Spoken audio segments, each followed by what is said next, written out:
Stubby. Woo! Almost closed my screen. Hi. 'Tis I. 'Tis you. 'Tis us. Oh god, I just quoted something. Shit! Anyway, it's all good. Hi, how's everybody? It's late. Or early. I scared you? Sauce. You scared me! My baby cousin, every time, like, we startle him slightly. Well, not less so now, because he knows more words. But, like, he used to be, like, if we pop around the corner too fast, he'd be like, oh, you scared me! And I was like, ah. That's also the one I convinced that our house was haunted, so, yeah. Absolutely. Oh, nice. Okay, cool. So, yeah, Nightbot has some reminders now. Cute little thing. Oh, I dropped hair in my coffee! No! At least I know it's mine. It's so long. Oh, I just looked down at my coffee. There's just freaking hair floating in it. What a hazard. But yeah, Nightbot now has some auto commands to manage my style of gameplay. So thank you, Sarah. I need to sneeze. I'm streaming today because I want to. Because this game's got my brain in a vice. It's actually rather unheard of for me to stream during the Monday slot. I'm also I have a blanket on because it's freaking cold, and now I will have gloves on. But yes, it's unheard of for me to stream on Mondays or Fridays around this time, because usually I free up my mornings for Soul to Call update because I comment like a madman, and also because it wipes me out emotionally for the rest of the day usually. So now I have put myself in the corner of Double Whammy, which is that Soul to Call, my favorite webcomic at SOULTOCALL.com, by our very own Romy Rin in the chat. What's the word? Award-winning, by the way.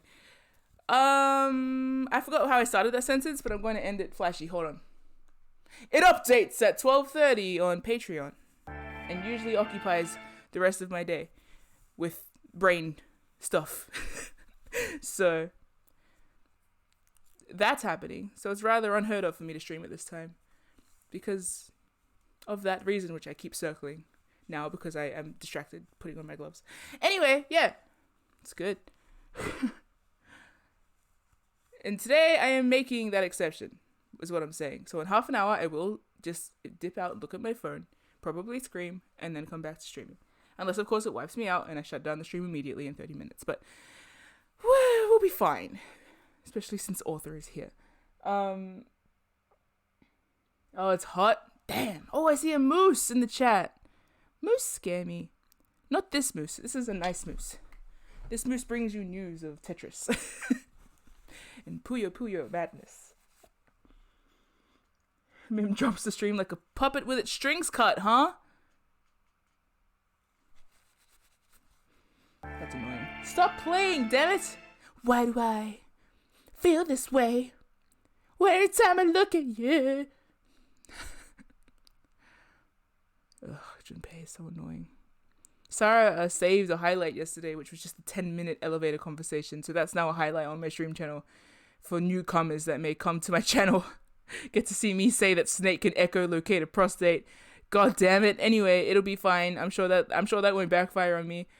Can you imagine if, like, today is the day that Capcom's like, wow, this person plays a lot of Capcom games and has a lot of fantastic opinions about Chris Redfield.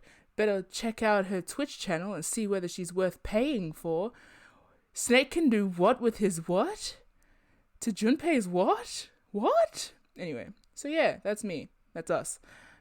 Thanks, guys. Best foot forward. Best ear up. Whatever. That didn't work. Anyway, let's start the game. Let's play the game. Did I tell Twitter? I think so. Anyway, let's play the game.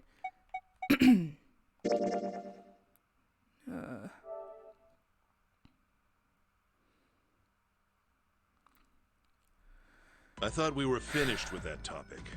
I have some theories, but I'm like less bold to say them now, I guess, because we're narrowing down to the actual ending. So I'm like, well, I don't know, better show restraint. That's a lie, I guess. Anyway, I'm wondering if I've been led astray by Ace, because I'm like, he's so obviously sus, and he's gotten sus to the point now where I'm like, am I overthinking it? or is he actually sus? You know? And guess what? For the first time today, I think I saw a spoiler for this game, and I was like, fuck, because I was like, I don't see spoilers for this game, to the point where I didn't even mute it on Twitter. So yeah, but we'll see. I don't think it was a spoiler, and I'm trying to ignore it, even if it is. So, but yeah, I'm having doubts. Not really. If I just distrust everyone equally, then I'm not wrong. But then what should we do? Oh wait. What topic? We should talk it through. Oh my god, enough! All we're doing is talking! Hot topic. Sarah told me to start here. There is a lock here. See, I thought I'd start...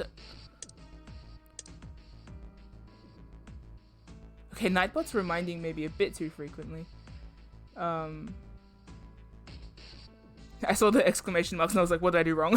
But no one, nothing.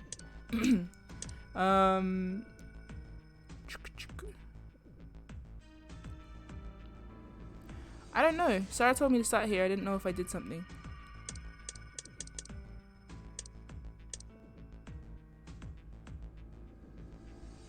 Yeah.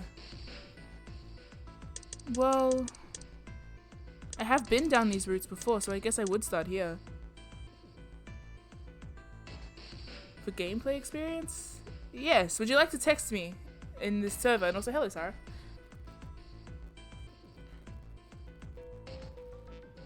Like, DM me, I suppose.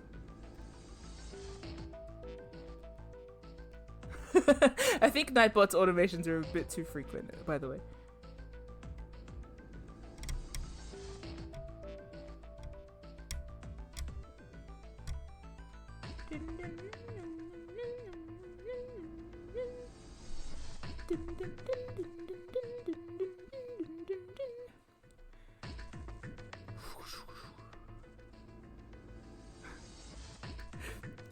But you're accessing the stream. What I mean is, like, are you going to tell me what the gameplay experience was?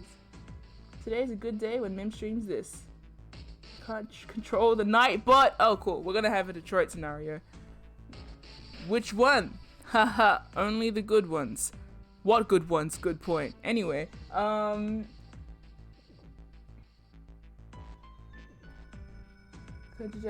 Shrimp. What time is it in Shrimp Land? Not a fly of Shrimp Land. Oh, I see when you try. Oh, sorry's opted that I go into the room with Snake and Seven for gameplay purpose. Yes, that I will continue till he dies.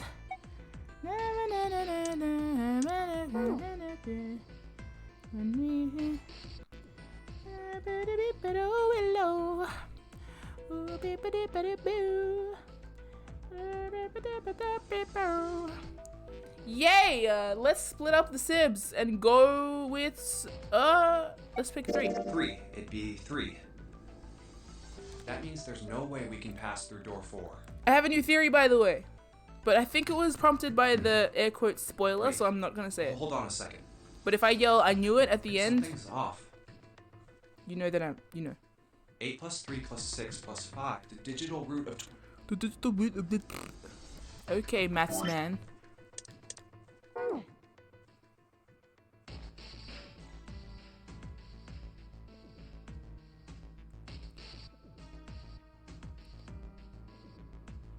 Which door do I pick again? Oh shit. 5.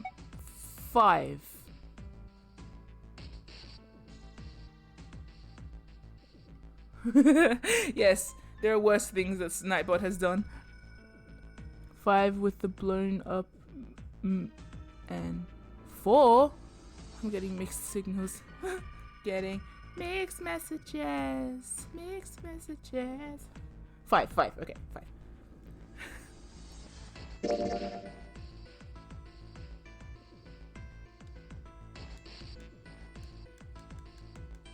Please, let me go into door 5. Man, Junpei's bracelet is number 5, right? If we are going to add Junpei, Then we must subtract 5. Gay, Ace, gay, gay, gay. please. Has anyone drawn, like... All right. That's fine. He's so sus! But maybe it's just how he is. Suspicious. Oh. Okay, apparently I'm finding some secret dialogue. Has anyone drawn, like, a snake standing behind Junpei doing the gay, homosexual gay thing? Because I would love that. And if not, then I suppose I must do it. But it will be done in 3 years whenever I figure out how to hold a pen again. So... Don't go away! You need to listen to me, Clover. everything will be okay. I'll die many times. Don't worry about it.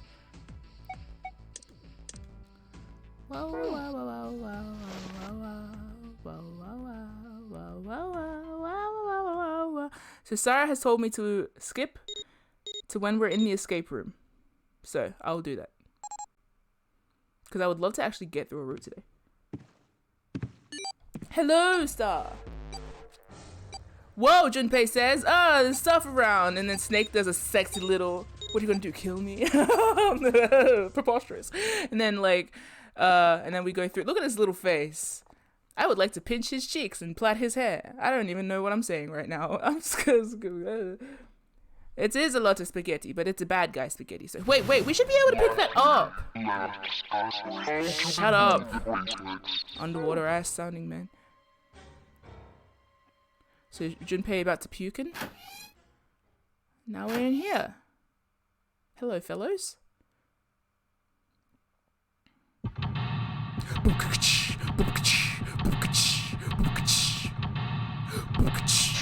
Every time I enter a room now, I'm going to be like...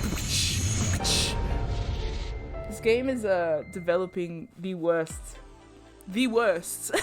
If I had any pre-existing, what I don't even know what the word is, like super attentiveness to like mundane things, this game is like amping it up to the umpteenth degree, which is fun and seems bad.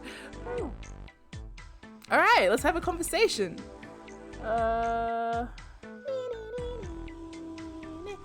Yeah, Sarah has said hit the bed till the dialogue starts repeating, so I'm going to do that now.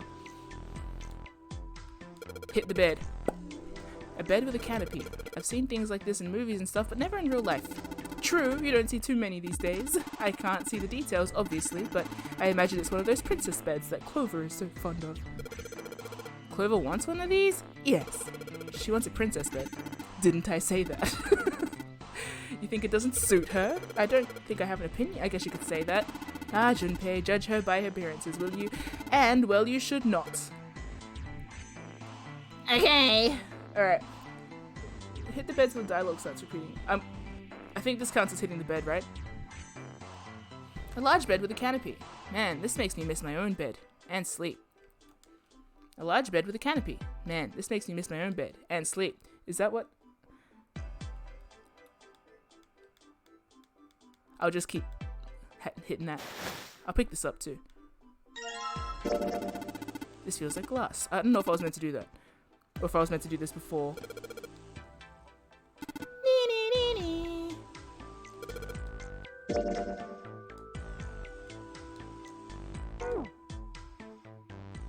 It took Junpei by surprise. Snake, usually so calm and collected, suddenly began to move. This part I still don't get either. He stared around about the room almost frantically, clearly looking for something. No, Junpei thought, not staring. After all, he's blind. Thanks, Junpei. Blind or not, Snake was clearly attempting to do something. At last, Junpei could no longer contain his curiosity. What's wrong? You got weird all of a sudden. Weird and handsome and pretty and stuff. Do you always have those sparkles around your face? I'm just curious. I heard something. By curious. Something strange. Ah, well, never mind. It doesn't seem to be anything suspicious. I don't wish to toot my own horn, but my auditory senses are considerably more advanced than those of most humans. I notice even the slightest of noises.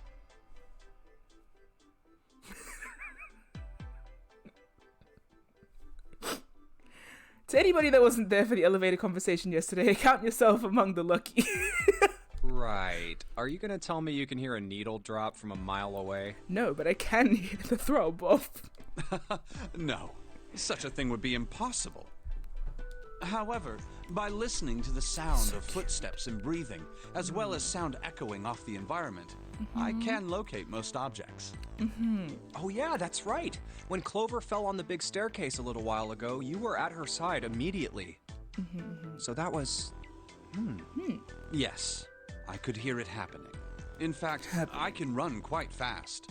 Certainly as fast as you.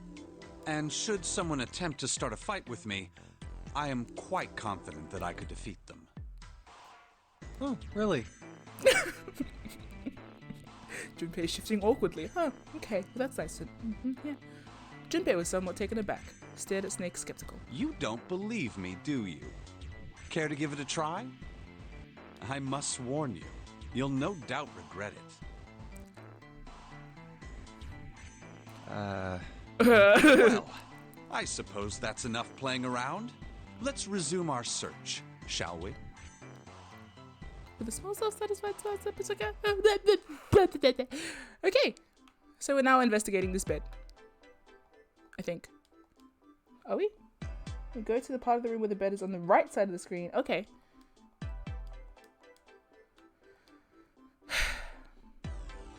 Oh, a bed. A bed.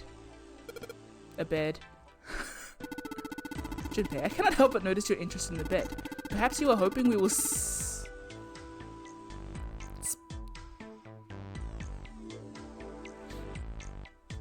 spend time on it together.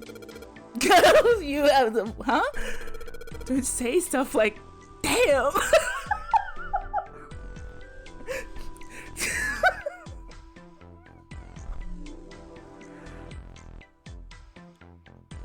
Junpei, like, God, you don't say stuff like that.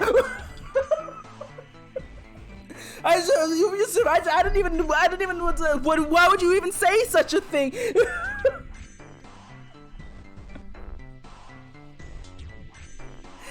Oh, that's not a mental image I want. Oh, so you thought about it. Oh, Junpei. Oh, Junpei. That's okay. Right. Get to bed. I don't want anybody getting the wrong idea, so I'm just gonna leave it alone, okay? Oh.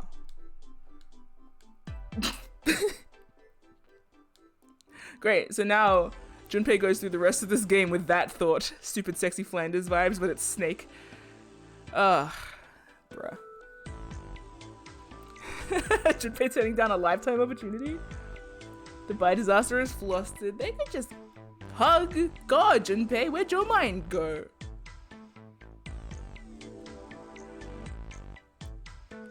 Snake's so funny.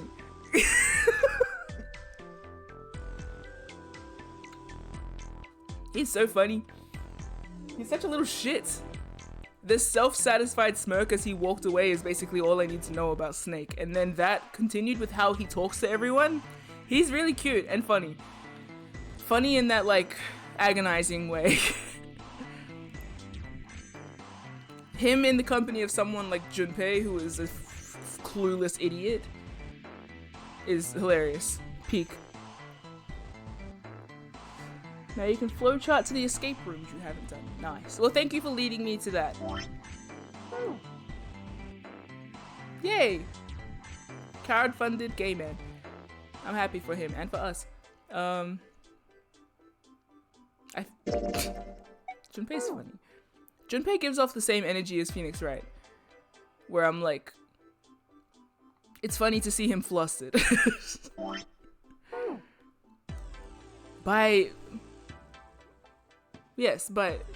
Okay, I'm realizing how this continues elaborating. By Ponty guy with a middle part and grey hair. Okay, I'm seeing where I've typecast you, Junpei. My bad.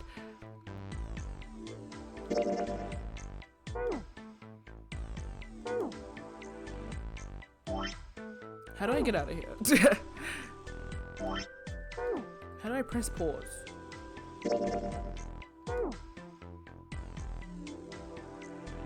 Do I have to actually solve this now? Down button. Oh, okay. But then... But wait! There's gotta be another way! There's gotta be another way. No one tell me. No one tell me, but I'm assuming nothing. I assume nothing. Assumptions are for silly geese, and I am not a silly goose. But but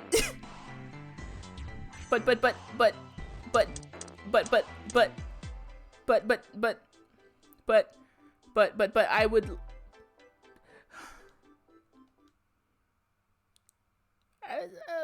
but he lifted Ace up off the floor and laid him on the bed he'd been leaning against. So for those who weren't here at the beginning, I'm beginning to doubt my doubts about Ace because I'm like, he's so sus that it feels obvious. But then again, so is June. So maybe I'm just...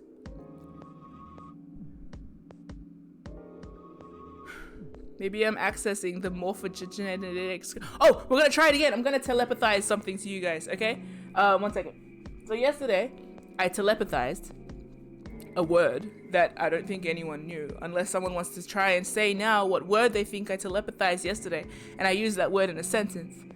So the true winner will be if you not only know the word, which is an object, but also the sentence I used it in. So, did anyone get that? Fanny can read my thoughts. Read aloud for the class. I like that's true. That's fair. Okay. Loophole, I guess. Good. Come on, guys. Are they an object to me? Claude, no. Godot, yes. Coffee is right. These are none of the words I morphogenetically exuded. An object of my love. Okay, you got me there. Alright, so we know the word I was thinking of was actually gas heater. And the sentence I was thinking of was gas heaters can cause fires. So, if no one got that, then I guess it's a lie. But I'm going to think of something new now, okay?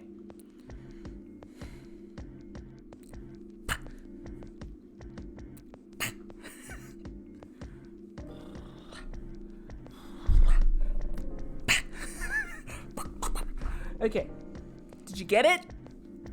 Cool. Hopefully you got it.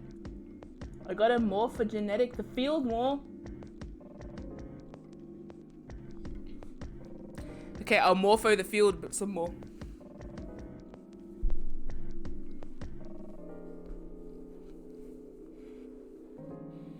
I'm morphing.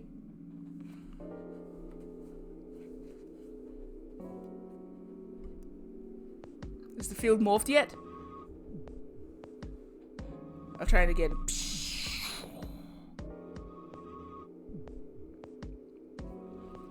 Okay. You think you got something? I'm not thinking of beds. Junpei's thinking of beds. Claude is very cute. Okay, you got me. Gosh. Am I so transparent? Sorry, thinking of Snake, which is causing interference. Yeah. Snake who's already dead. Well, we really don't have a choice now. We can't let his sacrifice go to waste.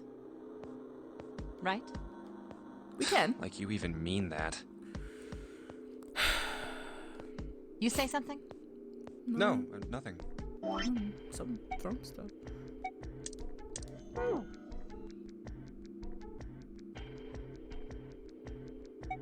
Eight. Alright, new stuff. Shall I just say that I thought that June was with me when Snake disappeared, but we split up. We split up. And a number that made 3 was 6, 8, no, not 8, sorry, 6, 2, 3, 1, which is actually most of the people I've been sus about. But it begs the question of why Snake would agree to it. Unless, of course, you just grab him and be like, beep, beep, bitch.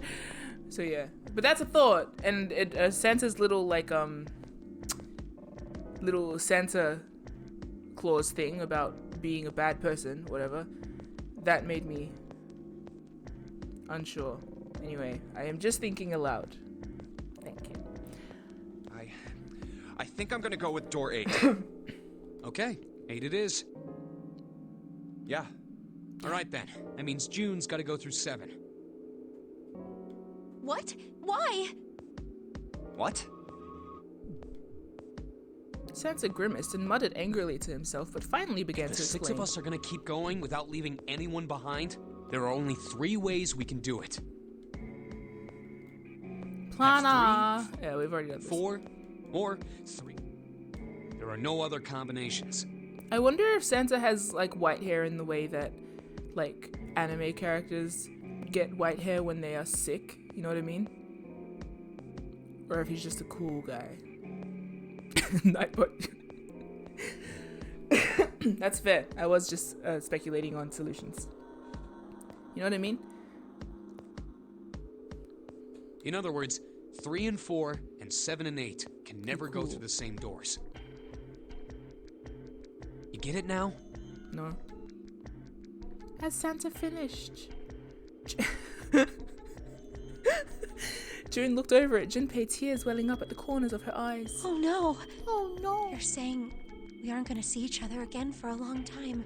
Not a long time. Just a time. But he knew that if they would survive, he had to swallow his feelings. Psychologically, you're forced to swallow some of it. In order for the 6 of them to move forward, he and June had to be separated. He looked at June. He was scared to lose her, but he swallowed, steeled his resolve, and did his best to smile. Hey, come on.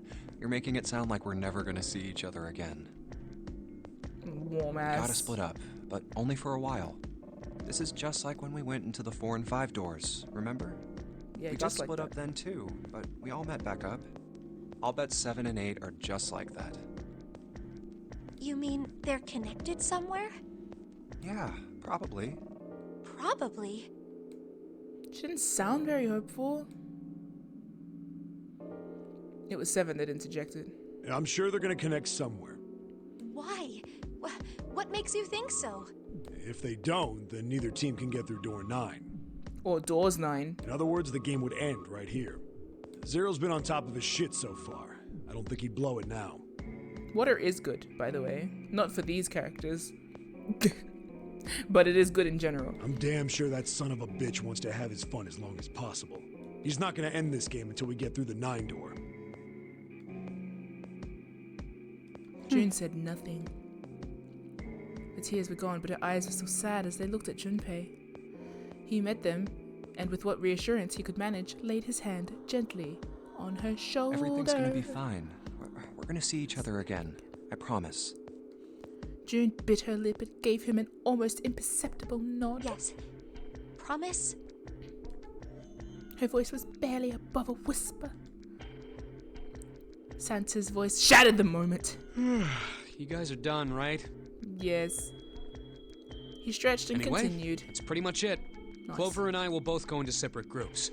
I figure I'll take 7 and Clover can take 8. Any problems with that, Clover? Clover looked away and was silent for a moment. Whatever. It was more of a dismissal than an agreement, but Santa didn't seem to care. We're asking a favorite water in the chat. Still water? That's really cold. Yeah, it's probably my favorite. Like spring water, I guess. I don't know. I had water in New Zealand, and I was like, why does this water taste amazing? Couldn't tell why it tasted awesome, but it was just like really nice. And apparently it was something to do with the mountains or the springs or something, but I was like, shit, man, this water tastes good. Adelaide water like only recently became drinkable, so we always have like water filters here, and spring water, I think it's been treated now, but when I grew up here when I was younger, it was like, don't drink from the taps. So apparently the water here is really hard. Alkaline water is really tasty. Oh, nice. Water in Asia is a mixed bag. Bag.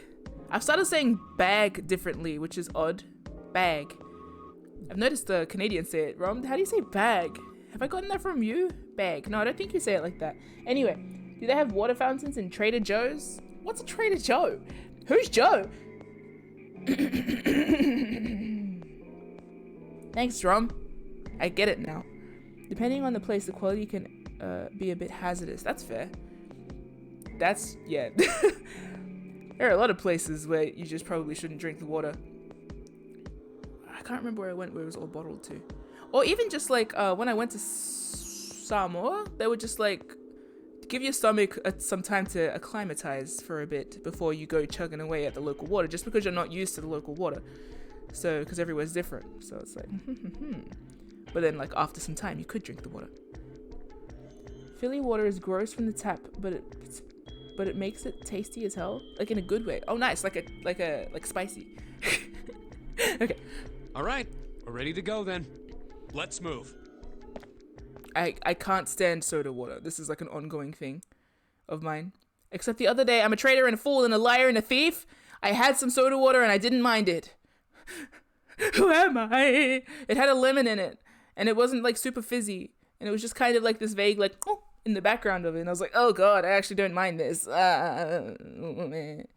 forgot the bread in the sentence. Okay. Oh, it makes bread tasty as hell. Oh, gotcha. Okay. At Santa's command, the group split and headed for their respective doors. Bye, Illy. While Clover loaded What door did I choose? 8. For a long moment, they stood in front of the door. Lotus laid her hand against her chest and turned to Junpei and Clover. Are you ready? No. Yeah. Yeah. Okay. Okay. Then shall we go? Yes.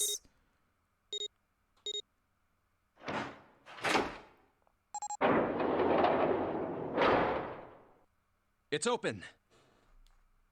Panic! A narrow hallway stretched out before them. Okay. Hurry! Lotus and Clover leapt through the door. The moment they did, their bracelets beeped. The detonators in the bracelets had been activated. Junpei stepped forward to follow them. But as he was about to step over he looked to his left, toward door 7. June stood there, a mirror image of Junpei. She turned and looked toward him. Their eyes met. June. Jumpy. They nodded. Their farewell took almost 1.5 seconds. What the hell are you doing? Then someone took hold of Junpei's arms and hauled him bodily through the door. He heard the sound of the numbered door slam shut behind him. Oh man, there's so much to read into in this game. I'm so excited. Okay. His bracelet gave a cold electronic beep. What I mean by that is the fact that Junpei is willing to jeopardize everyone for this little familiarity is interesting. Interestingly interesting. It's interesting. 81 seconds left. Hurry! Got some groovy music for this panic. Lotus snapped at him and ran to the dead. Ugh. Junpei and Clover followed her as fast as they could. Scoop-it! Scoop-it! Nice. Easy done. Whew. It stopped. Yeah. With a shaking hand, she wiped a few beads of sweat from her forehead. Clover, however, was calm, aloof perhaps. Pointless. What do you know, little one? She muttered to herself without emotion and began to walk down the hallway, leaving behind a confused Junpei and Lotus. Lotus watched the girls receding back with a mix of frustration and curiosity. What an unpleasant girl. I bet she's not very popular with the boys. Everyone... Her sarcasm seemed a little more biting than was perhaps necessary, but she sighed and started after the younger girl. Maybe pairing these two together was a mistake. Too late now. I better catch up to them. After taking a moment to catch his breath, Junpei followed. It's a dead end. The hallway made a number of turns before at last coming to a dead end. There's a door on the left, though. So it's not a dead end, is it? For a few minutes, they stood in front of it. Does a dead end count as a dead end if there's a door there? I feel like it's not quite so dead or end.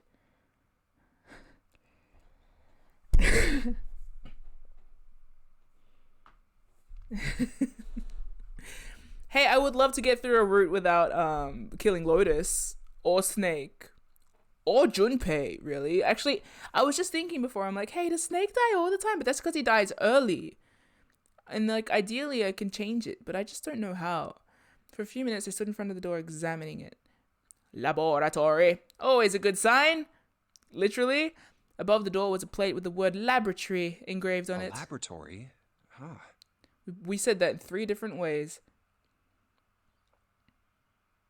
Oh, that doesn't sound very pleasant. I don't like the look of this place. Bitch, me neither. The fuck? Me either. But there aren't any other doors. It's not like we have a lot of choices. Junpei, What? Huh? please, you first. Junpei suspected her politeness was motivated by something other than respect. Yeah, that's fair. Ugh, fine. Thanks. Junpei muttered to himself and pushed open the iron door. Oh, we have a hydration station now? Whoa, interesting. His first steps inside were tentative and careful, but as he examined the room, it became clear that there was no imminent danger. Lotus followed him in, and Clover brought up the rear. Interesting. The room they found themselves in was divided into 2 separate areas by a curved wall. A thick glass window built into that wall made it possible to see into the other side of the division. No, I think the window looks into another room. Yeah. Maybe it's for monitoring something. Junpei walked to the window and looked through. What the hell? What the hell? He wasn't sure what else to say. Oh boy. In the center of a room shaped like a quarter circle, a mannequin laid on what looked like a medical exam table. Looks so creepy. It does. Junpei jumped a little. He hadn't noticed Lotus come up next to him. It's kind of like that doll is waiting for surgery. This is a laboratory, right? I'd say it's more like it's waiting to be experimented on. Ooh, It's creepy either way. You don't think that thing's gonna suddenly sit up or something, do you? Only if we make it. Well, I don't know. I mean, look at all those cables sticking out of it. More If cables. we pressed the wrong button? I don't know. Stop it. Just thinking about it is terrifying. I like hanging out with Lotus though. She was gripping her arms, the knuckles on her hands white. Wait, where's Clover? Fuck! She was still standing near the entrance of the room. Oh, that's okay. Her face had the appearance of calm, but it was drawn and somehow sad. What is she? There was something almost pitiful about her. Junpei walked over to her and as kindly as he could, spoke. Are you okay? Oh. Hey, speaking of are you okay? I need a pee. And it's also salt to call time. So what a good time for me to just briefly peace out. 1 second. Literally, I feel like I need to stop drinking like coffee on streams. 1 second! Hey, if you're a patron of Soul to Call, it's updated. Maybe go have a look. I should probably... Wait, no, you know what? I'm gonna read it on camera and then... see if I freaking... You know... Yeah, why not? Quick Soul to Call side note. God damn. That's just what I say anytime I see James or Tiffany. Is that a spoiler? No, because you don't know if I'm up to date on Patreon.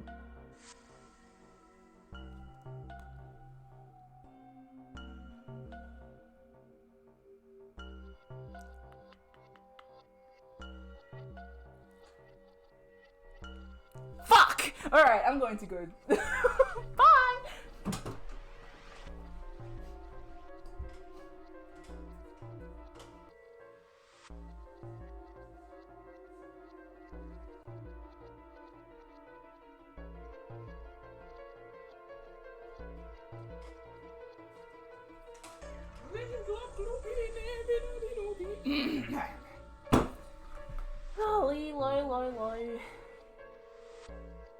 Saba sibi saba nubi yaba naba lele lolo. Tubi ubi wala nubi yaba naba. Early morning singing song. Good morning stream team. The world says hello. Hi. You twinkle above us, we twinkle below. Good morning, starshine. Sunshine? Whatever. You lead us along, my love and me, as we sing our early morning singing song. Okay, anyway. By the way, I don't like putting any indication of what has happened on, like, say, for example, an update that I have read while live on stream. But, whoa! Things is following! Things is following. I wasn't even here. Thank you. Welcome. Was it because of my wonderful song? You can thank Year 6 Choir for that. But yeah. But I don't think me yelling "fuck" at Salter Call is going to be a spoiler to anybody that is familiar with the comic. Especially since I am usually just creating problems in my own head as well. So, yeah. Who knows? And any names I mention? Sometimes my Patreon doesn't upload properly, so I see characters all the time. Who knows? Anyway, I am going to play the game. And also, what did I even say? Thank you to the new follower. Hello, Things. Welcome. Hope you enjoy your stay. This game is so much. Okay. Ready, spaghetti. Oh, and feel free to... I feel like it must come naturally at this stage. Just...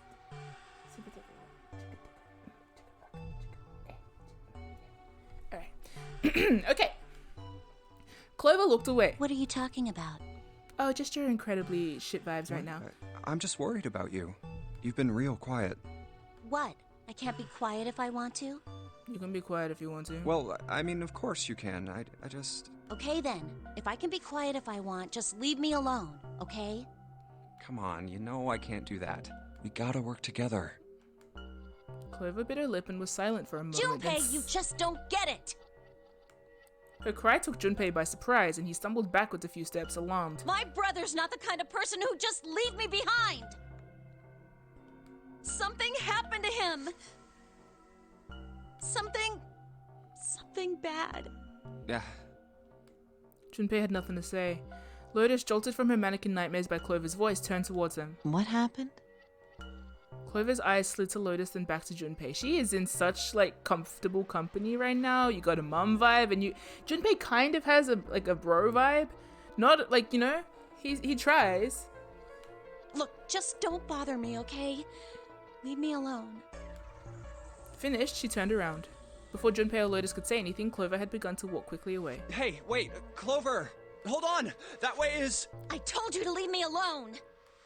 He might as well have been talking to a wall for all the notice she took of his cries. Not even slowing down, she made for a doorway cut in the wall in front of her.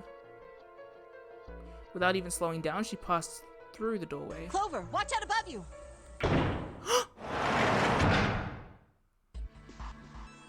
And without warning, an iron gate fell from the ceiling like a portcullis, sealing Clover in. What the heck? What's going on here? That's really unfortunate. Oh god, that's so unfortunate. Clover grabbed hold of the iron bars and shook them as hard as she could. Hang on. I'll get it open. Oh, for crying out. You'll never do it on your own. Junpei grabbed the bars and pulled. In a moment, Lotus joined him. The three of them pulled as hard as they could, but...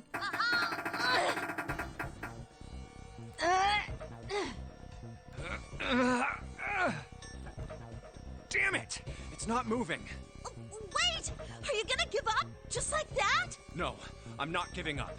This has got to be another one of Zero's puzzles. If it is, then there's gotta be a way to open it. Junpei nodded. Just what I was thinking. Now all we gotta do is find it. Lotus and I can look around out here. Clover, you're gonna have to see if you can find anything in there. Oh, yes, I'm on it. Well, I mean, hey, that's kind of snapped you out of it. And... if that's any consolation. Nothing facilitates teamwork like imminent death, I guess. Well, you'd think that, but it actually doesn't. If you're an asshole. Anyway, new song.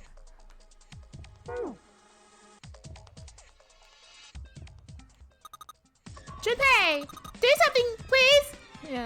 Yeah, I was trying to do something. Nightbot. Thanks, Nightbot. A window made of really thick glass. I didn't even think a bullet could break it.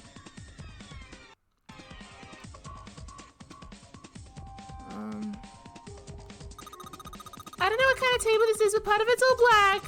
There's a pen lying over here. I think someone probably used it to make the table black. Well, if they only used the pen on one part of it, there's probably something underneath all that pen. Clover? Do you think you can erase it? Yeah, sure. Oh, this is a permanent marker. Junpei, do you know how to erase ink from a permanent marker? Erase ink from a permanent marker, huh? Well, you could put whiteboard marker over it, or like acetone. The spoilers don't tell Clover her brother's already dead. Give me just a minute, Clover, I'll be right back. Is this like an examination table? There's a creepy mannequin in here, guys. There's something sticking out of the mannequin's head, like wires or something. What the hell are they doing in here? Huh? Why is she all quiet now? They were doing experiments on humans. She knows! Probably. Oh man, now she looks sad! There's a mannequin lying on the exam table. I can't really see it very well from here, but it looks like there are a bunch of electrodes sticking out of its head. The mannequin looks so sad. I gotta admit, I'm kind of starting to feel sorry for it. Am I getting attached to this thing? Maybe I should give it a name. How about the science boy? Science boy is lying on the table. His poor head is full of electrodes. Oh no, Junpei! That's so cute! Oh man. That's so cute. I guess this drain is for water, huh? Yeah, water! Well, there's nothing here. I think this thing is a monitor for whatever experiment they were running here. There's a bunch of stuff on here, like resistance value and voltage. The power's off, so there's nothing on it right now. I wonder what this is. This thing here looks like a voltmeter. And this is the control for that? Gosh, there's so many dials. Why? Sorry. Why don't you try turning one of them? Nope, nothing. There's no power here, guys. I turned the dial a whole bunch, but even if I turn all the switches on, nothing happens. Is there anything unusual on that machine? Well, I don't know, you know. There are a bunch of cords hanging from the bottom of it. Geez, this is a lot of cords. It looks like they all go over here into Science Boy's head. So the device, we just morphogenetically communicated Science Boy's name. That's what happened. So the device and Junpei says all of his thoughts out loud. So the device and the mannequin are connected. What the hell are they doing in here? Oh man, back when this lab was active, that wasn't a mannequin there, I bet. It was a real live human on that table. I wonder what... No, I don't want to think about that. There's no power going to it. I wonder what they washed here. There are weird colored stains all over the sink. Organs. It's a wash basin, more commonly known as a sink. I'm going to call it Bowl Dude. Okay.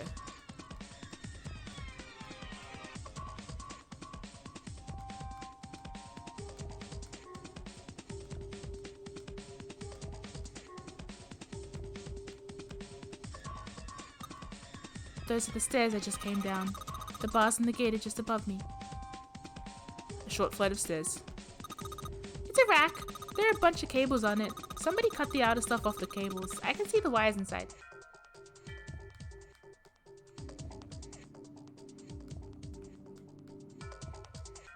Tell you what.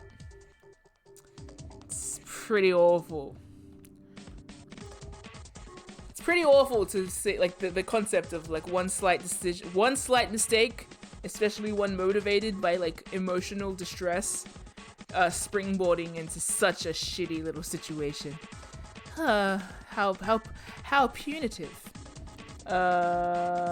Take care of you. What's the door order? Oh, hey, Micro! You were right. I did wanna. I think I wrote a status today, like, I kind of want to stream, and Microm was like, you know you want to, and Microm was right. I do want to. This looks like the control for some kind of electric lock. The red light is on. Then it's gotta be locked.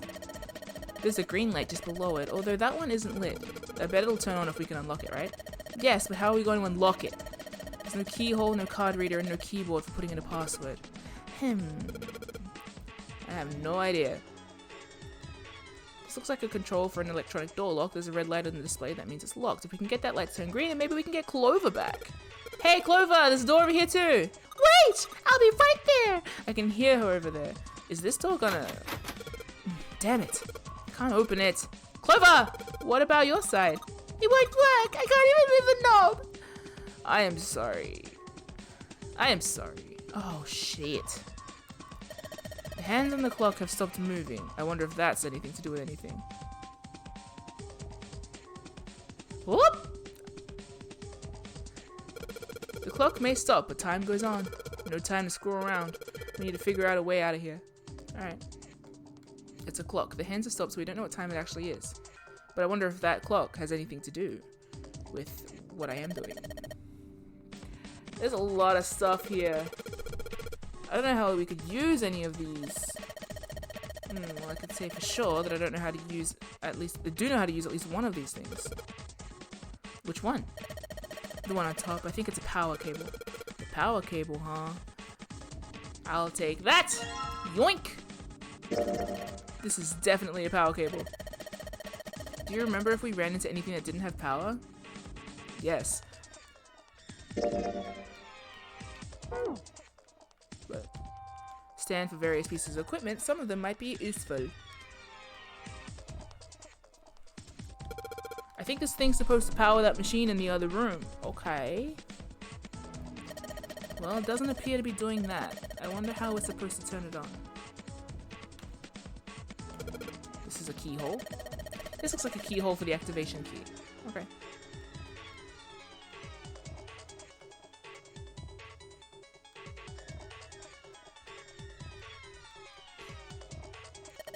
There are two levers here. Do you think they activate something? I do. Well, why didn't you move one? Alright, I'll give it a try. Nope. Doesn't look like anything happened.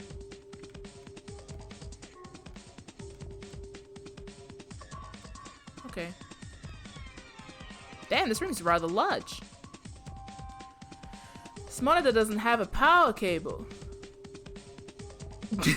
Yes, Rom.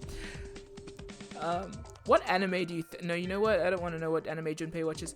So, one end of this cable needs to be connected to a monitor, and the other end needs to plug in under the desk. Alright, let's just slip you in. Huh? Well, shoot, I can't use this. What's wrong? The cable has 3 prongs, but the socket only has 2 holes. It's not gonna fit, is what I'm saying. In other words, we're gonna need a plug to change the power cable into one with 2 prongs. That's right. Okay. The mouse. The keyboard. These lockers are a little larger than the ones up top. Let's see if there's anything useful in here. And no, nothing. Oh. There's something in here. Ethanol! That's the one I was thinking of. Naruto. Yeah. Who do you think his favorite Naruto character is? Hinata. Ethanol. I wonder if this is for antisepsis. Oh, it says anhydrous ethanol. Anhydrous? Anhydrous? Anhydrous? Is that different from regular ethanol? Come on, that's common knowledge. Anhydrous ethanol is a powerful cleaner. It can even erase marks left by a permanent marker.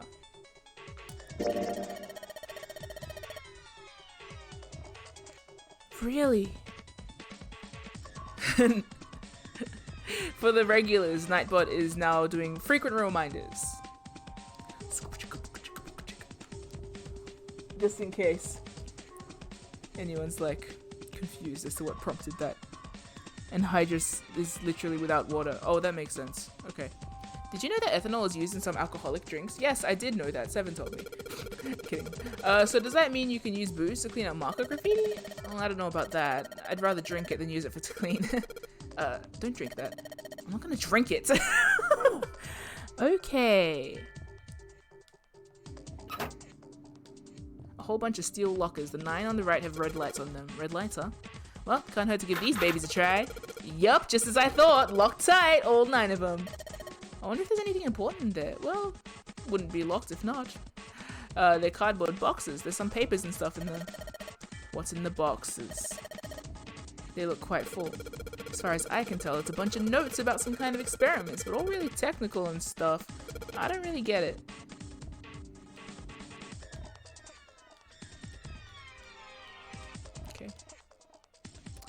Well, let's pass this through to you. Clover! Clover, use this ethanol! You should be able to wipe off the permanent ink with it! What am I gonna wipe with? Oh, well, your clothes, of course. Kidding, just kidding. Please don't look at me like that, you're scaring me. Anyway, could you wipe off the permanent ink? Look, Clover, right now, at this moment, you're the only person we can depend on. I'm trusting you with this. You trust me? Yay! I feel kind of special. I have to get Clover out of here now. Are you cleaning that, Clovey? The window made of really thick glass. Doesn't matter what I hit it with. It might as well be made of steel. Do you want the cable as well? I have to get Clover out of— nope, okay. What you got? Clover, can you use the cloth on the table? Use, huh? Soak it in ethanol and then use it to wash off all the stuff from the permanent marker, okay? Right, okay, so I gotta soak the cloth with ethanol. Ba-ba-da-ba. Well, she got the cloth, but she seems to be having a little trouble with the bottle of ethanol. When she's ready, I should ask her to get to work on that stuff on the table. Glug, glug, glug, glug. Oh. Junpei! It's working! It's wiping my meaning off! Huh? There's some kind of weird drawing under all the permanent ink. What's the deal with that drawing Clover found? Maybe I should ask her to take another look at the table. I wonder what this is. Sorry? There are a bunch of numbers in some kind of grid. I can't see it from here. Clover, you've got a pen and a notebook, right? Could you write those numbers down and then hand them me to bars? Okay. Roger. She's cute. Ugh. The stuff on the table seems like it's some kind of hint.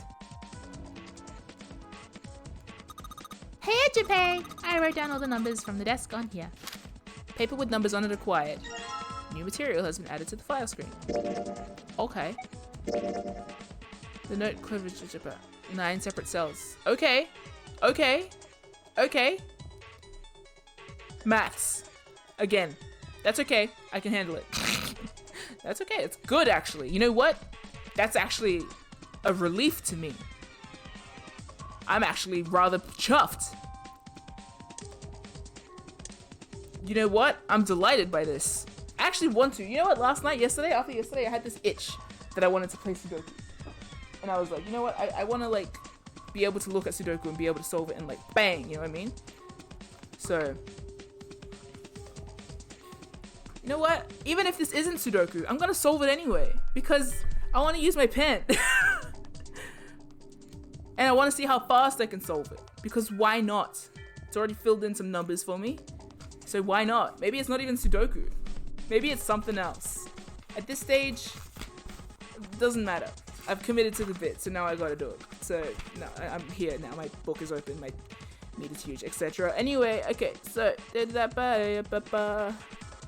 3 in the top left corner. There's a 3 in the top left corner. There's a 4 in the middle and a 1 at the bottom right and a 2 up there. Those ones make 6. And wait, I've already got ones. I already got it solved. Wait, it's gonna equal 8? Okay, well that's easy, isn't it? No, that's wrong.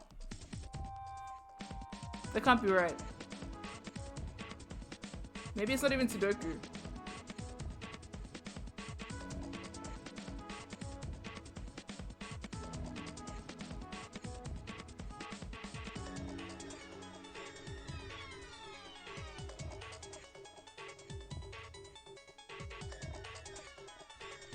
I guess I should keep moving.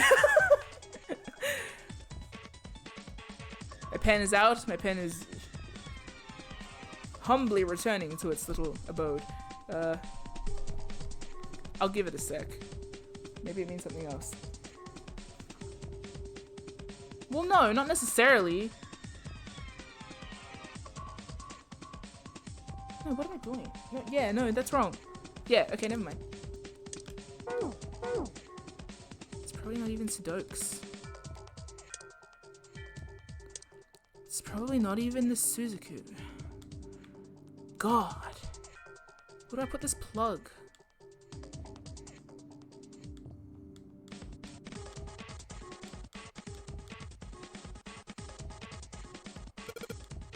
I wonder what this cable's connected to. Okay, one side of this thing is in the room with us, the other side extends to the laboratory where Clover is. In other words, the console in front of us is connected to the device in the laboratory. Yeah. Good. This is a really old type of keyboard.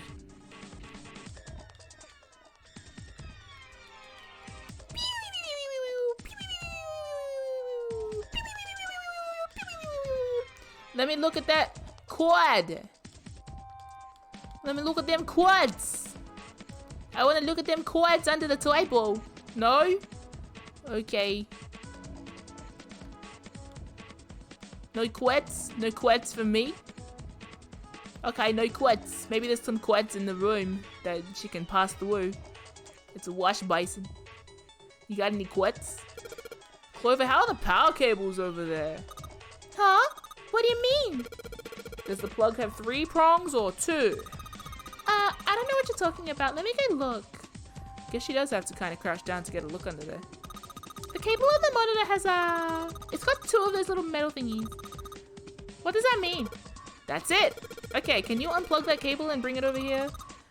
Okay, but, well, I can unplug it, but it's connected to the main computer. I can't take it over to you. Damn it, that's not good then. How about just the plug? What? The plug?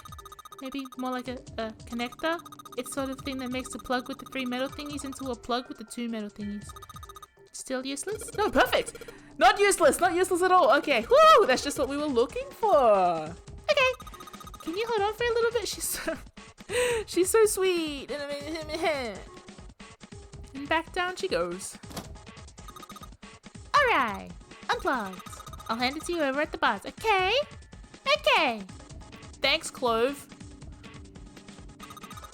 Here you go, the 2-prong plug. Wah, wah, wah, wah, wah. Thanks. 2-prong plug. It's the 2-prong plug that we can use to convert the power from the cable to a 3-prong to a 2-prong, whatever. I don't guess what you get. It's a universal adapter kind of thing, but not universal. It's a prong. This is the adapter that makes the. Oh, I see. It goes from being a little this little face. Ooh. All plugs that have this style of face is just so concerned looking. Oh no. Oh god. Did I leave the toaster on? Am I the toaster? Oh god, the toaster's burning. Oh no. Oh shit. Oh god. Oh, sorry for swearing. Oh no. This one also kind of looks like a face, but more like a Mario villain. So, it'd probably just like kill you. Australian plugs look like failures, if you've seen one. You'll know when you see it. If you see an Australian plug, you know it's just done something wrong. Okay, what are we doing again? Oh yeah. Computer. Junpei, why did we get the 2-prong plug from Clover? So that we could connect it to the plug. Duh! Okay, then you do know. Now hurry up and do it. Quickly! Okay. There's no... Oh, we need to combine it. I forgot that we had a combine function. Okay. Put the 2-prong plug onto the head of this power cable. Boom! It fits perfectly. This should be just what we need. Alright. I'm pretty sure this will work. Under the desk I go, and let's just plug this thing into the monitor. Alright, that ought to do it. Alright, let's turn on the power. I don't think anything's gonna happen. Why not? Well, it's not connected to the main computer. You never know until you try. Pretty optimistic. Oh! Junpei pushed the button on the front of the monitor. Oh, that worked. With a soft hum, it turned on. Streams of letters that made no sense to Junpei began to scroll across the screen. What? Huh? He had hoped it would turn on, but he hadn't expected this. Huh? It's running on its own? It certainly looks like it. Isn't that kinda weird? What? Well, it's not connected to the main computer, right? There's just this keyboard and monitor. Maybe it's haunted. The only cable connected to this thing is the power cable we just plugged in. So, why is it working? Opposite Virgil. Maybe it's a wireless display. Clearly, this was a reasonable explanation to Lotus. A wireless display? Yes, it connects to your computer wirelessly, hence the name. Have you been living in a cave, Junpei? He most certainly had not, but... Is that normal? Yes, at least where I worked. Oh. Where you worked, huh? Oh, it stopped. As a dancer? Pass with a colon. Looks like we need to enter a password. Again? There must be a hint around here somewhere. Could you go take a look? Yeah, I'm on it. What are you going to do? I'll see if I can do something about this on my own. On your own? Yep, on my own. Lotus? Lotus pulled over the nearest chair and dropped herself down onto it, in front of the keyboard. For a second, she stared at the screen. She kneaded her hands, knuckles popping, and twisted her back left, then right. Oh! All right. Let's kick some ass. That's so cute. Oh, that's really cute. Look at his dumb face and look at her proficiency. Lotus smiled to herself and rubbed her hands together in anticipation. Then before Junpei had time to blink, she was typing at an incredible speed, the click-clack of the keys running together like a machine gun fire. Oh my god. Indeed. Wait, what? Junpei was, for once, at a loss for words. Didn't expect that, did you? Of course I didn't. That's why you shouldn't assume. She's a lady of many skills. You're typing so fast. I can't even see your fingers. What kind of job do you have? What are you? I'm unemployed at the moment. I used to work for a cybersecurity firm, but I quit. Quit, huh?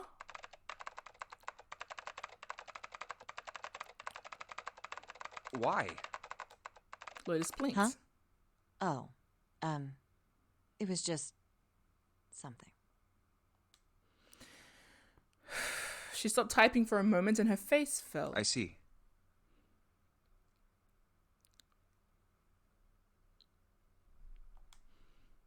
This was not an avenue of questioning to be pursued, Junpei realized, and quickly shut his goddamn mouth. Lotus's fingers began to move again, and in a few seconds she was back up to speed. As she typed, more letters and symbols that meant nothing to Junpei began to pour across the screen. What are you doing now? I'm going to try and brute force it. Brute what? A brute force attack is... Well, the short version is that I just attack the thing head on. The long version? Without looking up or slowing down, she began to A explain. brute force attack is one of the simplest ways to break a cipher. It checks every possible combination until it finds the right one. For a complex cipher, it can take a very long time. I'm writing a program that would run an attack like that on its own. Nice. It's not the most elegant solution, certainly. But given the circumstances, there isn't much else I can do. She's kind of a bamf. Even as she talked, her fingers never slowed nor missed a key. I understand that this might not be realistic. But is it cool? Yes. I've seen programmers. Everything they do would have been cooler if they're talking to me while wearing a dancer's outfit and typing at like imperceptible speeds. The programmers that are making this game are like, please make us cool. Please make us the MILF. Please, please, please. Come on. Every day I throw a duck at my screen and nothing happens. Just make us the MILF. Please. So I say, let them live that dream.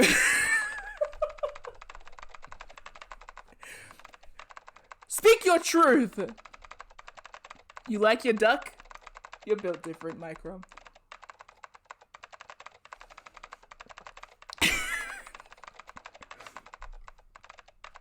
Your duck has a little pen mark on him, and he squeaks. Your Omanju squeaks. Sarah made a squeaky Omanju. Oh, it's so cute, and it made me want to make so many. Everyone send your rubber ducks to Discord. I think I'm a rubber duck, aren't I? If technically, if that's what I think it is. Sarah explained shit to me to understand how it's broken. I only have the Lady D duck. You are one of my rubber ducks, yes. I have the Jill duck somewhere. I think it's back in my room. I have a Pikachu. We're really in it now, Pikachu. Okay. Oh, damn. Your duck swam away. Okay. Alright. Alright. Junpei couldn't help but feel a little awed. Oh, but back to what we were talking about earlier. What were we talking about? The wireless display. It's kind of strange if you think about it, isn't it? How do I put it? Well, let's say you write a program that calculates an addition problem for you, all right? So you enter 1 + 1. The screen will show you 2. See? Isn't that strange? No, not really. Oh, come on now. Of course a caveman like you would think it was strange. You said so just a minute ago. You're just not getting it, are you? I honestly... Junpei's really... Junpei's cute. He doesn't understand anything, and I find that very relatable of him. Hi, Ida! Or Ada. Welcome. Who calculated 1 + 1? The main computer, right? You said it connected to the monitor wirelessly. Yeah, but someone who grew up in a cave wouldn't know that, right? Stop! They probably think that this thing here, the monitor, is doing the calculating. And once they've decided that, they'll start examining this monitor. They might poke the screen or something. Ah, I see the color changes when I press it here. Then they might investigate the hardware on the inside. Oh, I see. So this wire supplies the power. Eventually, they might even cut the wires. Ah, yes. Just as I expected. When this wire is cut, no results appear. Therefore, it must be this device which does the calculations. Oh. But the truth is that, just like you said, the computer is doing the calculating. But these cave people wouldn't know that. Because they have no idea that the monitor and the computer are connected wirelessly. We're doing it again! We're building up to this point again! I get what they're getting at. Lotus continued to type. Junpei scratched his head. So, what are you trying to say? Nothing, really. It's just, I thought maybe, what if the relationship between human beings and our brains is like that? Or our brains and other brains. Huh? Well, let's say you stick a bunch of electrodes into parts of the brain. A scientist examining the signals they send out might say, interesting. So stimulating this part of the brain causes the person to see colors. That must mean this neuron cluster controls that function. Okay, let's see what happens when I cut out this part. Ah, just what I thought. Cutting off this part causes that function to cease. Therefore, human thought processes must occur in the human brain. See? Doesn't it sound the same? Maybe the brain is just an output device, like this monitor. Now you're thinking, okay. Maybe our thought processes actually occur somewhere else, in a main body. I understand how we're linking together all of these concepts. This is interesting. We just don't know it. We never even think about it. Well, I think about it, but I'm weird, so... Just like those cave people wouldn't know about wireless communications, we can't imagine that there's some unknown medium that transfers information into our brains, where we experience that information as thoughts. Junpei didn't say anything.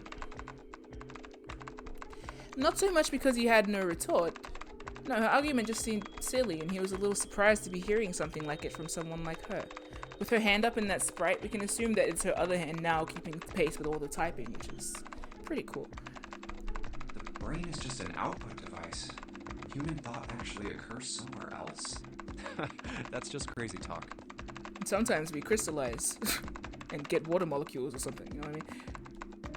Did Lotus really think that, he wondered? It's a speculatory sentiment, my little man. It was a little creepy, Junpei thought. It sounded altogether too much like a bizarre cultish religion. I have... I was gonna drink some.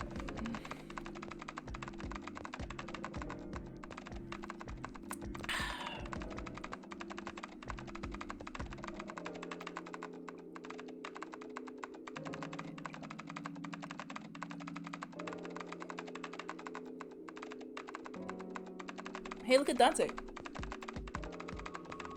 Okay. Maybe that's the cause of Seven's amnesia. Ah, I see.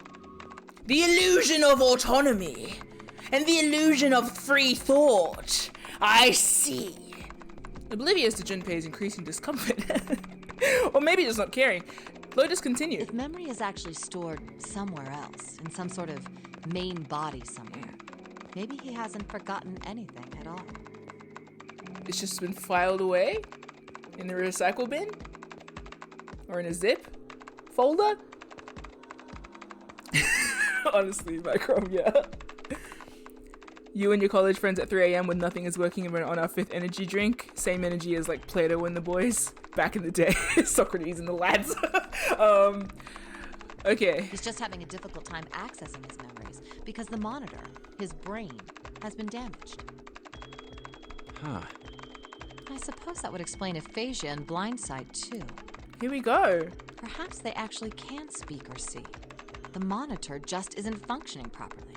I guess people with prosopagnosia could be suffering from the same thing. Wait a minute. You said so many words that I don't understand, lady. You can type really fast, though. Prosopag what? Prosopag what? Prosopag what? Junpei. He knew what aphasia was from watching medical dramas on TV. And blindsight was easy enough to guess, but he'd never heard the word prosopagnosia. If I can't pronounce this, then it becomes Junpei core, so I need to... Prosopagnosia? Prosopagnosia? Is that what that was? Jesus Christ. What? You've never heard of prosopagnosia? Just assume Junpei hasn't heard anything. He doesn't even know that dudes have... Lotus spun around in her chair to look at him. Junpei just shrugged and shook his head. No. What is it?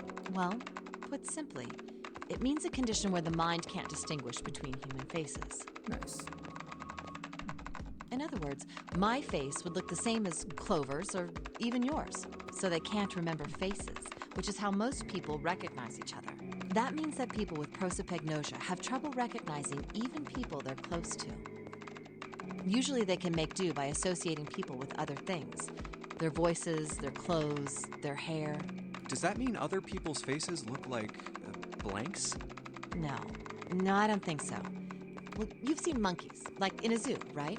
To you and me, all the monkey faces look the same, even though they've obviously got faces. It's almost impossible for a human to distinguish between them.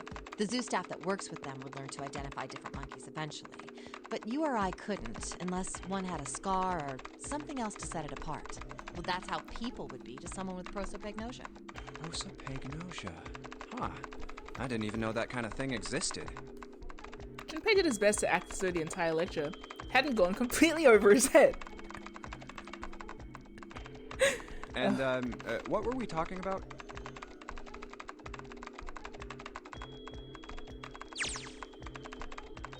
It's on a shot of his clueless looking face. The idea that your brain is just an output device, like a monitor. Are you serious about that stuff? Not really. I was just kidding for about half of it. What about the other half? Well, I guess I was just adulting. Not funny. A bit funny. Lotus's smile had something rather masochistic to it. It's nothing more than a story I made up out of boredom. Don't take it seriously. It was the first thing that came to mind, and I just talked about it to kill time. But looks like I don't need to talk anymore. Oh? Why? I don't have to kill time any longer. Ooh! As she spoke, Lotus raised her right arm high and brought it down on the enter key. Oh, then you finished that brute whatever thing? Yeah, Junpei. I feel very represented right now. I certainly did. And let's see what we got. Chunks of text flickered on and off in quick succession, and then a line of numbers appeared, blinked, and disappeared. The screen cleared, and all that was left was the word accepted! Piece of cake. Woo! That was nice. Good on you. Here, quickly. Shrimp, I'll remove myself from this equation and you can give that a big old screenshot. Boom! Boom! Shakalaka! Boom! Okay. Hopefully you got your screenshot and I'm back. Ooh. Okay.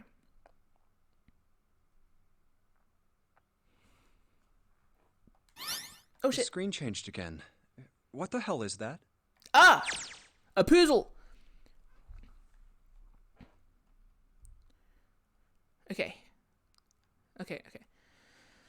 Lotus would clearly have patted herself on the back if it would not have made her look entirely ridiculous. We should high five though. After a few seconds, the accepted disappeared to be replaced with 9 squares arranged in a 3x3 square. The screen changed. No idea. Looks like a puzzle. It does look like a puzzle. Suddenly, Lotus stood up. Huh?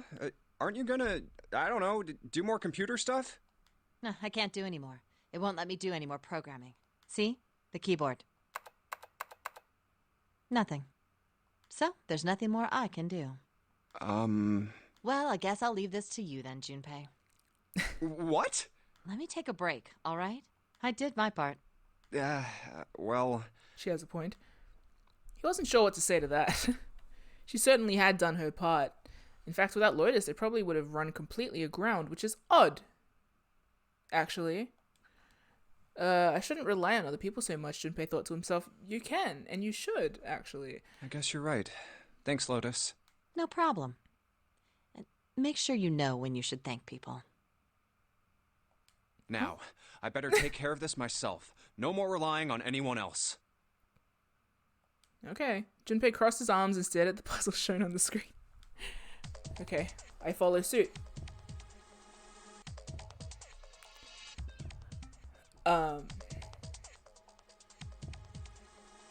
And just like I'm sure Junpei would, I'm gonna guess it.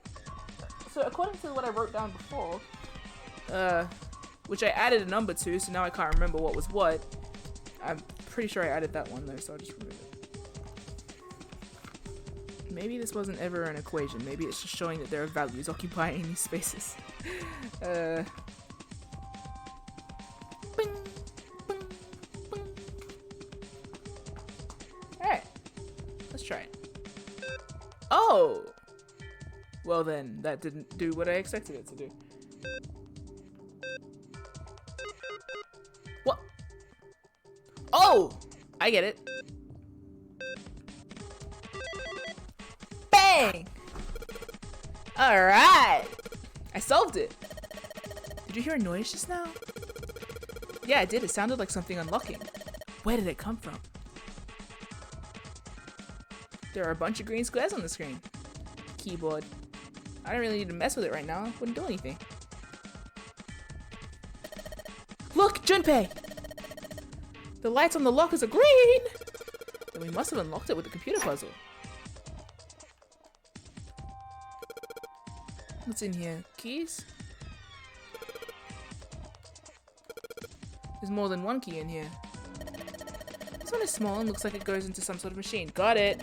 And this one has the Earth symbol on it. Ooh!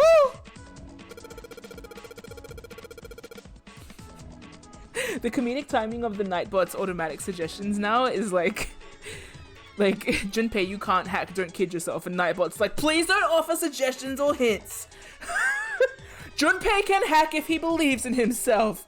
Okay, keyhole in A deck. If that's the case, we probably don't need the Earth key right now. Alright then, Earth key. I'll just tuck you away deep in my pocket. Now, as for the other key. Nice. I don't believe you, Nightbot. Nightbot believes in Junpei? Nightbot is a Junpei stan? Okay, Nightbot. I hope Nightbot develops a personality of their own. Wait. No, wait, don't. Please. If you do, we'd be friends. If robots decided to be sentient, I would just be friends with them. It's not that difficult, right? I'm a bit of a loner. Maybe it would be difficult. I'm friends with you, robot. I don't want to hang out for like 3 years. Sorry. What key is this? From the shape of it, I'd say it's not for a door. Probably some sort of device. Oh, what is it? I wonder, do you think maybe this is the activation key for that thing? The activation key? Yeah, it has to be. Oh, I feel good about this. Oh, Lotus, you're being real, like, cute. It was just at that moment that he heard a voice behind him. It was Clover. Hey, Junpei, do you have a minute? Yeah? He put the puzzle aside for the moment and walked over to Clover. What's up? Over to Clover. I wanted to ask you something. Okay. Junpei, you went into door 5 with my brother, right? Yes! We did not have an awkward conversation at all. I don't have a crush on him. What are you trying to say? He's very pretty, but that's besides the point. Anyway, what? Did you hear him say, like, anything weird? He said something about a bed.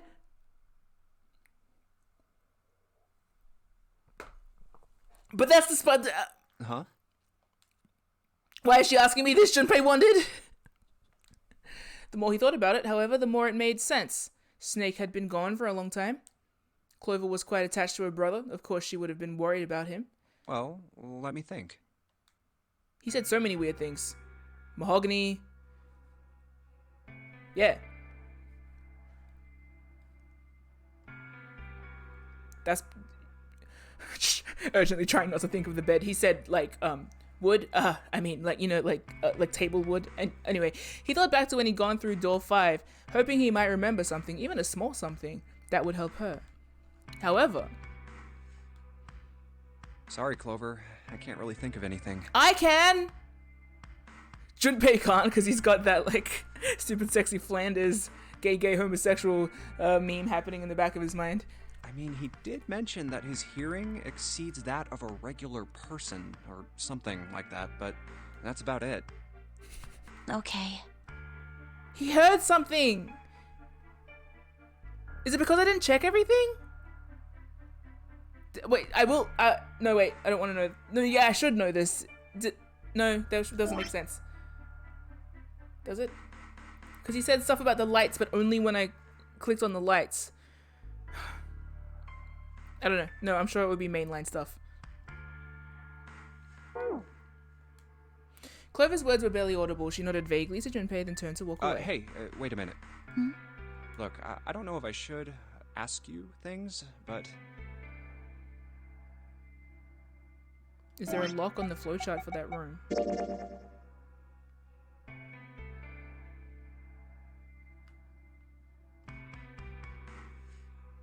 There's an unlocked lock. I am not going to glean anymore. Feel free to DM the mods about whether I should be informed of things. I guess. If that's not awkward. If you don't mind, I was hoping you could tell me if, is Snake, was he born? You're talking about his eyes? Yeah. No, he wasn't born blind. Okay, plot thicken maybe. When he was a kid, he got in an accident. Accident. A really bad car accident. Did the car drive into an experimental laboratory, or are we talking like... He couldn't see after that. That sucks. Oh! Oh. If this is what it... No, wait. And his arm. What? His arm? Yeah. My brother's left arm is... it's not like a normal person's arm. That's not a good joke, but I just saw Dragon Link... God, the timing of that was so bad! I saw Dragon Link say, "Is he you know?" And then I did the arm, but then on screen we're talking about a... Disregard everything of the past minute, okay? Okay. It's fake. It's not a real arm. The accident hurt him really bad. To save him, they had to cut off his arm. Jesus Christ. Oh. Is that all you wanted to ask me? Talking about her brother had clearly taken a great deal of out of Clover. Junpei nodded. Look, I'm sorry for making you talk about all that painful stuff. It's not that. Clover only shook her head and walked off down the stairs.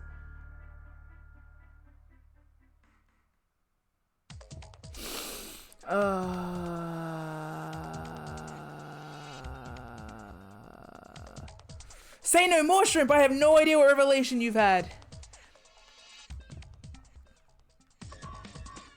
Got the scribblings from the table already.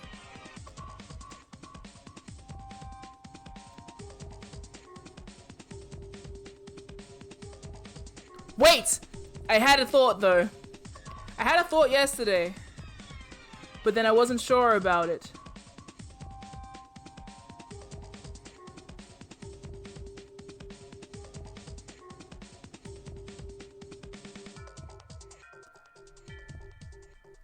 I don't know what Microm's saying. Haha, Mim, you pondered it too, I think. It makes me laugh because thank you for the faith, but I have no idea what you think I pondered. But I will write down this thought I had. I had it yesterday, actually, during the scene with the mannequins, but I'm just gonna scribble it down. I should totally write my theories as they occur to me during the stream and then see how many of them are just fucking batshit at the end.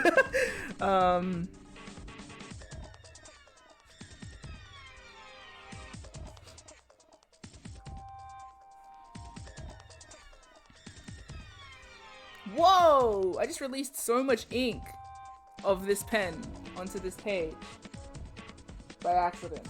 Oops. Well, it wasn't really by accident. That's quite deliberate what I'm doing. Sorry. Anyway.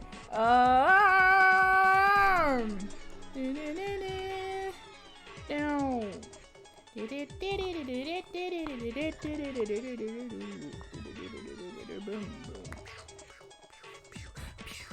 Okay.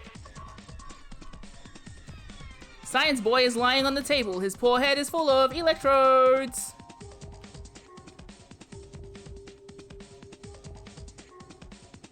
Activation key time. Oh, nice. Okay, Shrimp. I love people having revelations in the chat, but then not elaborating on the revelations, but then putting their revelations in spoilers on the Zero Escape on the Discord server. Because I am very excited to finish this game and then go back through and just like read everything. Okay. And to see a lot of fan art. The shape sure seems like it goes to this machine. Alright, I'm turning it on. Okay, the monitor is on now. And it's full of letters. It's showing some kind of warning. Power restored to experimental device. Emergency system will activate in the event of abnormal subject behavior. Okay. It says power restored. Alright. Science boy is lying on the table. Junpei! This thing in here is on now! Yeah, that's because we activated the power on this side. Could you, like, play with it a little? Okay, yeah. I'll turn this dial here. 10, 10, 10. I don't think it's working. Nothing happened. Well, maybe she missed something. I should ask her to look around the room again. This is the monitor. There are a whole bunch of cables under this. It's a wash basin. Short flight of stairs. This. It's a rack. There are some cables.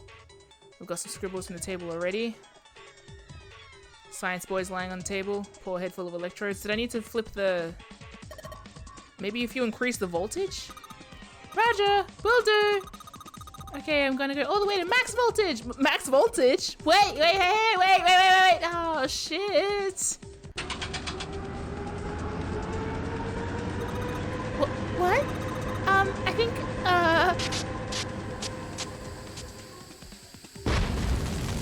Science boy! Oh my god! The mannequin's head! Oh man, that sounds like a fire alarm. God, what the hell? Fire detected? The emergency system will be activated. Evacuate the room immediately. Fuck. The monitor looks like it was almost melted by the heat from the fire. Science boy's head is on fire! Science boy, no! Oh, the humanity! What the hell is science boy? Are you talking about the mannequin? Yes. Forget about the mannequin! You need to help Clover now! Oh my god. Hey, Junpei, do something! This is your fault! Did I say do it to max power? My fault? Is it? Ah, it's hot in here.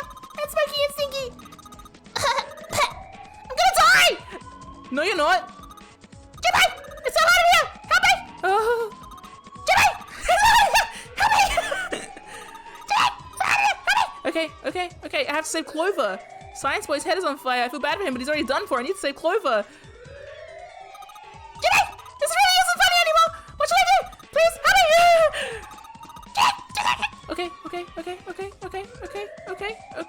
Okay. Oh, yes, this. Hey! The screen is all red. Malfunction has been detected. Experiment discontinued. It says the emergency system has been activated. Then deactivate it! Whatever that means. Clover's still in trouble. We have to save her now. Yeah, no fucking shit, Sherlock. Typing on this keyboard isn't doing squat. Is there not a fire alarm? Wait! Junpei, look at the light! It's green! The emergency system's activated and disabled the lock! Now we can save Clover! Fippled! Junpei! Come on, kid, jump! She's safe! Oh man, that smoke is some serious business. Time to close this door again, I think. Clover, are you okay? You hurt? I'm sick. Damn, she's coughing so hard she can't even talk. Of course I'm not alright! I walked into a situation and then made it worse for myself, and that's your fault! What the hell took you so long, you big jack? I was grieving. I was always dead! Unlike your brother.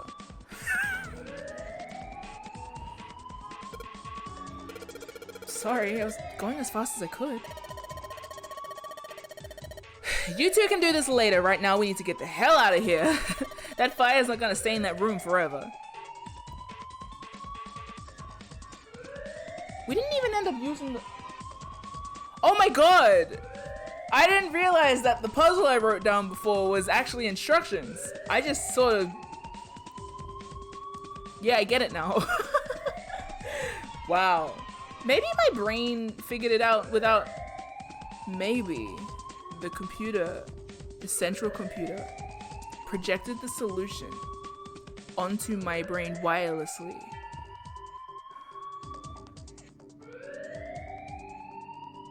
Maybe subconscious. Maybe the subconscious is just an illusion. And that illusion of solution is actually someone somewhere else inputting the information to my output, which is in this case is my hands touching the controller. Really makes you think.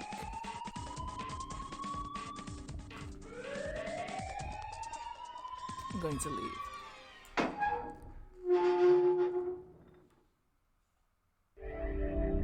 You found it! Yeah! Wonderful! Junpei, Clover, and Wotus wept out of the laboratory. Slamming the door shut behind them. Whew, thank God we got out of there. Yeah. Yeah, finally. Oh, yeah. Yeah. All three collapsed against the wall, breathing heavily. Junpei's heart was pounding in his chest, and his whole body felt weak. He inhaled gulps of clear air, and with each one, he could feel his body begin to calm down. All right, let's go. Nice. Zeke hath awakened. Hello, Zeke, and hello, Thep. You have marched into my stream at a wonderful time. We're in the thick of it, kind of. Okay. They nodded to each other and started off down the hallway. Before long, they found a few new doors, but all of them were locked. Damn, none of these open. They're all locked. Okay. How about that one? I don't know, huh? The final door sat in the corner of the hallway. I recognize this door. Let's hope this is the door with the prize. Junpei grabbed the door handle and was about to pull it open when a voice cried out behind him. It was neither Clover nor Lotus, but he recognized it. There was no doubt. Junpei! Huh? Huh? He spun around. Ba-ba. Scooby-Dooby. 3 of them. June. Santa! 7! Christmas already? They stopped short in front of Junpei and his companions, gasping for air. What are you guys doing here? What? But Hey guys! Could you come? Hey, on the Okay, so this is a the same map as of before. the ship's interior? It says. So Door 7. Door 8. Yep. Yeah. We aren't gonna be. We might get separate. Otherwise, we won't be. That's how the known. Wait a sec. Christmas in July. Oh. Oh. You've got to be kidding me. One by one, the others saw what he'd seen. we may as well go. Yeah. Shit's crammed. Oh, almost forgot. We should keep this. He pulled the map from the wall. Oh, let's go meet Papa Ace and see how trustworthy you feel today. Ready?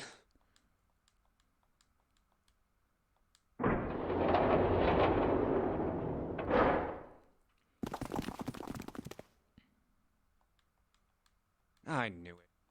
We're back. Hey. In the hospital room. I see. So, I believe I understand what you're saying. you don't understand shit, old man. Anyway, so, now, for context, now we have all the pieces of this little puzzle. One of the rooms led to a shower. The other room led to the kitchen and a freezer? Was that? Oh, no. What did the other room lead to? We just did it yesterday. Bro, my memory's ass. Maybe I'm being affected. Maybe I can't access the part of my brain that stores memories because it's owned by someone else. It's controlling me from a big computer. Oh, operating room and then a laboratory. Gotcha. Okay. The 6 of you split into 2 teams and went through doors 7 and 8. You solved the puzzles in the operating Oh, you're gonna room remind me and what I then want it met one from you, another old in the man. hall. You look like anyone might. At any rate, I feel a bit silly for my little show of altruism. You should. Dumbass. I know I said I was sure you'd come back for me. I didn't think it would happen so soon, though. Well, we saw each other again and we ain't dead, so I say that's good enough. We? Define we! Some of us are dead! Anyway, I say we get out of this creepy old place. We found the key we need. The key? Ain't that what I just said? No. I'm talking about the Jupiter key. We found it in the operating room. Here.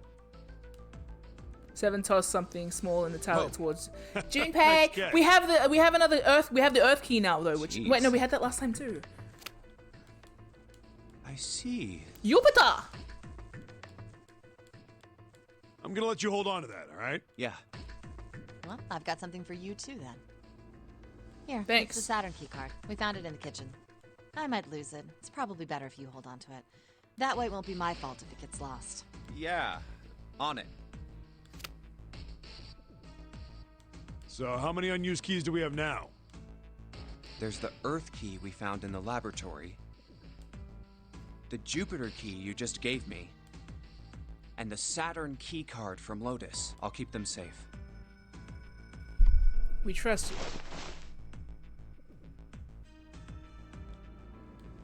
The Jupiter key is supposed to be for the door at the end of that long, straight hallway, right? Yeah. If the map's right, then it connects. Then, next to the stairs. Wait! What about door 3? Look, you saw the map. It's the same Okay. as 7. There's no point. There is at least I'm the... gonna Skip it, skip it, skip it, skip Yeah, it, skip it. We got Snake some might be snake on the other lore, kind of. Snake was in a car accident, supposedly. That after which he lost his eyes, or his vision, I guess is how you would say it. Sorry, and his arm. So he has a prosthetic arm, I believe. Oh, it'll take me to the first text I haven't read. Okay, that's very nice of them.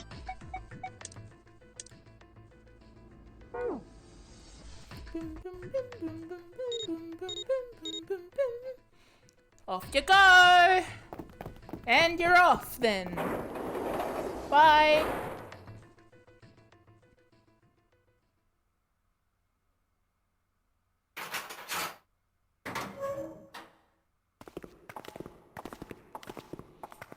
Now what? No idea. There's whatever question this was. You know, that's a good question. Yeah, man. Junpei looked off into the distance thoughtfully. He doesn't know what he's thinking. Lotus sighed and shook her I head. can't believe this. You guys followed me here, but you don't even know why. Junpei, you've got the solar system keys, don't you? Yes? Yeah. He did. He pulled them out. The Saturn key card. And the Earth key. Yeah. What about him? Junpei didn't see what they had to do with anything, though. Both he and Santa were completely lost. Fortunately, June took pity on them. Don't you remember the elevator? Yes, I remember the elevator.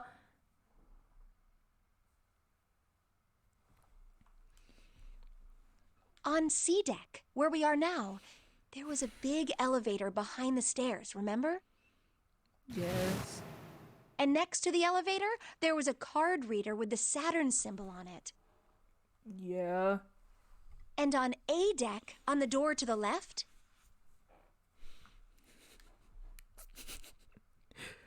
there was a keyhole with the Earth symbol on it, I think.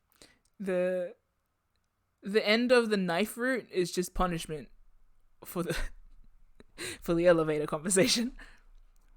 So the two keys that Junpei has? Should let us use the elevator and the door on A deck. Yes, that's right. All right, I got it. Let's get started then. What do you say we split into 2 teams? Lotus and I will search the Earth one, so you 2 can search Saturn, all right? Sounds good. Then you guys should take this key. We have no idea, so don't go too far. Okay. Okay. Well, we can...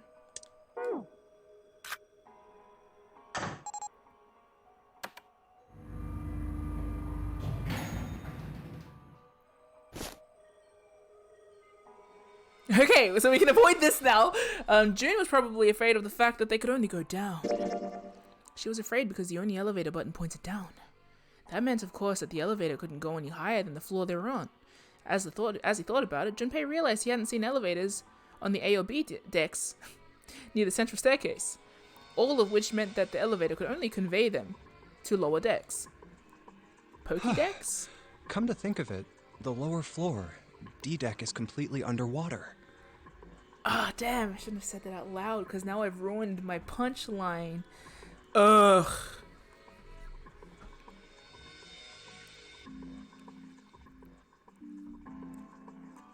I hear that they run I hear that they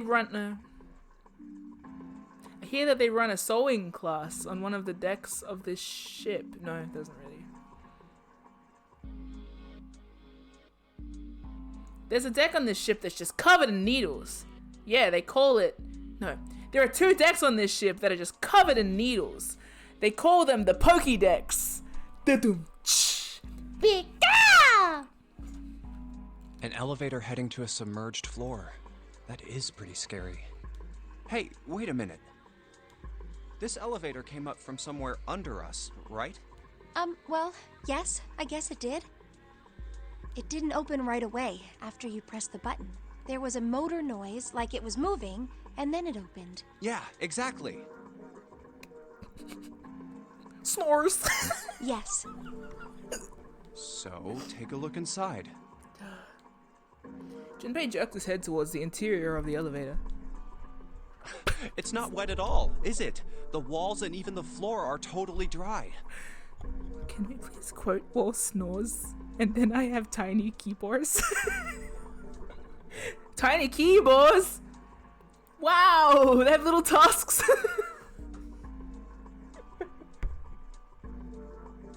Snores. Why do I even tell punchlines when the chat can just make a funny little typo and immediately render me void? Okay. Oh, you're right. They are. She looks around the elevator, slightly embarrassed. Well, let's test it. Okay. Tested. Yeah. Watch this. Watch this. Now, Trips over, waxes nose starts bleeding. I'll just put one foot inside the elevator and look over at the buttons. Oh, there's only two, E and C. Wonder if those buttons are afraid to be alone together in this elevator. All right, I'll push E. Push the E button. Jumped out of the elevator. Bazinga, the door slid shut. They heard the grinding of the blah blah. Blah blah blah blah blah blah blah blah. Skippy da blah blah blah. Can I skip now? Because I know I'm familiar with this conversation. I think I can hear it opening on E deck. Okay, that's done.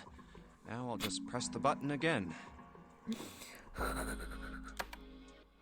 Push E. Oh, funny.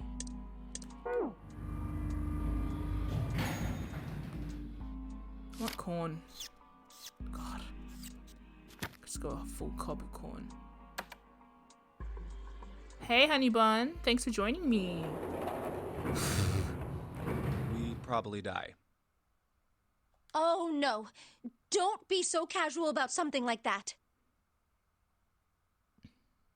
This is different. At any rate, we should probably go back as soon as we can, once we're done looking around down here. Is it? I don't remember her saying that, but maybe I was just reeling from the Lotus and conversation Santa prior. might already be back. Okay, good idea. Now then. Junpei glanced around the room they'd found themselves in. Oh, looks like a good place to die. I mean, what? Oh, he doesn't have the convo to joke about. So true. First thing you noticed was a set of thick iron bars. They ran the length of the room, separating the left elevator from the right Iron one. bars. Well, we can't go over there. Right. Iron bars? Isn't that a character from Dragon Age Inquisition? Then maybe. In the corner of the room that housed the elevators, Junpei found an opening. Well, He walked up to it and stuck his head around the corner. it looks like there's a long straight hallway down this way. Something's written on the door at the end. Wait, is that... Let's check. I think I can skip this too. I kind of don't want to skip them sometimes because I'm like, I can glean things. Maybe.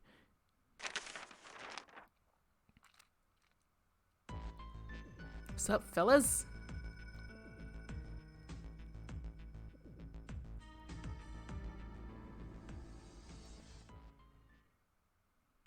What's up, folks and blokes? And artichokes? Snake dead? No! Let's go look at his corpse! Yay! No one noticed though that his arm...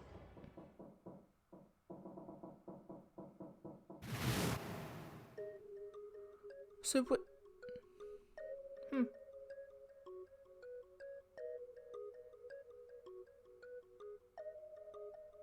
I think that one of us is Zero. Oh! You have to work in the morning and need sleep? Thank you! Aw, I'm glad. Thank you, Dragon Ling, and have a good sleep, and have a good morn, and good luck with your work, etc, etc, etc, and enjoy the VOD. If you're here now in the VOD, welcome. None of your thoughts are your own. There's no such thing as a coincidence.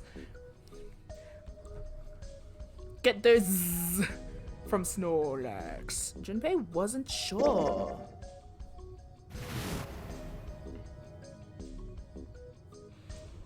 Zzz, but also the pizza.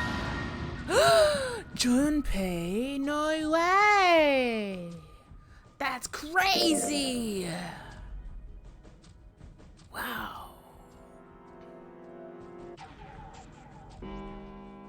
Wait, I should have picked the other option. Oh, it's It's 3 o'clock in the morning again.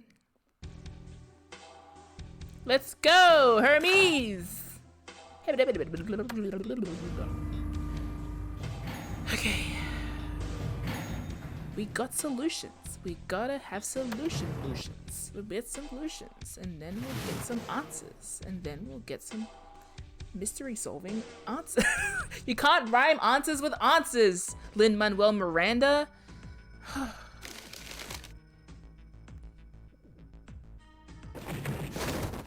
Oh, they're fighting. They're fighting again. Good.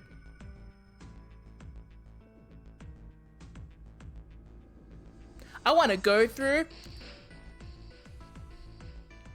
I want to go through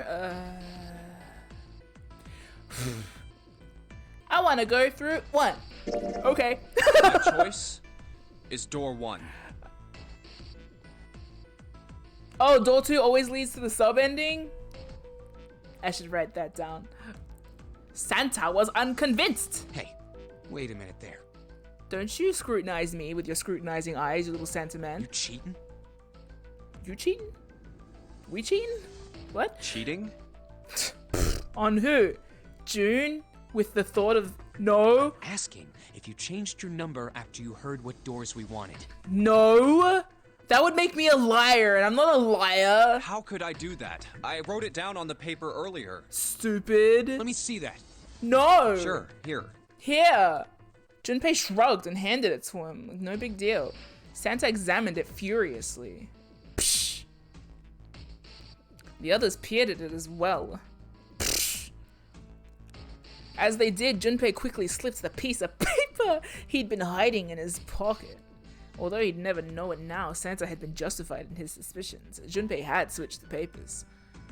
I had 3 pieces of paper ready. For doors 1, 2, and 6. And I put the one with door 6 on it into the pot. If you... Earlier I said that, earlier when I said that Junpei speaks all his thoughts out loud, I just imagined, like... Junpei saying this out loud, haha, they will never know that I had 3 pieces of paper ready, and Santa's just listening to him like, what the fuck, man? He knows when you've been bad or good to be good, for goodness sake. No. Santa's killed someone. I don't know if he has, but he seems like he has, or he could have. He might have. Or been complicit. Who knows? He put a small mark on it so he would know which one was his. I just needed to make sure I drew last. After I saw everyone else's result, I just chose whatever door I wanted. I like that Junpei's just a little bit fucked. If the number I'd already put in matched, then I didn't have to switch the paper out. Well, what does it say? Smug! He fought the urge to smirk. Stop! You got lucky. Santa snorted and tossed the paper aside, frustrated. Very well. We've decided who will go through door 1. It will be Clover, Junpei, and myself. Yes! Okay. Good. I'm really curious about you guys. 1 + 4 + 5 = 10, which is 1 and 0, which equals 1. Our only problem is the 2 remaining teams. I'm loving, so just for everyone, we have an automated Nightbot thing now just for reminders, but I'm also loving the accidental comedy of like what it seems like directly after Zeke saying damn Junpei is shady. Actually, it's like, please don't offer suggestions. He is not a shady boy. What we've established thus far is that because of the placement of all of Nightbot's messages, Nightbot's a Junpei stan and will not take any slander or scrutiny about Junpei. So, Nightbot always seems to tune in when people say mean things about Junpei. And it's like, no! I think he's wonderful! So, our Nightbot is developing a personality, and this personality is a fan of Junpei. So, we should design Nightbot. Like, Nightbot should have a face. More like Junpei Bot. So true. Nightbot is Junpei? Oh my god, can we rename our Nightbot Junpei?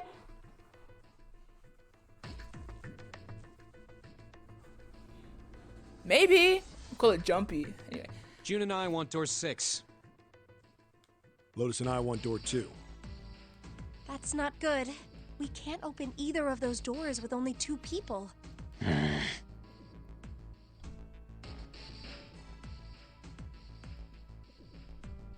His name would not be Nines. Sarah. God. Aw. Fine. 7, we'll go through door 6. Sure thing. I didn't really want to go through door 2 anyway. Besides, if we've got a younger girl with us, it'll lower the average age. What is your deal? Right, June? Well, I June was at a loss for words. Lotus was not. Kill him. Pig. You just wait and see. I love the side scroll. That's so cute. And also calling him a pig, correct in more ways than one. Her eyes were the eyes of a woman prepared to kill. A shiver ran down Junpei's spine. Calling me old. This is why men are such a pain in the ass. Sorry. They're about as subtle as a brick. She's just pacing and saying all this. And they're at it again.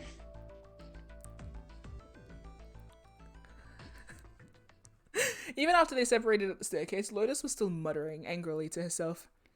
I'll see you later, June. Bye, don't murder anyone in my absence. Jumpy. Circumstances dictated that Junpei and June would have to part ways again, but this time it didn't sting quite so much. Don't make that face. It'll be like what 7 said. Yeah, not the thing about the average age that was creepy. We aren't going to be split up permanently until we find door 9. We might get separated for a little while, but we'll see each other again. Otherwise, we won't be able to open door 9. And that's how the notary game works. The more you talk, the more sus you feel to me. 7's words took a weight off Junpei's shoulders, while placing a weight on mine. It'll be fine. I'll see you soon. All right. See you later. Bye. Lingering uneasy remained, but they went their separate directions without much trouble.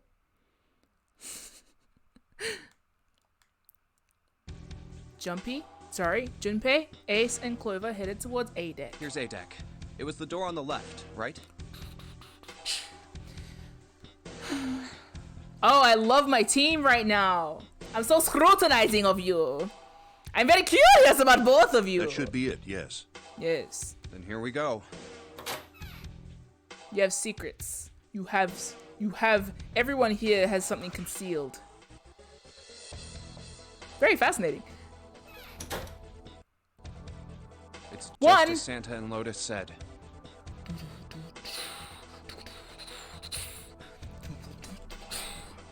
At the end of the hallway sat a door with a large 1 upon it, just like mine.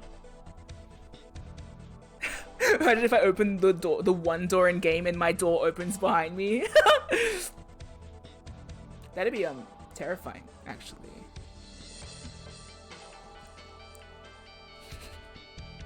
Oh my god, my iPad just switched off. Ah!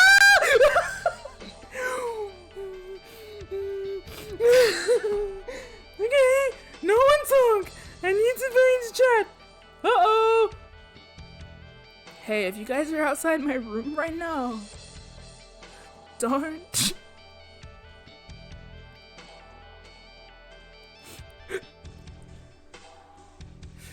Okay. I'm also, I can see you guys now. Oh, thanks. Oh, thanks. Oh, thanks. Oh, shit. Okay, thank you. That's enough. Quick, I'm watching again. Call me stupid. Stop!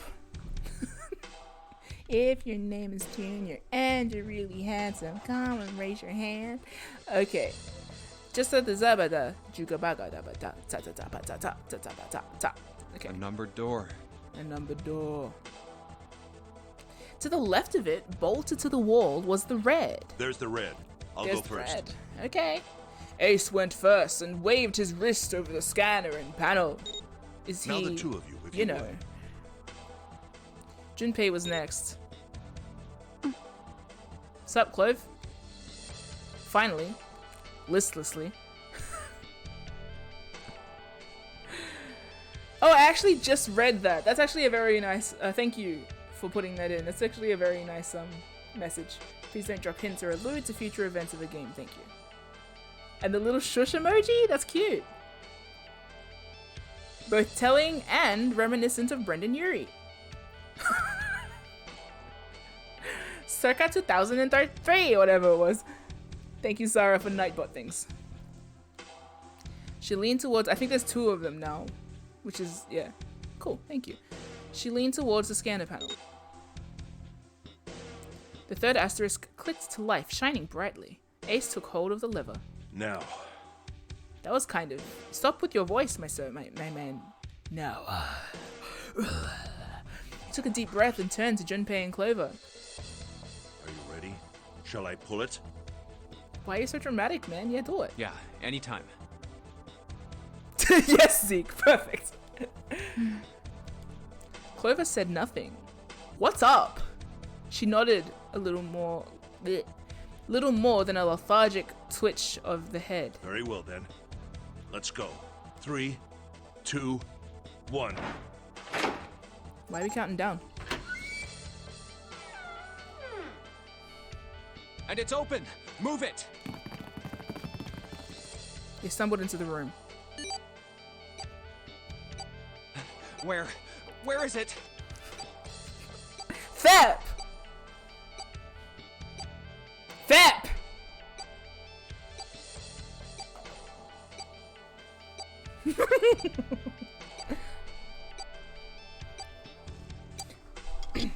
Anyway, when's my birthday? My birthday's already passed? Damn it. Okay, where is it? Frantically, Junpei scanned the room. His eyes stopped on the device that would determine whether they lived or died. There it is! Over there! Over there! Next to the door they'd come through was the dead. As one, they ran to it. Rom gave me a Godot image yesterday that has been just eating away at my brain. But you can't Godot an exam. You can forego an exam, or not go to an exam. You can go to an exam and not do anything, technically.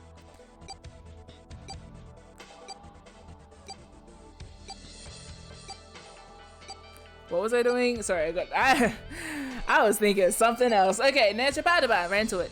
They put their hands over it as if they were fighting for it. Why?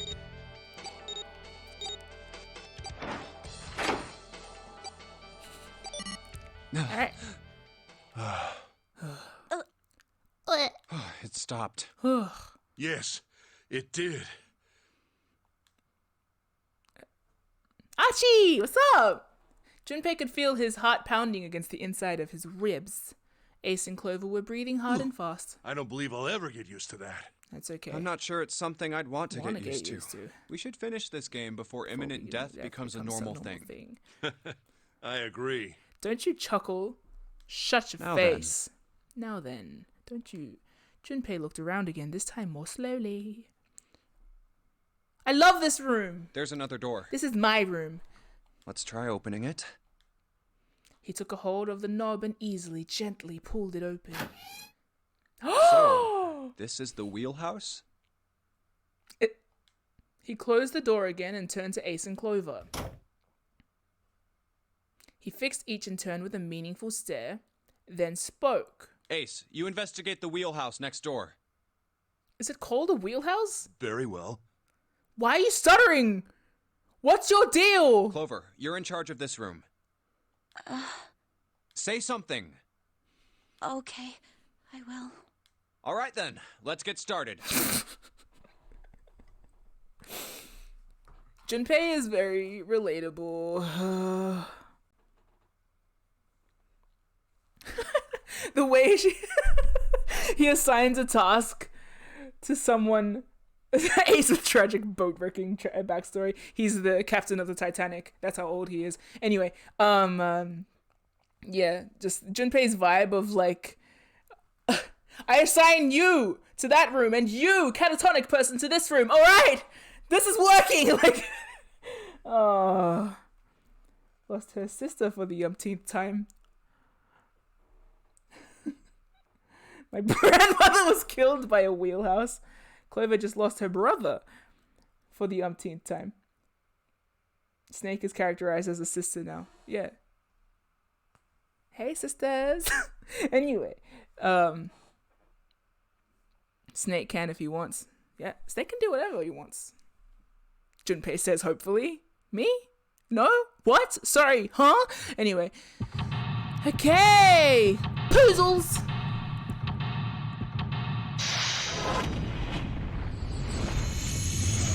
We didn't crit this one. Junpei's eyes didn't appear. Cool, this room's very empty. Yeet. Yeah, Snake can do anything he wants except live.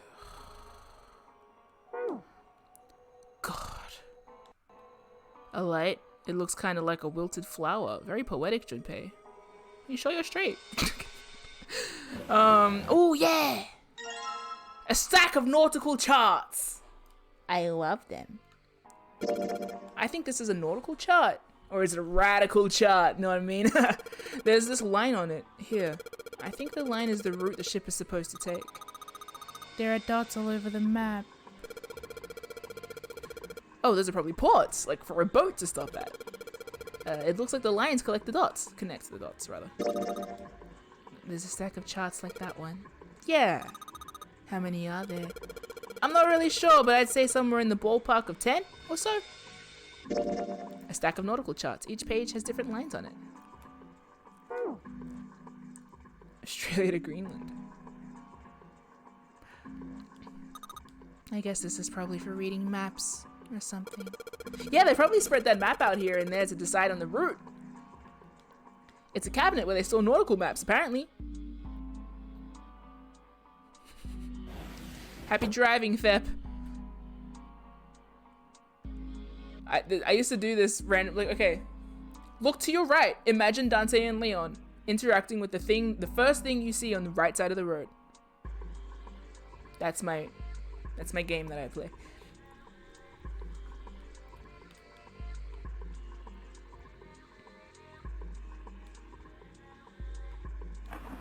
Oh, hold up. There's something in this one. Pocket watch. And the clock is stopped at 5. Oh, I wonder if this is going to correlate with a position on the map. That's a pocket watch. She sure hasn't been saying much. And she just keeps looking at the floor. She seems kind of sad. Well, no shit, Junpei. An old one too, the kind you have to wind. The hands have stopped at 5 minutes, 39 seconds past 10 o'clock. Huh, I wonder if it's broken. Yeah, I don't feel anything moving when I fiddle with the dial here. Looks like I could move the hands manually though. Oh. A voice he hadn't expected startled Junpei from his examination of the pocket watch. Oh, pocket watch. Might I take a look at it? No! He spun around to find Ace standing in the doorway. Why? Junpei shrugs and and handed him the pocket watch. Hey, man. What are you doing over in this room? Hey, man. What? Oh, I just thought I'd come check up on the two of you. Is there a problem? Nah. You and your strong nose can come check on us if you want, I guess, but... Ugh. Your mom just said the "Are you winning, son" meme? Very much so. Yeah.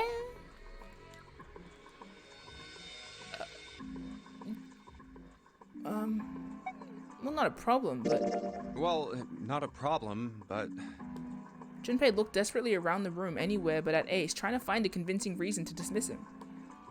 Ace opened his mouth and took another look at Junpei and shut it again. Shut it again. A small smirk appeared on his face. Oh, I see. Of course. Don't infer anything. He looked Junpei over, then glanced at Clover. I cannot tell you how so far off the mark you are. I apologize for the intrusion. You are so...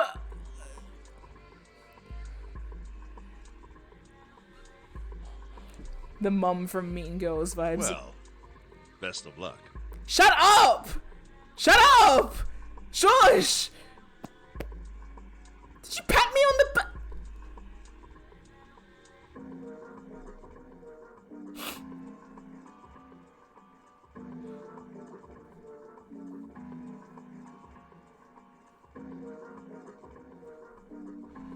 Microm, same joke. Yeah. Okay. Ace gave Junpei a knowing pat on the shoulder. We are not the same, you and I, old man.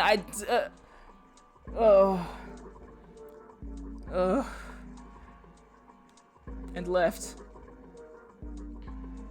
Ow. For no reason he could fathom, Junpei's head began to hurt. What, did we just get stabbed by a syringe? Yeah, it's not too far away. She just dresses like that. So at least it's not as creepy.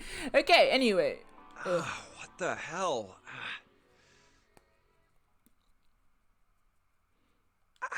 My head. Oh shit! It's only creepy insofar as she's like catatonic at the moment. That was my main cause for shut the fuck up, sir.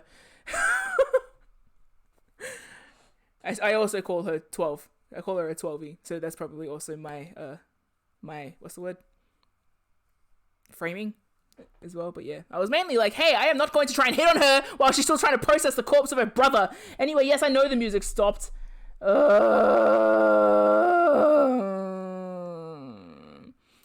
yeah, the main cause for distress was that. I feel like Ace just killed me. A sharp pain in his head. How much time passed? He wasn't sure. But he did notice when Ace strode through the door. His smile was more of... His smile was more of a smirk, and he had the air of a man who knew more than his opponent. Yes. There was something I wanted to check, if you don't mind. Yeah? What's that? Pardon me.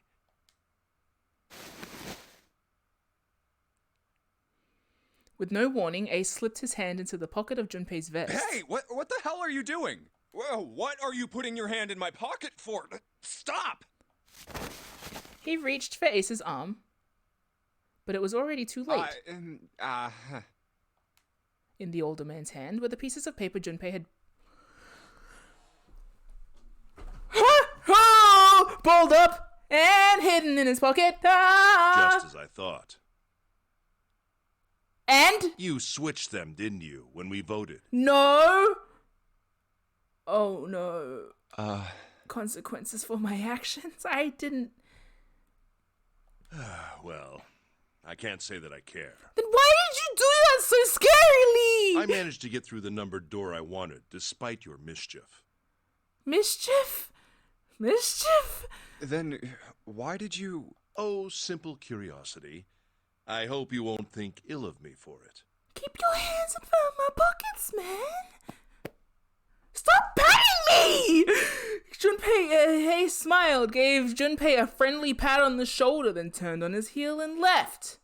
Again.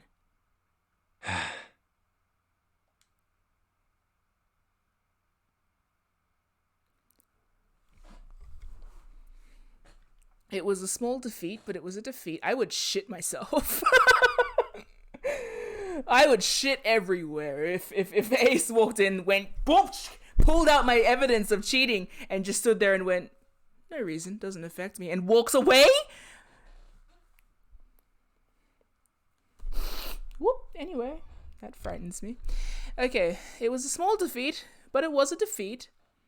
Junpei had lost the upper hand, and he knew it. He could feel his stomach begin to tense. Imagines that scene with Claude and Rhea, surprisingly. That was odd. Anyway. Damn. Okay. He's quite unnerving, but I also find most of them unnerving, so now I'm not sure. Also, hi, Isaac! It's a wooden box. Teacher vibes. Yeah, that gave off big, like, snatching up, like, notes from class vibes. That was very much in line with the teacher vibes that he gives off. Wise to sleight of hands, yeah. We've been passing notes around the room kind of vibe, yeah. I just got, like, a childhood memory. Did I ever get a node caught? I think I did. He's definitely a killer. I feel it in my gut. Anyone can be a killer, even Junpei. Okay, it's a wooden box. Maybe a case for letters? Hey, Clover, you ever write letters? Yeah, with my brother, asshole. Nothing. The shelves are lined with books. Let's see what's in this blue one. There's something written on it, so it is written. Ship's log. Huh. Ship's log, huh? I wonder if that comes from the ship's tree. Does that make you laugh, Clover? Clover. Nope. Okay. I must say, Junpei's vibes around people who are struggling, very relatable content. Okay, the shelves are lined with books. Looks like they all have something to do with sailing. None of these look very useful. The left drawer. Let's have a look. Nothing. The right drawer. Let's have a look. Nothing again. A chair.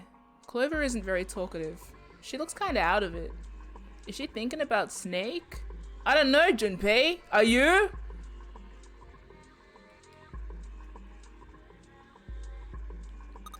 Junpei, are you trying to open that door? Forget it. It's pointless. I tried it earlier. It won't open. Why did Ace threaten me like that? I know he deserves it, and that's the curious part, right? Because I actually did wrong in that situation. He called me out for something that I did badly. So really, that just incriminates me more and makes him seem more upstanding. But not really, because he's freaked me the fuck out. Okay, a map. It's got the Atlantic Ocean in the middle. Hey, Junpei, what do you think these red things are? Ports? Yeah, they look like pins. What do you think they're for? Who knows? What do you mean, who knows? Come on, be serious! I am! He's seriously clueless. Red pins on a map of the world. I wonder what they mean. Hey, Junpei, you sure you don't have any, like, hints or clues or something?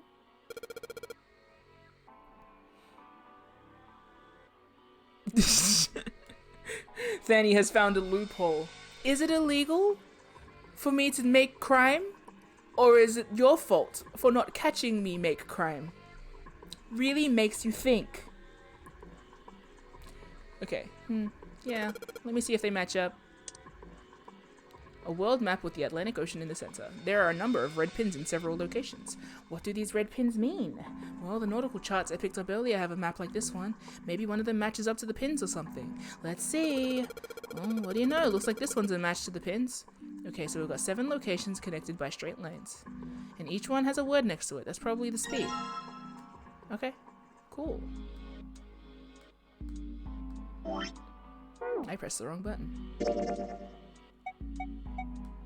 Captain's log. Okay, a ship's log found in the chart room. The following is written on the last page.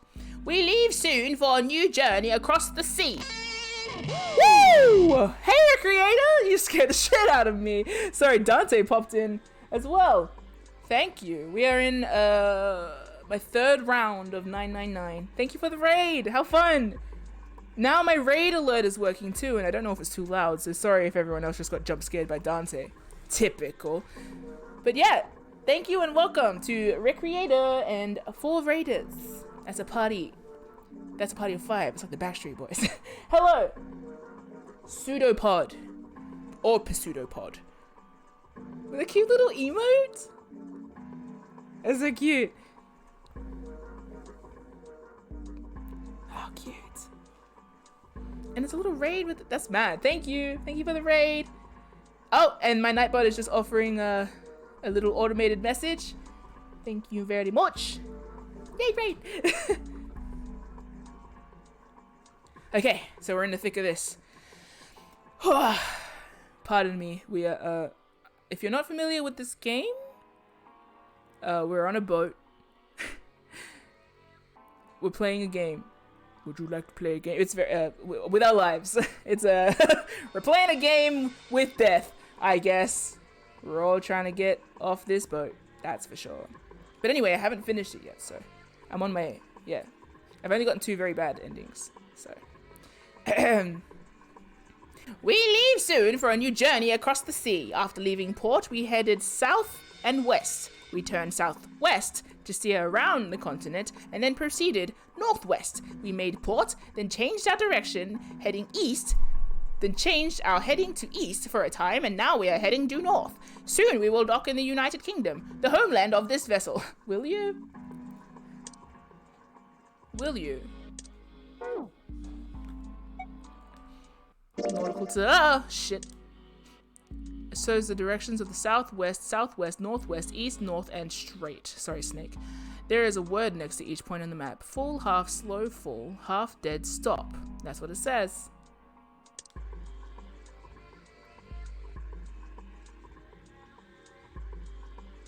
Cool. South. Southwest. South, west, southwest, northwest. Is this the same?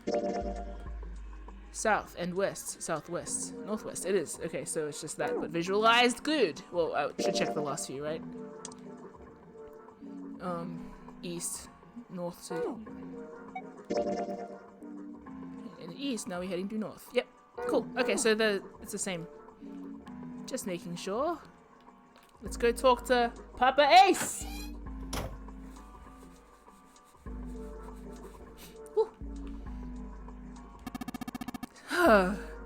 This is no good.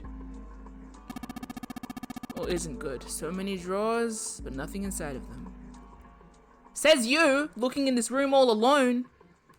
A desk. There's nothing in the drawers. There's another room on the other side of the window. A compass. It appears to be broken, however. You see, the glass cover has been smashed to pieces. By who? A broken compass. Doesn't look like it'll be very useful.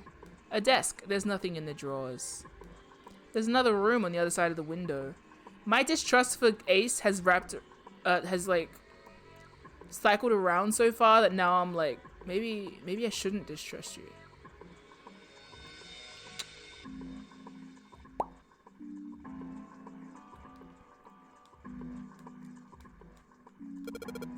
No, that's a lie. Triple distrust. The helm. Well, steering wheel might be a more appropriate term. This thing won't budge. Feels like there's something keeping it in place. What would be the point of moving it? I don't know. Puzzles? The ship has stopped. Your ship has stopped. What would be the use of steering it? What would be your use of... Shut up! I know, still. What's the point of your hair being so tall? What's the point of anything, man? Oh. Okay. It looks like this is the only exit. There's some sort of square device embedded in this door. Looks like this is some sort of lock. It's got a weird shaped indentation in it. Huh? This shape. Maybe it does look like the pocket watch would fit here. Nothing. I imagine the pocket watch is intended to go in the... Okay. However, we may need to do something with the watch first. You have all the answers, old man. Why don't you figure it out? Yeah, we need to figure it out. Okay. Anything else in this room I need to see before I start trying to solve the watch puzzle? A mechanical pocket watch with a spring. It doesn't appear to be working. The hands have stopped at 5 minutes 39 seconds past 10 o'clock. Turning the knob does nothing. Yeah, it's probably broken. It looks as though you could move the hands, however. A broken pocket watch. I can only move the hands manually. The knob doesn't work. Yeah. So I can't move it here then. No worries. That's fine. Don't need that. Ace's hair is very yankable. Yeah. A broken compass doesn't look like it'd be very useful. What if it... It might be. The helm. It won't move.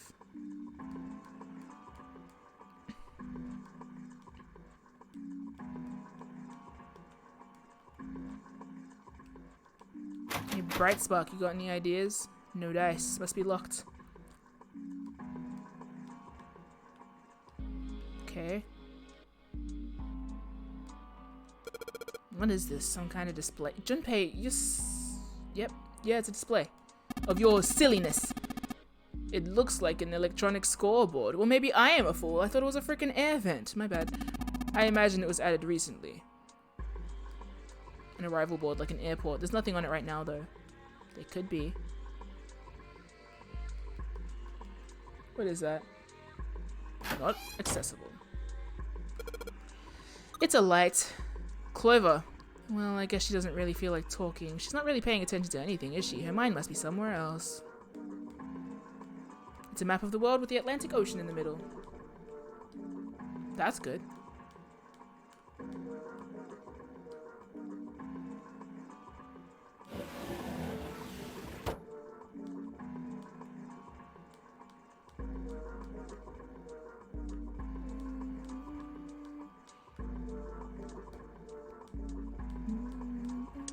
This is equipped, right? Yes. Dun, dun. Whoa! Hello, Soy! Yo, another raid! Hello, Evan! Woo! Thank you! Welcome! We are playing 999, and you have raided just like maybe 5 minutes before you arrived here. Oh, and I got a host as well. Thank you. Thank you. And yes, this is my. If Snake were here, he'd run his itty bitty fingies on the table. He would, and he'd tell me exactly what kind of wood this is. And hello, Evan. Welcome, and thank you for following, and thank you for the raid, and thank you for the host. Everything just happened so much. And we are at. I have gotten 2 endings in this game, and I am now approaching hopefully a 3rd. We shall see. Whoa! Sucks to be you. Thank you.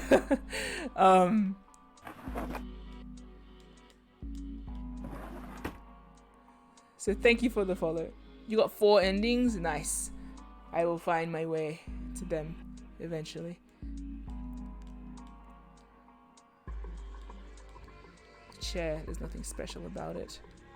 Which endings I got? I got the submarine ending and a knife ending, which was surprising. Oh, I won't elaborate actually because I don't know which endings you've gotten. And yeah, spoiler-free zone. So thank you, Sarah, for the Nightbot reminder for new viewers.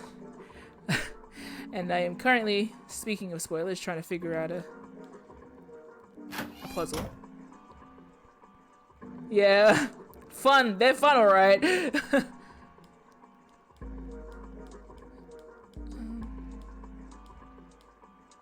Ooh. Cool. Good luck with your endings. So you can tell anything you want. Nice. I probably shouldn't have read that so fast. I am just remaining head empty about what I'm see. Okay, so I can talk freely then, so that's good. Well, basically all I've been talking freely about is, everyone keeps dying. So that sucks. Cries. Anyway. Okay, this has gotta have something to do with this, so. But I just don't know how to play it. I wonder if there's any.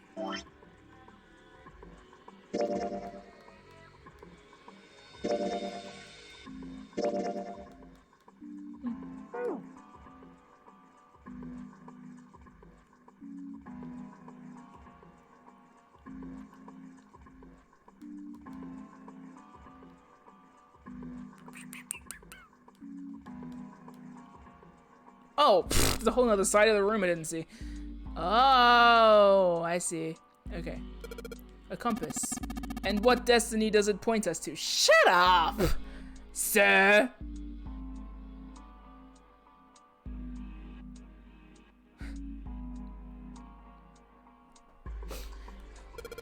I really hope you don't think that sounded cool. Okay, dang! Now all of my doubts are becoming swarmed by a strange fondness. But I can be doubtful, hate you, and think that you're funny. Yeah, dejected, freaking sad dad vibes. Damn. Dang. Okay. Oh, good. An engine order telegraph. They use this on old ships to adjust the speed of the ship. Like the gear shift in a car? Well, it's a little different. The device doesn't connect directly to the engine. In short, it's a transmitter. Aren't we all? The navigation officer uses it to set the speed of the ship, and it sends a signal to the engine. There's a handle on top of it, which can be moved back and forth to... Hold on. Huh? There's no handle. You're right, there isn't. You get a gold star, Junpei, and a pat on the head. If you get 10 gold stars, then I give you a certificate. And you can go and tell your parents to come to the school assembly, where I will provide you a ribbon. Yes? Okay. It looks as though it was deliberately removed. This room is just like the other one. Metal plates bolted over the windows. Heck, not just bolted. Looks like they've been welded on. No way in hell are we gonna get those off anytime soon. Everything, it's like one of those book memes where it's like 999 and then like really thin book where it's like 999 if we had a blowtorch.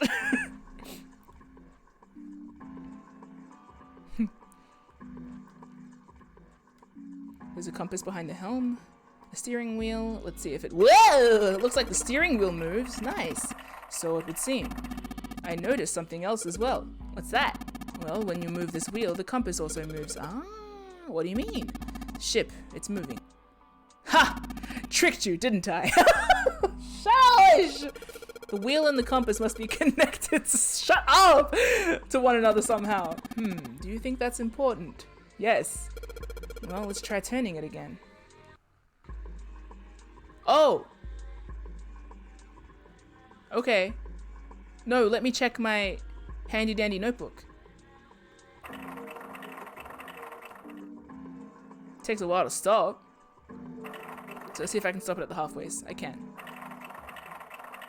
I'm going to assume that this has something to do with my pocket watch, but maybe I shouldn't assume that. Maybe I should follow the actual things. No, I won't. No, maybe I will. Let's try it. I mean, there's no harm in trying, but I'll go check the rest of the room first. The wooden board with a circular hole in it. I misread that as cucumber hole. Ah, a human hammer. ¿Por qué? Hello, Oki. Oki. Let me read that properly. Oki amaterasu? Or terrace?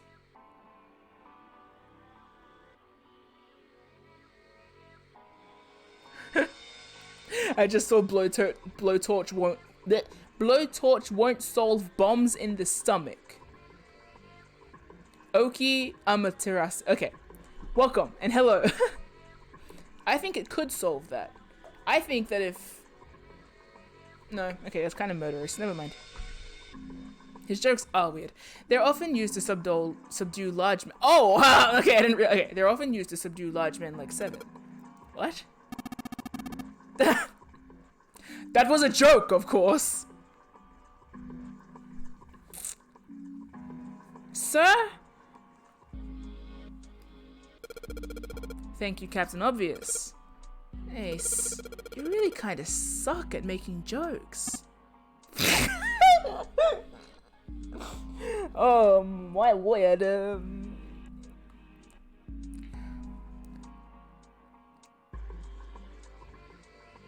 Let's all take a look to just, let's just point and laugh at him. Yeah, I think that's what we should do. Everyone in the chat, please point and laugh in real life at Ace. You can't tell a joke. You think you're so funny. With you, look at your high collar. Why is your collar so high? Why is your hair so tall? Tall hair have an ass. Why are you so unfunny? It's pretty impressive. That was rather cruel. Okay, sorry. God, I think I feel bad. No, I don't. I don't. Alright, let's go to my files.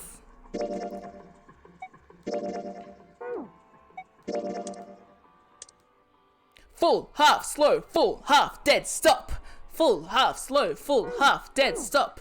Full, half, slow, full, half, dead, stop. Did I already mess it up? Full, half, slow, full, half, dead, stop, I think. An engine door to telegraph. The handle's been taken off. We can find a replacement, probably get it to move. Oh, we don't have a handle, so I didn't even remember it. Alright, let's try this. Oh, yeah. I'm gonna try and go. This won't work. This won't work. Maybe? Whatever. Maybe. Who knows? Most of the chat knows. Thank you for not telling me.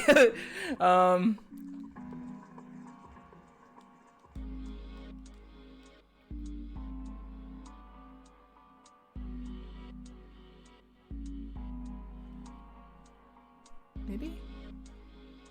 It's worth a shot. Maybe.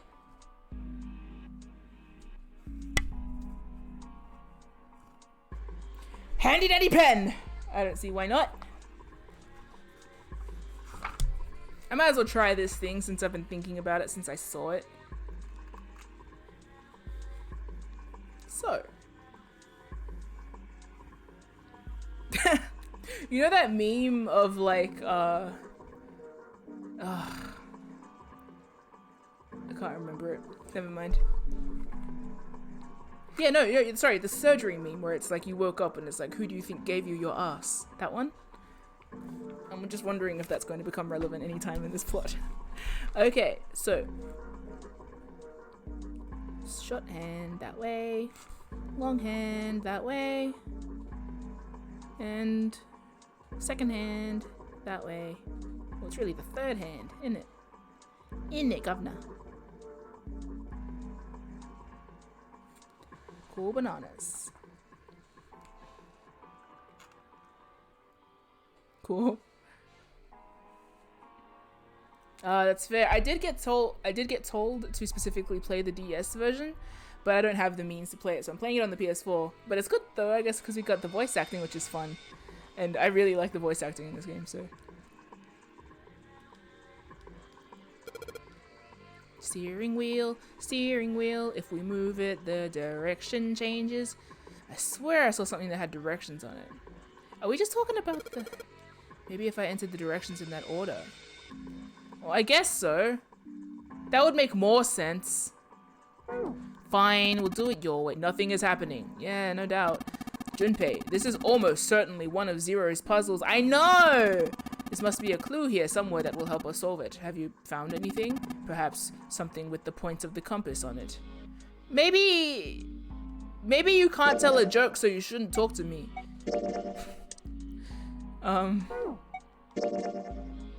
I do wonder if I'm meant to do it this way. If so, I guess. I mean, it would make more sense than what I'm trying to figure out. Okay, so after leaving port, south. I wonder if I could memorize this. South, west, southwest.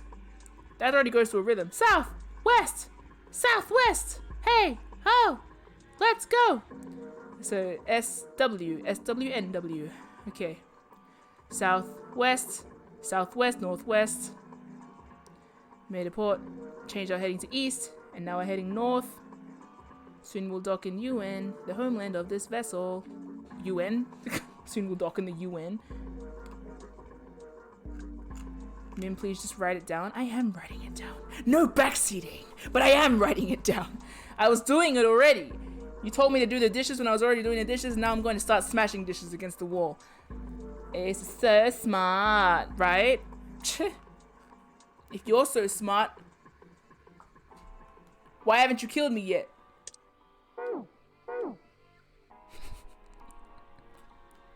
Okay. Cool. So south. Alley-oop. Stop. West. Yeah. Southwest. Did I already mess that up? Maybe. Southwest. Northwest.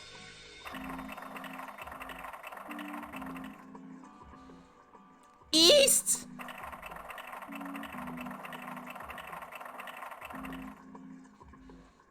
North.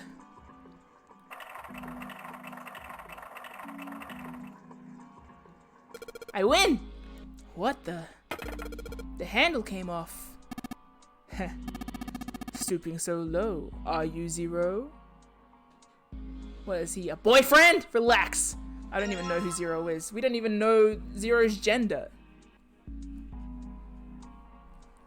We got a handle.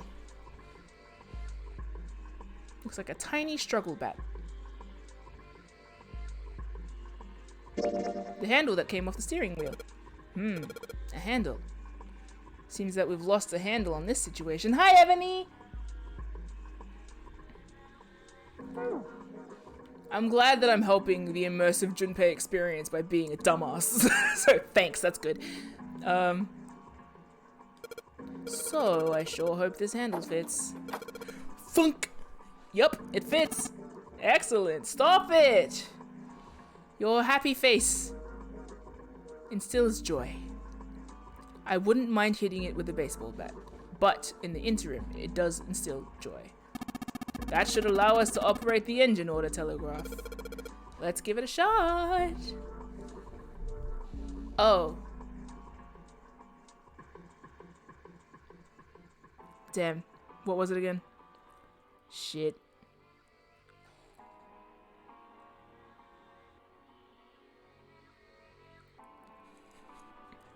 $15 mins? Okay. Okay, Shrimp. Speed run that. If you must. 15 minutes? Come on, guys. Alright. Nothing's happening. Well, yeah, because I didn't do anything. No, I don't think so. Take a look. Over there, above the door to the chart room. I get it. I get what we're doing. I just don't... I just didn't remember my song. Thank you, Danny. I'm gonna write it down. You know what? For Shrimp's sake, I'll take my time and show everyone my pen again. Ooh, that's not a pen, that's a case. But inside the case, ooh, wow. Ooh. One day I'm gonna drop this when I'm trying to like do its little dramatic reveal. Oh, pen.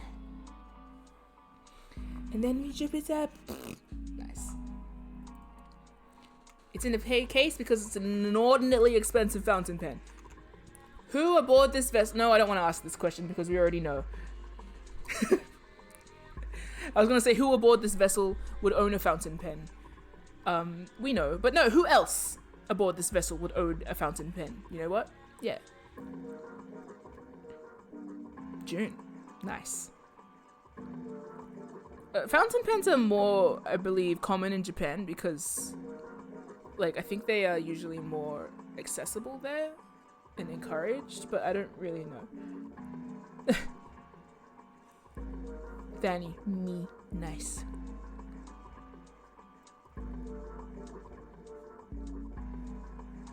Full, half, slow, full. Fun fact about my pen is I often get Japanese brand pens because I like very thin nibs. And because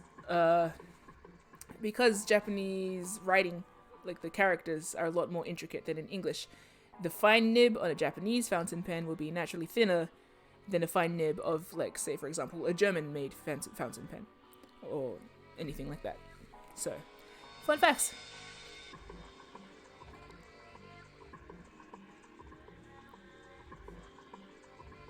This is 999, so you get to have random trivia that you didn't ask for, and it'll come in handy later when we talk about, like, plot thematics and a puzzle that you need to solve using the nib of a fountain pen, or maybe someone aboard the Titanic was using a Japanese fountain pen when they foresaw their own demise as planted in their mind by a crystallized molecule that ate water and is no longer ethanol or something. I don't remember. Anyway, it'll come in handy, trust me.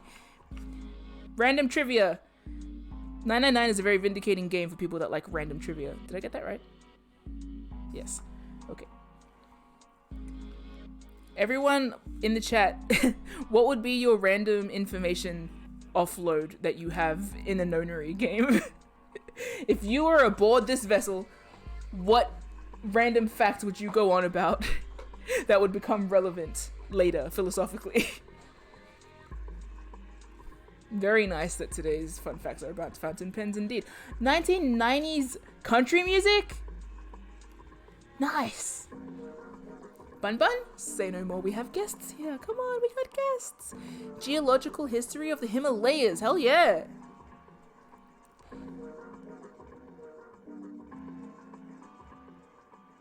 Oh.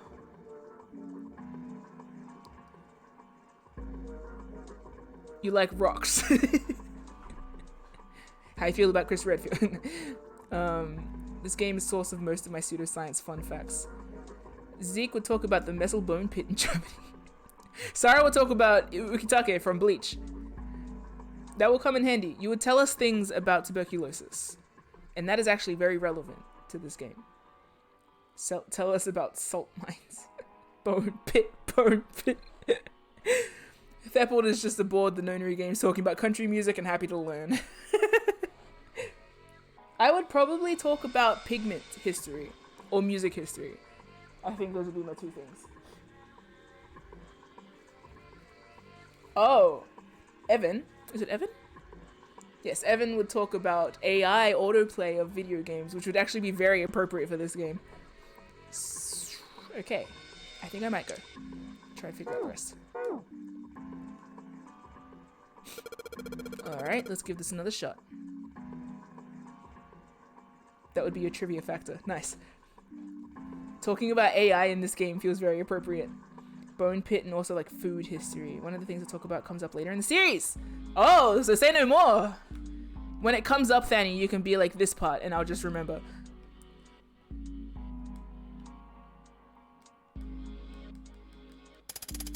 Oh. Uh-uh. No way, I fucked up already. Damn it.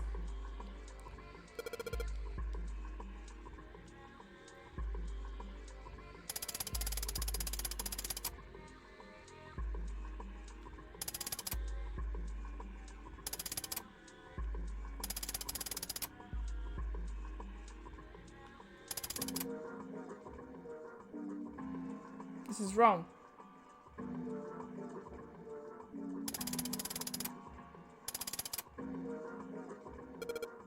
Huh? That's weird. I thought I put in the right speed. Did I mess up? No, I don't think so. Thanks. I am gonna play the 3 games. I like tanking. I like taking my series as like all in one hit. And I've been told I don't know anything about these games other than what I'm learning from playing this game, but the main things I've been told are like basically I've been told I have to meet Sigma. Which again always feels vaguely insulting, but I'm keen to meet him anyway, I guess. Zero Escape is about doors. I just finished another series about doors. I love the storytelling in this game, it's really good. But have you met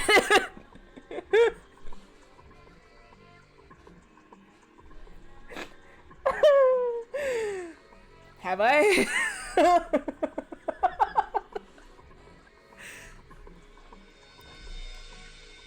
I don't know, have I? Okay. Something's happening on the back wall of the wheelhouse. And it's about time. And dilemmas. Okay, yeah, you're right. Let's check it out. Okay. Hey, the only Marcus won. Every other Marcus has just been nullified. The only Marcus #1, though.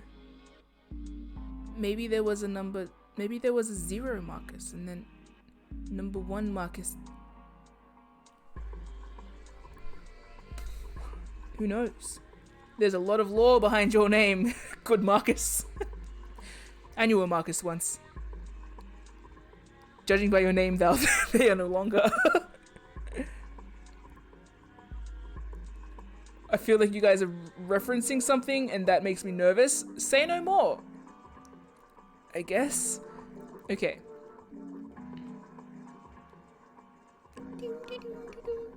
What's this? There's something on the wall that looks like an arrival board. There are a whole bunch of words on the left side of the display. What the hell is this? Dante. the names of ports across the world. I imagine it's showing us the ship's route. You know, just like the ones you might see at an airport. Departing XX, carrier XX, flight XX at XX o'clock. Like that. Oh, I get it. It does look like those are the names of all the ports along the ship's route. It looks like only one of those has a time on it, though. The time on the last line, right? 10 seconds past 3 o'clock. Perhaps that is the arrival time? And... but why are they showing even to the seconds? I don't know.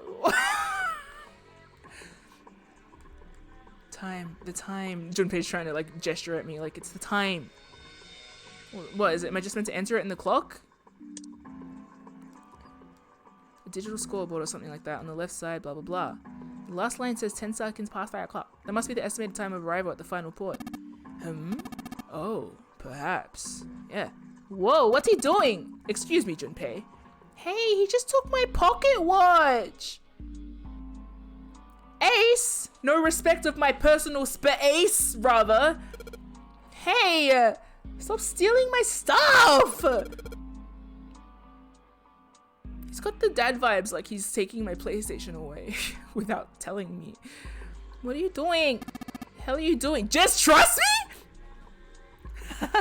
Oh, yes. Yeah, of course. That's all I've been doing since the start of this game is trusting Ace.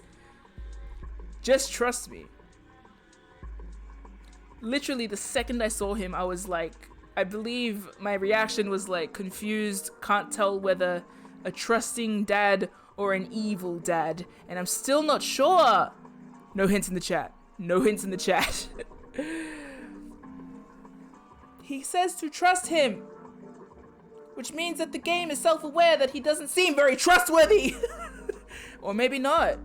I don't know, maybe I'm just...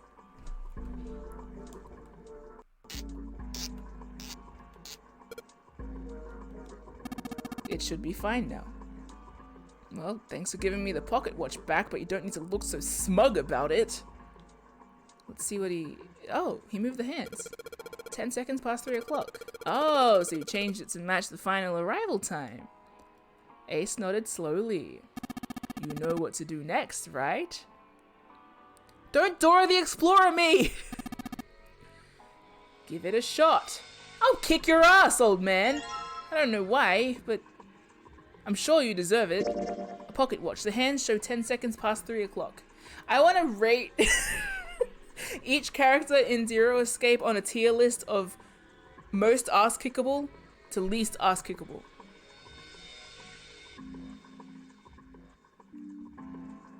I think the person whose ass I'd like to kick the least would be... I guess I'll wait until I finish the game.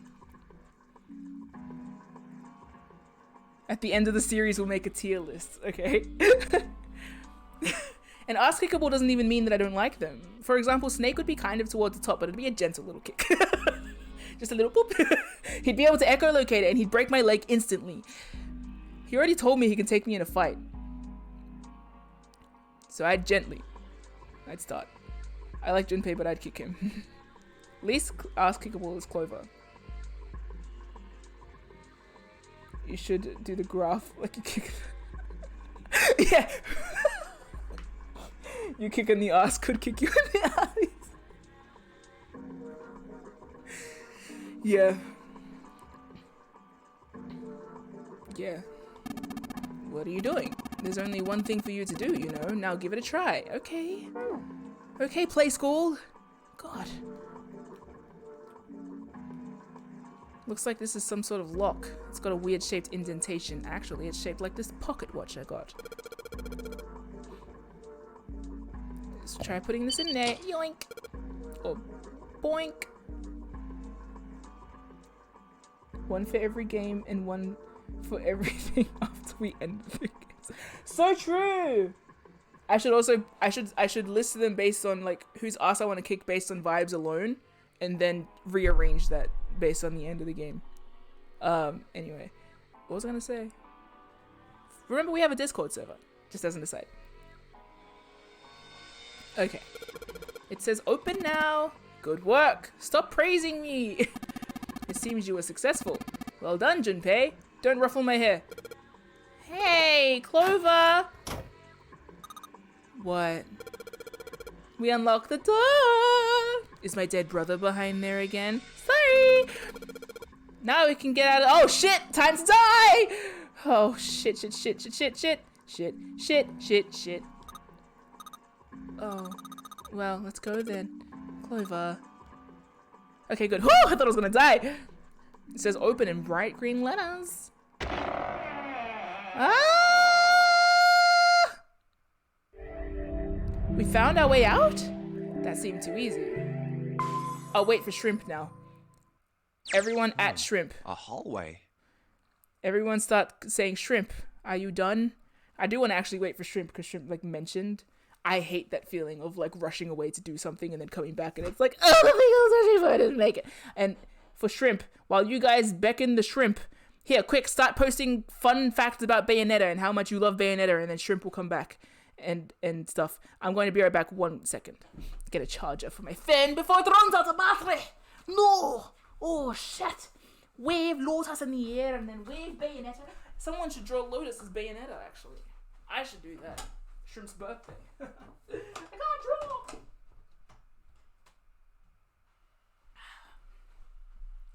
I've returned! Oh, and so is Shrimp!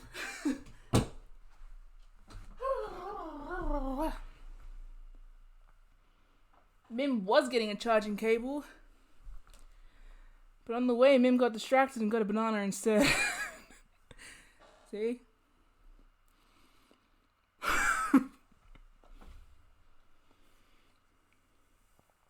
Hey, Fox! I just sneeze, sorry. Oh.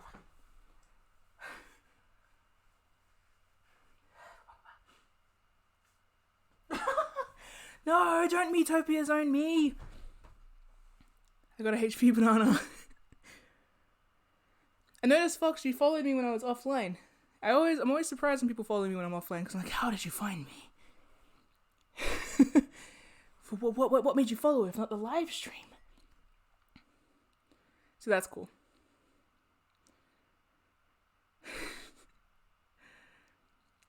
Bayonetta lore. Nice. How is everyone? I'm good. We are approaching the end of, I think, this campaign. Theppold asking important questions.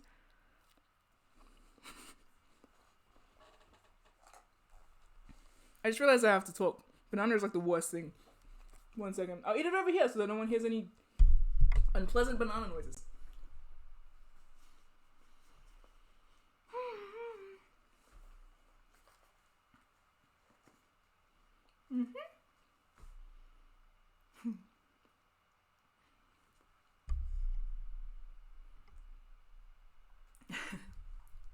Oh, I said to lure you back, we're going to say Bayonetta, nice things about Bayonetta.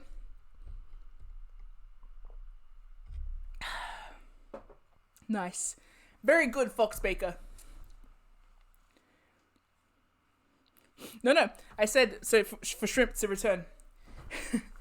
Okay, I'm going to keep playing now. A hallway. It's far too narrow to be called one. Okay, then.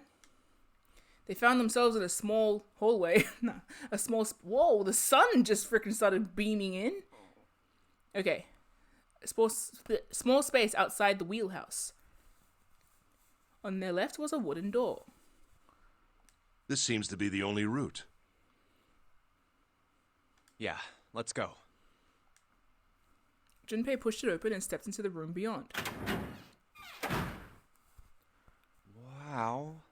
Wow. It was full of all manner of turn-of-the-century electronic equipment.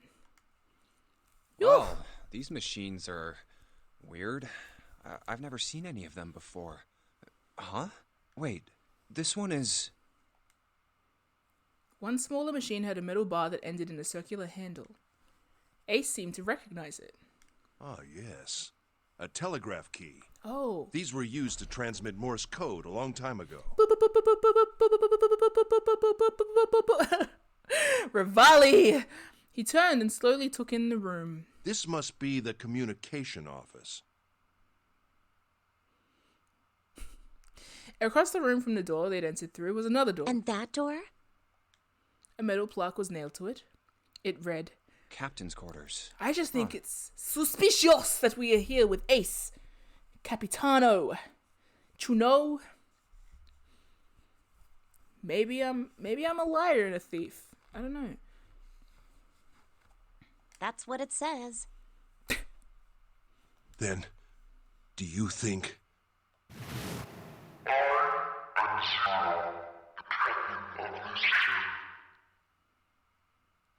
That's some interesting crossover. Ace swallowed.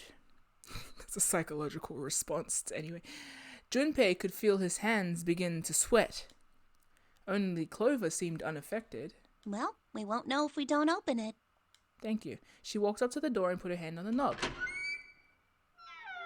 It opened easily, and without so much as a pause, she walked in. Thank God for her catatonic state. Junpei and Ace followed. The first thing they saw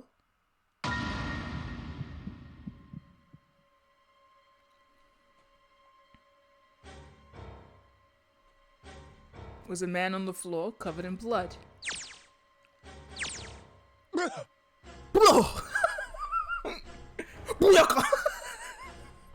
Junpei suddenly remembers his favorite reggae song.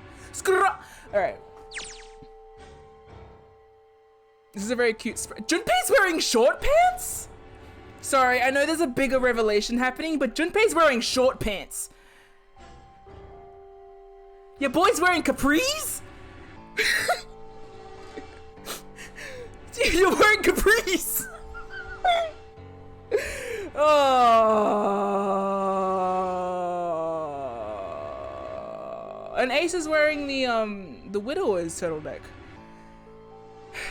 Which is specifically when you are a father and wearing a Chris Redfield turtleneck is what I'm referring to. Junpei confirms for capris, so true. 3 jackets and capris. You're wearing so many clothes right now, my son. 3 jackets, capris, and the fisherman vest is not connected to the hoodie. I know that there's a corpse in front of me, but I'm looking at this fashion disaster instead.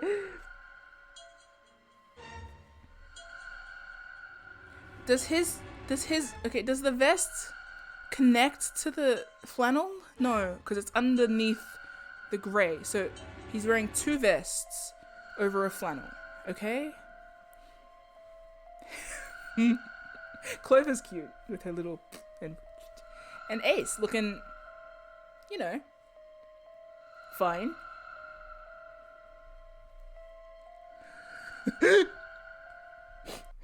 Oh, I need that women want me fish fear me hat. He does, except women don't want him. Well, no, June seems to be shooting her shot with him, but... Okay, woman. Just put woman. And maybe snake. Where are the grey sweater's sleeves? I think it might be a sleeveless vest. It's like just, yeah. Honestly, I think I dressed the same when I was 21 or whatever. Yeah, sleeveless hoodie. Honestly, anyone who knew me in uni, yeah, I probably dressed like that. Look, I have this shirt still. I'm wearing a hoodie layered right now. I am wearing 3 shirts presently. Oh wait, yeah, 2 shirts. Ah! Okay, let's play the game. And gloves, so I can't talk, can I? I'm wearing fingerless gloves, whatever. Junpei felt his body seize up, his mouth went dry, and he felt very, very cold, despite his 3 vests. The blood in his veins slowed to a crawl, and his heart tightened like a fist. Not again. This was the 3rd time he'd seen the horror of death laid out before him. He didn't think it was something he could stand to see much more of. What do his shoes look like? Sorry, I'm just still distracted a bit by Junpei. What kind of shoes is he wearing? Crocs? Sandals? What are you wearing? What do you think? What kind of shoes? People who don't know. Okay, actually, Jordans. Yeah, honestly, but no, okay. Everybody who doesn't know what Junpei's shoes are, please don't. Okay, well, Microm has already offered a possibility. Everyone else take your bets. Or rather, we'll decide unanimously what shoes he's wearing, and whoever gets the most votes, that'll be the new canon. Okay? Okay, thank you. He didn't think it was something he could stand to see much more of. Okay, corpse, dead body. Okay. Still, he had begun to accept that whatever it was that he saw, whatever happened to him, was beyond his control, and whatever force controlled him was driven by a determination that he could not hope to match. Interesting. Damn. A sense of helplessness, of desperation washed over him. It left behind a feeling of utter emptiness that wormed its way through his body like acid. No, wait. We didn't check his pulse yet. Maybe he's still alive. Yeah. Fueled by that spark of hope, hell yeah, Junpei. Junpei ran to the man's body, and his heart fell. When he touched his hand to his neck... No pulse.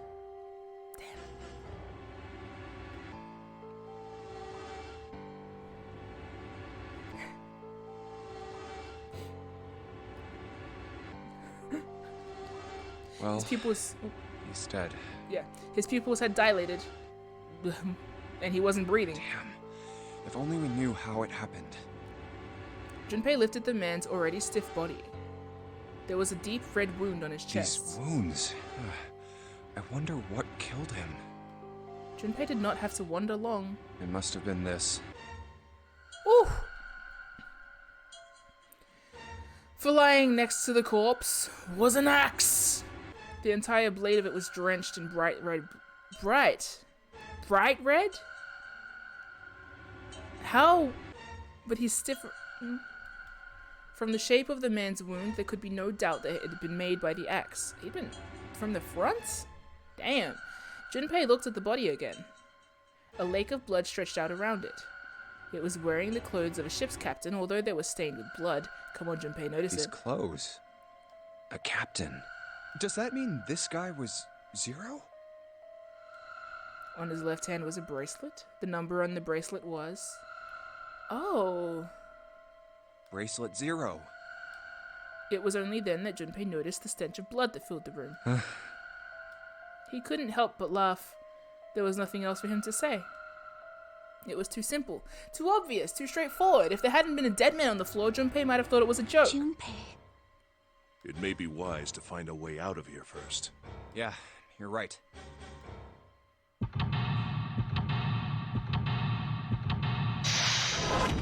Okay. Curious. God, I wanted to stop playing, but I want to keep playing.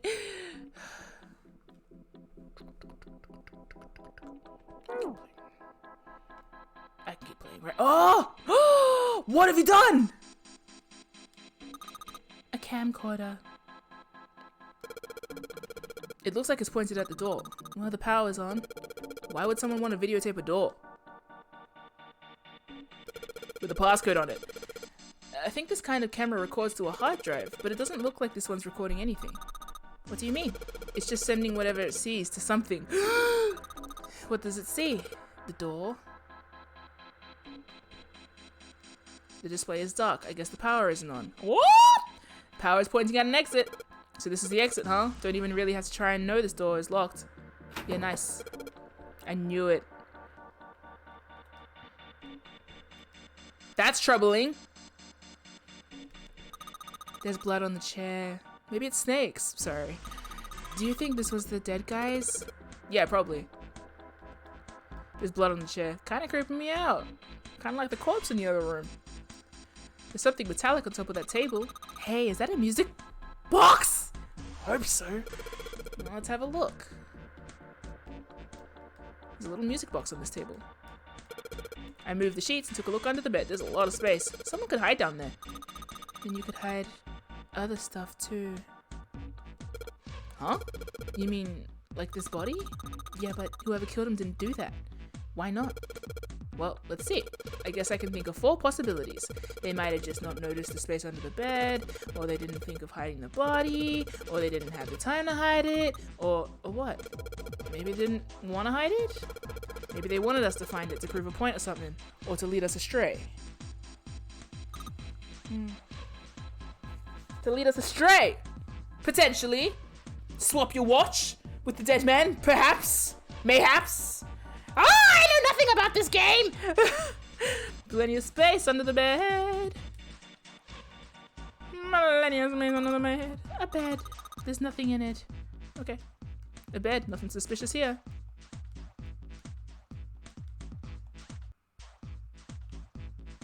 There's a lamp with a shade on it. And something else. Something metal. Looks like a music box. Okay. It's a lamp, but it doesn't turn on. I don't think there's anything special about it. Okay. A lamp. Nothing to see here. Get it? Because it's a lamp. There's a lamp and a music box on the table. Let's twist it. Oh, it's one of those old music boxes. How about we wind it up? Why does it sound like that? Is it broken? The pins on the cylinder are all shaped weird. I don't think those are the pins. It looks like someone put something else on top of it. I think we're gonna have to take it apart to figure out what's going on, don't you?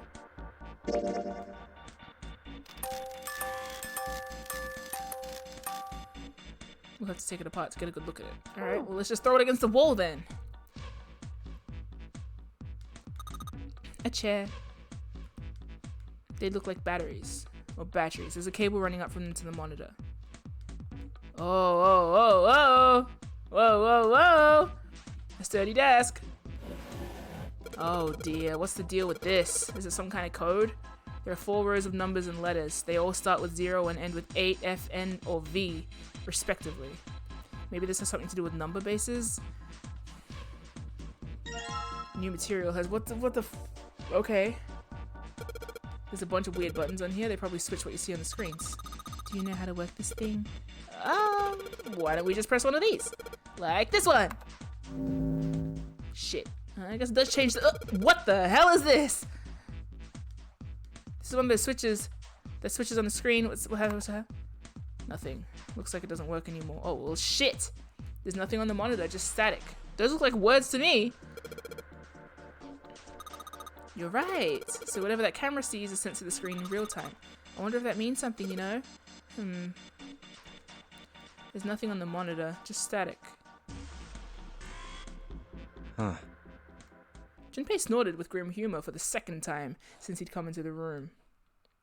The 4 screens along the bottom had a single letter each, spelling out Z-E-R-O, huh? It's like he's making fun of us. What do you think? He turned to Clover, who was standing next to him. Clover nodded. Nothing. That's fair. It seemed that she cared about little. Of course, Junpei could hardly blame her. Given the strain she was surely under, Junpei was somewhat surprised she had responded at all. Still, he had to ask. He gestured toward the corpse. What about him? Do you think that's really 0? Clover shook her head There's weakly. no way that's him. Didn't I tell you already? 0 is one of us. Yeah, right. I know it's important to figure out who this guy is, but don't you think we should figure out how to get out of here first? But... Please, I don't want to waste any more time. Clover looked miserable, as if she could start crying at any moment. Junpei just didn't have the heart to tell her no. Alright, sure thing. Was his mind playing tricks on him, Junpei wondered? For a moment, he could have sworn...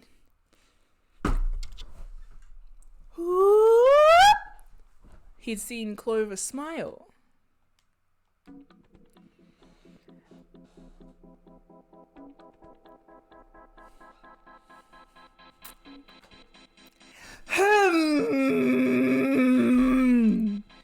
The plot, it thimkins. It's thinkening all around me. Okay.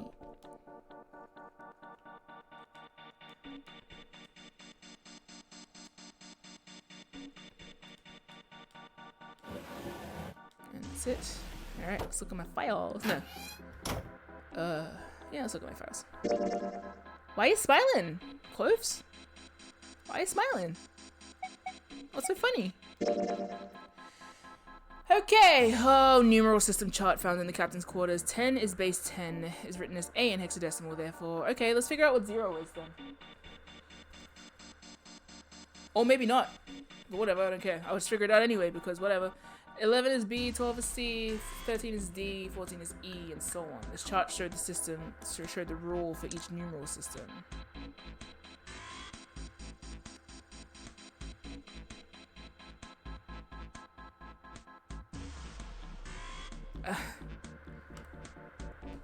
That could also be it. You know what? I'm just gonna write some stuff down, and if it doesn't make sense, then you're not gonna see it. Fine by me!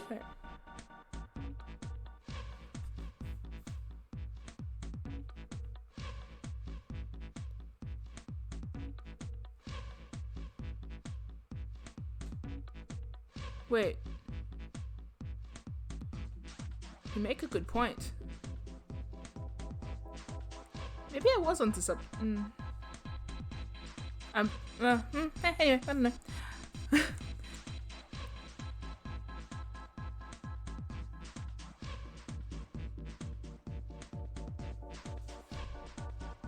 I guess.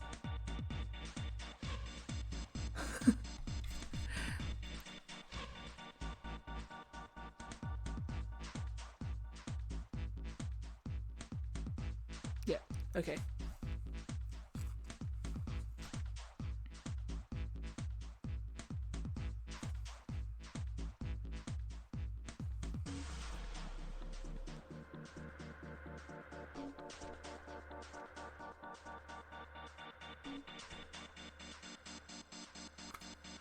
Okay. That's interesting, I guess. Not really. Maybe. Not sure. Scribbledy, scribbledy, scribbledy doo.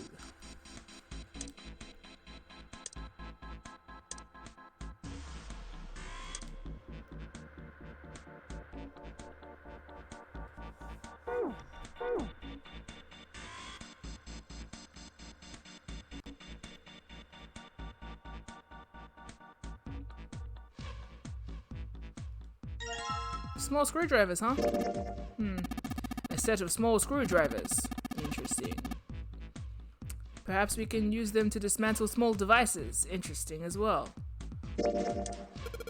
Alright, the screwdriver ought to make short work of this music box. Maybe it's Morse code. Looks to be a cylinder for a music box. There are a number of pins and some pieces of metal that look rather like fans attached to it.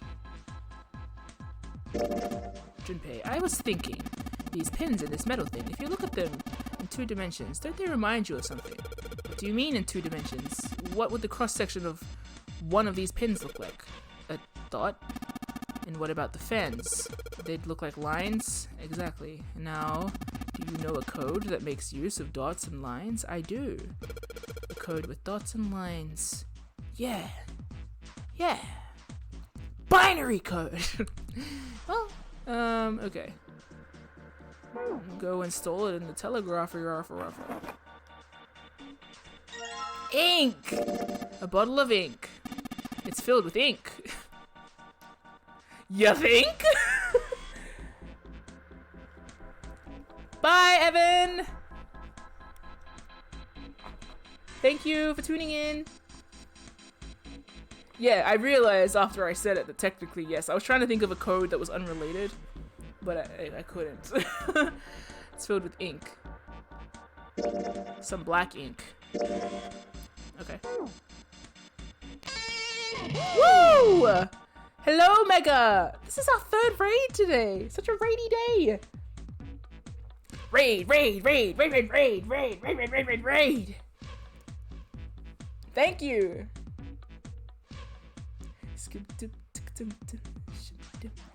Welcome! We are whoa! Thank you, Mary Cam! Aww. What's good? What's good is we're playing 999 and we just found a corpse. So, not much in Junpei's life, but in my life, all good, because I'm very intrigued by this game. So, yeah. Welcome! This is my 3rd round, and I intend to play it to the end of this round. I don't know what happens here. Oh, good ass series. I'm keen. This is my 1st game, and I don't know anything about it, and I'm going to play the whole series. So I'm very keen. Oh, thank you. Got a lot of fans in the chat too that are sitting there just like watching me struggle around these puzzles. And I'm so excited. Game is crazy. It's very cool. I'm very glad. I've had like 5 revelations. I feel like I've played through 8 games already, and I've only gotten 2 endings. Well, hey, hello, Pickle Seinfeld. Nice. But yeah, no, I'm very keen, and I'm excited because everyone who tunes in is also excited. Thank you, Mega. Thank you for the raid, and thank you for the follow. And feel free to join our Discord server if you'd like. I'm excited for the people who have played the game before, like on the DS, because they get to hear the voice acting. I'm also excited for like the people who are just watching because it's fun and a good game. And I'm also excited for the people who are only experiencing it for the first time during my stream, because we're all going through it. After I finish the first round, submarine ending, by the way. I don't know if everyone will know what that means, but like literally the sad feeling of everybody like trudging back into the Discord server and being like, what the fuck? It was really funny. So I'm happy to be enjoying it with everybody. So yeah, now I'm here with Ace, who I trust. There's nothing in the drawer. Nuh-uh, there's air. And our vibes are so like father and son vibes. Teacher and little shit. How old are you? 9? Oh man. There's nothing in the drawer anymore. Air took the fun out of it. Ace getting mad at me. Honestly, Junpei is very relatable, because if I was ever in the presence of someone like Ace, I would piss him off so fast, like on purpose. He seems like a teacher, it's true. We're all speculating about what these people might have been first. The first snake was murdered by the 3rd door. I'm rejecting that. I'm denying that. I reject. It's an old telegraph machine. I'll be honest, I have no idea how it works. That's alright. You're not 100 years old like some people. Okay, it's an old telegraph machine. Nothing suspicious here. Except the fact it's a telegraph machine in the presence of a corpse. Look, a hook. That wasn't a joke. I don't know, man. I'm actually loving these interactions with Ace. They're so funny. If he kills me, honestly, I'm suspecting him less and less this route. The more I talk to him, the more I'm like, it feels too obvious that, of course I distrust you. Your vibes are shit. And you, but whatever, man, who knows? Maybe I can't trust any of them. There's a piece of paper in the drawer. Eat it, Junpei! Hey, what's this? It's blank. There's nothing written on it. Or isn't there? Oh, I can roll the ink. I get it. I can put the I can dip it in the ink, roll it across, visualize the Morse code, input it in the telegraph machine, be stabbed in the back by Clover, probably. That's what I'm assuming anyway. A white piece of paper. It's blank. You're blank.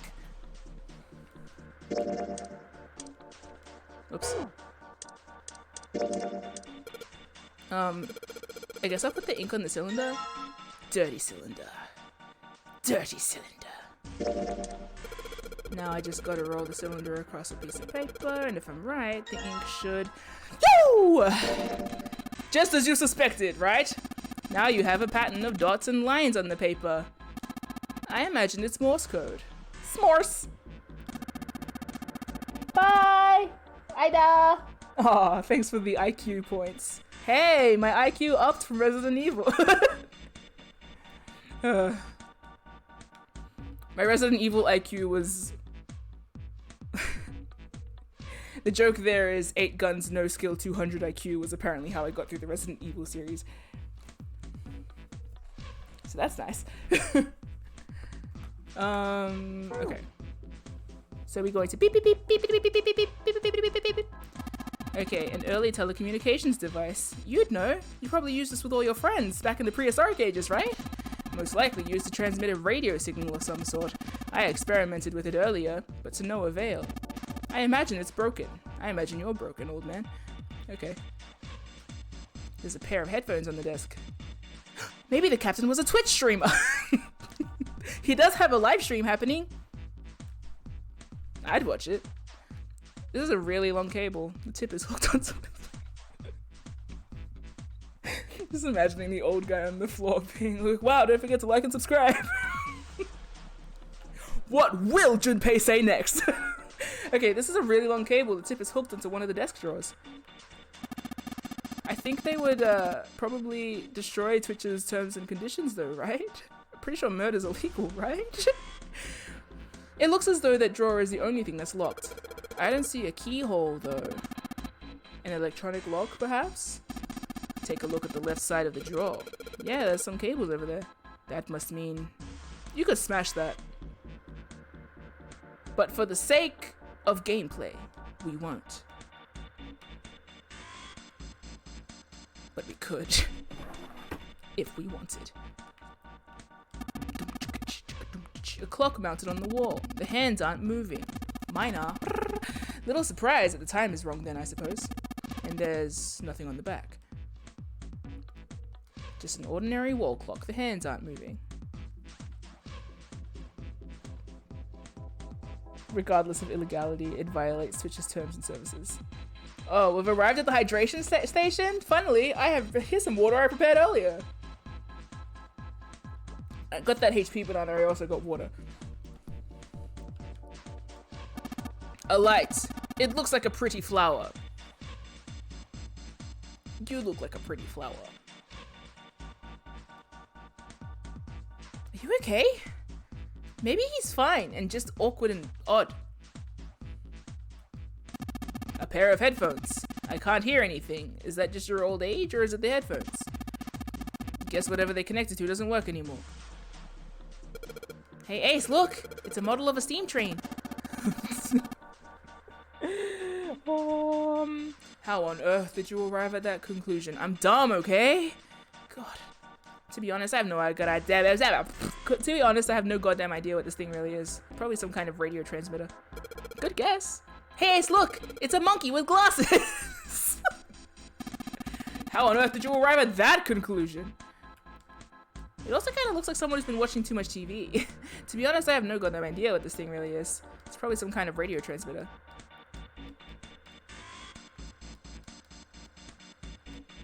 Just a normal light. Well, it won't turn on, so maybe not that normal. Zeke, have a nap. Have a sleep. Have a nap. Okay, beep beep beep beep beep time. Alright, I got the Morse code I'm supposed to enter. If I do this right, something will happen. I hope. Alright, let's give this a shot. Oh. How do I...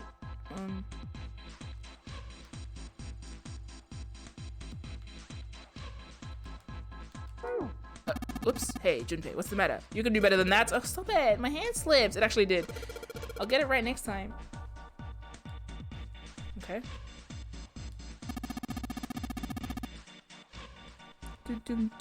Sweepy Zeke. Junpei, do you know how to operate this device? You operate it by pressing this button. The dot, which is read as DIT, is the result of a light tap on the button. The dash, which is read as DA, is what you get. You're DA. Alright. Is what you get if you hold the button down. Alright, so I press it once quickly for a dot, and I hold it down for a dash. Okay, I'm gonna give it a shot. Da!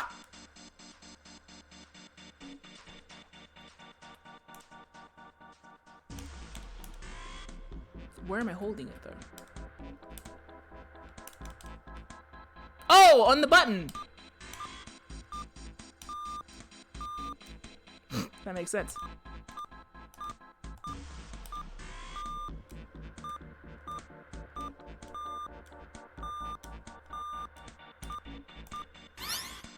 Cool. Nailed it! That's the last one, and yes! Excellent work, Junpei. Good job. You seem to have figured it out. You've unlocked the drawer. Thanks. Another gold sticker for you, Junpei. If you get 8 more of those, you get a certificate. And a gift voucher for the local Scholastic Book Fair. There are cables on the desk. Whoops. Yay! What was underneath the book? Was that a knife? A red file lay in the drawer. In the drawer. Junpei reached down and picked it up. Looks like there's something on the cover. It does. A-L-L-I-C-E. But isn't it supposed to say all ice? This doesn't have a space between the L and the I. Are they saying that A-L-L-I-C-E is a single word? It was an interesting thought, but it left Junpei's mind quickly as he opened the file. What lay inside was far more interesting and far more confusing. Oh. Each page was covered with strange characters. They looked like tiny drawings of birds, snakes, insects, horned animals, wings, and even kneeling animals.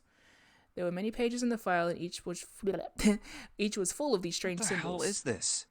What the hell is this indeed? Well, he didn't realize he'd spoken out loud until Ace looked over at They him. are hieroglyphs, a form of writing used in ancient Egypt. Thank you. Ancient Egypt? Why do you sound...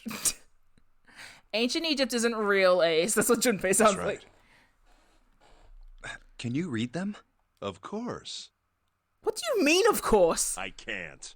What would make you think I could? I don't know. You were alive then, weren't you? What the hell? Jeez. That was actually a funny joke. For once. Junpei flipped through a few more pages. It wasn't just 1 or 2 pages that were covered in the strange symbols. Every single page, rather, was covered in them. Whoa, the whole thing's like that. Trying to read them was pointless. Junpei wasn't going to waste any more time with them. He made to close the file. And something fell out. Huh?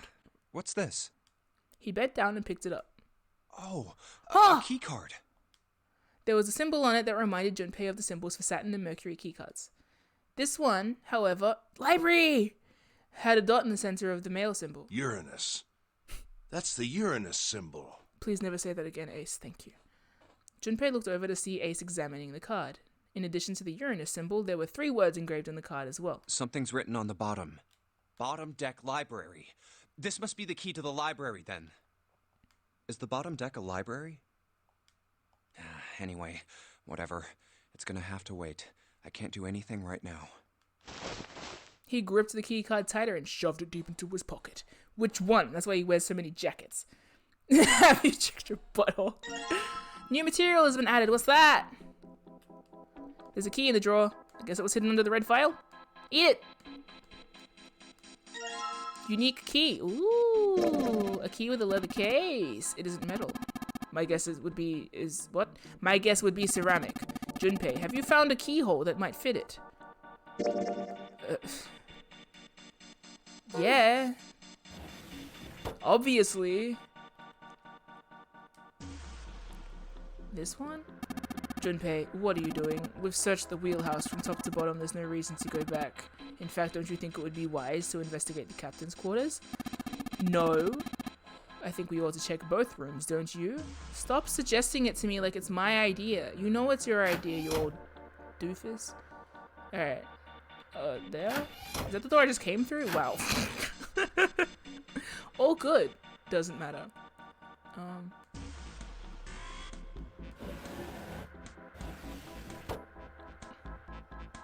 Is that a key? The control panel. Ah, okay. Looks like it's got a keyhole. Maybe the key I got earlier? Sweet! Just had to put that key in and now it's on. Junpei, look! There's a minus sign on the screen. There are 8 of them. That probably means we've got to put in 8 digits. Do you think you can figure it out?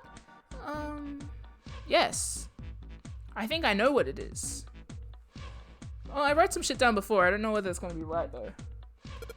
8 digits, huh? Once I put in the 8 digits, I press E to enter it. And if I mess up, I just press C. Alright, let's give it a shot.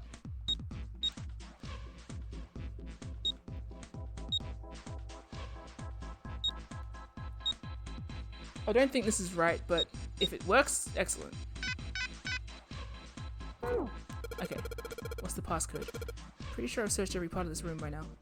Yeah, okay, no, I know this, I just need to figure it out. You know what I mean? I know the premise, I just need to figure out the solution. Have you checked your butthole? Skid up, did up, butthole.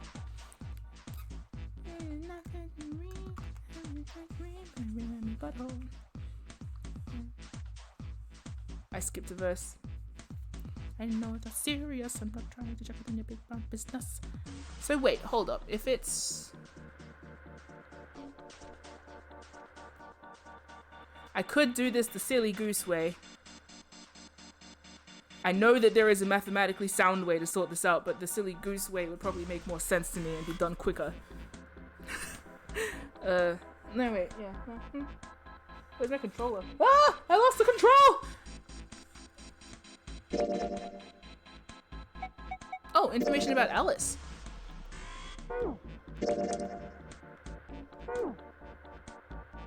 Or all lice. Oopsie, my phone's running out of battery. Oopsie! Every time I need to figure out a puzzle, I need to start like a random discourse in the chat so that you guys can talk and I won't feel bad about making you guys just watch me sit here in silence. Trying to activate my brain while also like running a stream. Here, talk about, what do you feel about, do you have any thoughts about, Phoenix Sprite? The dude that don't spoil Apollo Justice because I haven't played Apollo Justice. Onward. Tell me your favorite Link. Like the guy, like the character.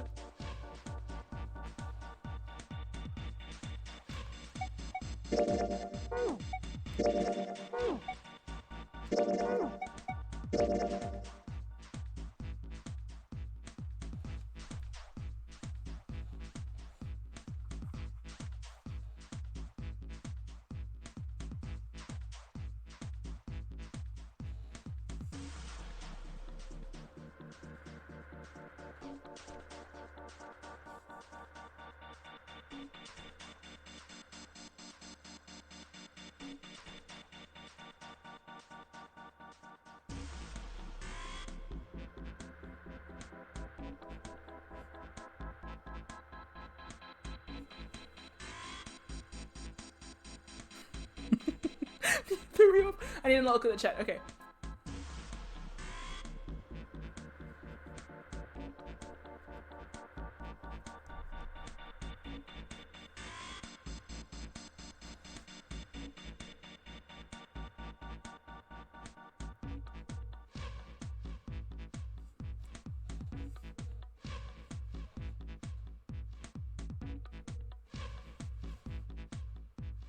Don't know whether I got that right, but we'll give it a go.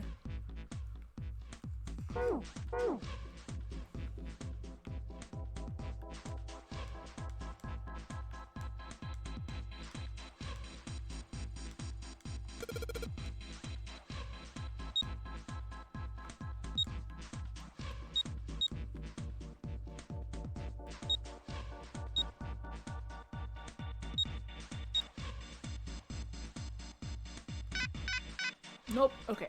Let me do that again.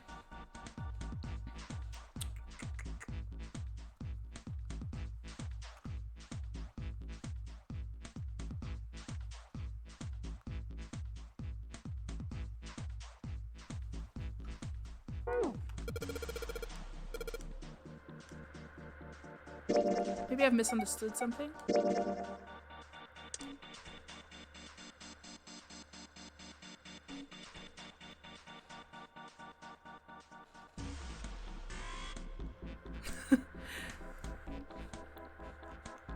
Thank you. And oh man, I spent 40 minutes on a puzzle. I literally spent 40 minutes on a puzzle because I didn't realize that the hint was what I needed to see. What is time, really? That's what this game's trying to say. Puzzles are fun! Also, spending an hour in each room makes the game more, like, immersive, because that's what they're doing too. Maybe I got this wrong.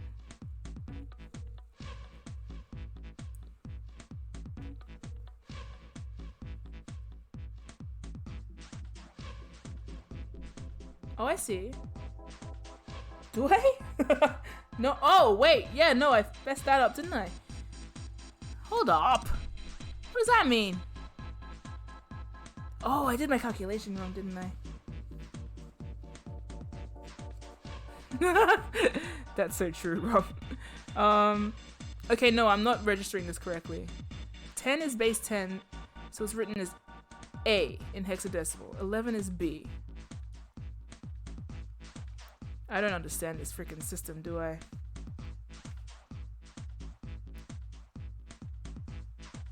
Yeah, no, I messed up. Okay. I roughly understand what this might mean, maybe. Maybe?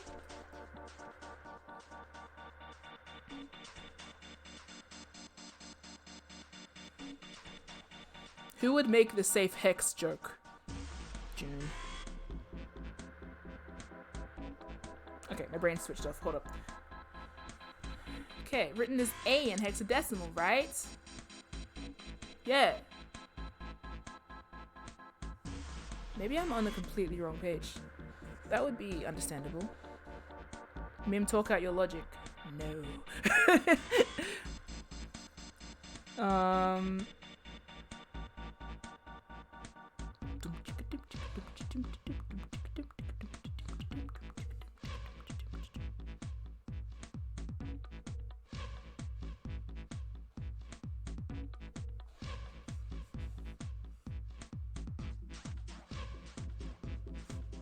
Quick, everyone start debating about who the next character for Super Smash Bros. Should be, so I can immerse myself.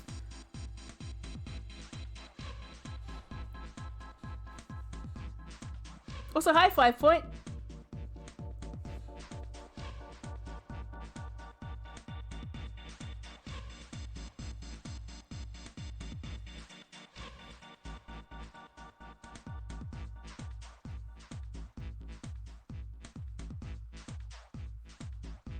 Every time I see 5 Point, I remember when I used to do dramatic readings of the Iliad and how I haven't finished it yet. Whoops. No spoilers. I still like Hector. I'm sure he won't do anything wrong. Okay, brain has switched off. Shit, I'm starting drawing. I'm just drawing random stuff. I drew a Junpei yesterday. In ink. It's not gonna focus because this camera is adjusted to not focus, autofocus. Yeah, well, I did draw a Junpei.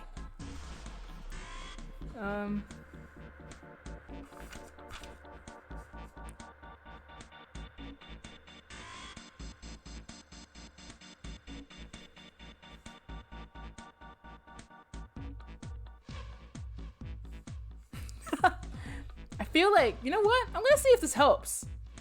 Trust that I'm not cheating. Not like it would matter to anybody but me. I'm just gonna see if this helps.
Right. Okay, that makes sense.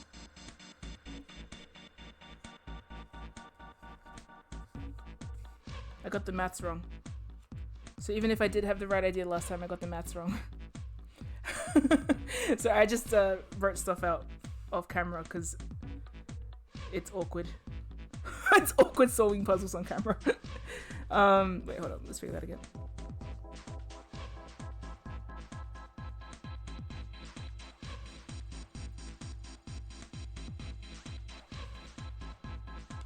I got the maths all one off. I thought so.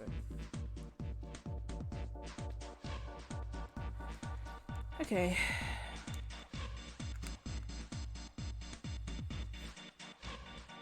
Let's see if that works.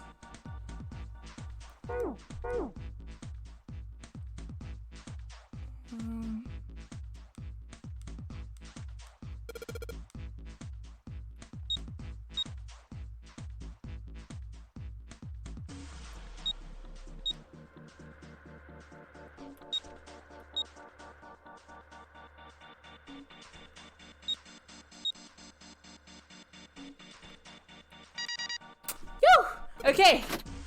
Okay, cool. Maths! Alright. You know what's funny?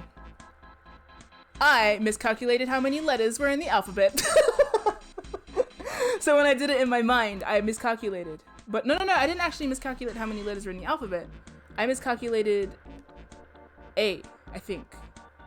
I don't know, but it became clearer when I actually wrote it down. Because if you noticed before, I put in 36, 14, 24, 25 as opposed to 35, 14, 27, 24. So I got it all off by 1. So, fun fact. Right idea, wrong solution. Okay, yes, it worked! Good job, Junpei! Clover, I don't trust you. Excellent, you seem to have unlocked it. Good work, Junpei. Alright, let's go! Nothing bad will happen. Something bad will happen. Okay. Alright. We found it! We did it! We did it! They stepped out of the captain's quarters and into another hallway. Nice. The hallway stretched out in front of Junpei for a bit before turning left like a great backward L. All right, let's go. More like all left, am I right? Junpei rounded the corner and took off down the straightaway. He ran, and ran, and ran. At the end of the hallway was a door. That's the next door. I don't trust this. He made straight for it. A piece of paper. He was nearly halfway to it when he noticed a piece of paper in the middle of the floor. Junpei skidded to a halt. He dropped down to his hands and knees and quickly tore the paper off the floor. Map of the ship's interior for A-Deck. What's wrong? Oh, you're so old, man. Ace, slightly slower by virtue of his advanced age, had finally caught up to Junpei. I found a map for this floor. He showed Ace what he snatched from the wall. He looked at it long enough to determine what it was and nodded. I see.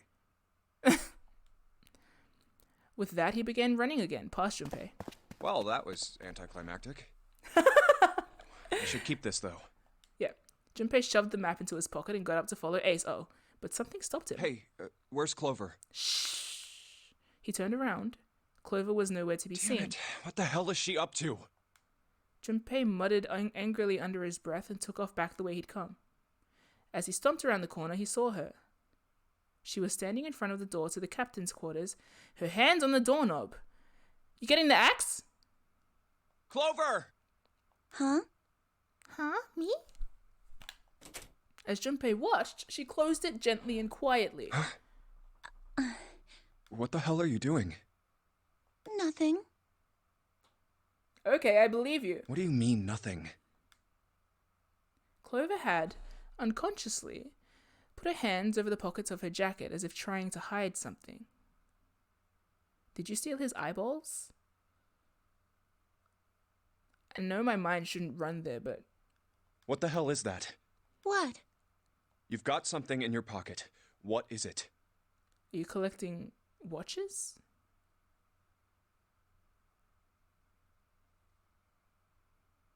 Maybe? Oh, this? This is... I wonder. What the hell? Come on, we gotta hurry. With that, Clover ran, straight past somewhat confused Junpei. As she did, he caught a glimpse of her back. Clover, what's that on your back? Sticking up from her collar was something that looked like a... Big wooden stick! Stick? Junpei! Clover, what the hell's that thing on your back? Junpei! She didn't respond! Instead, she quickly turned the corner and disappeared!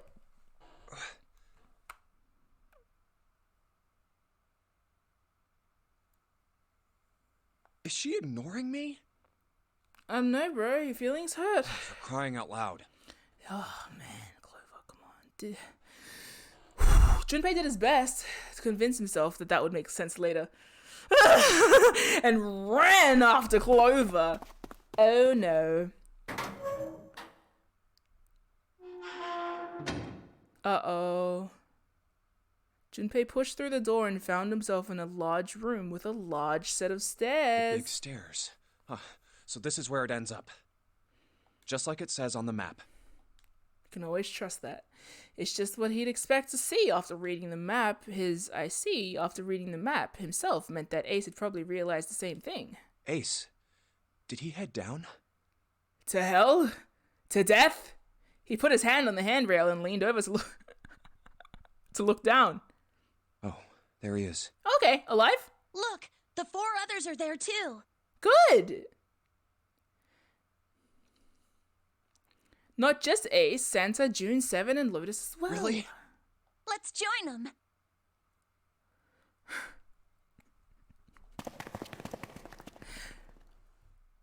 Junpei and Clover glanced at each other and hurried down the stairs. They reached B deck at the same time. Junpei! Clover! June! June's face was excited. Something had happened. That much Junpei could tell by simply looking at her. Maybe she... What's up? Given their situation, he was not inclined to be excited about sudden developments. June, however, couldn't contain herself. We found it! Found what? We found it!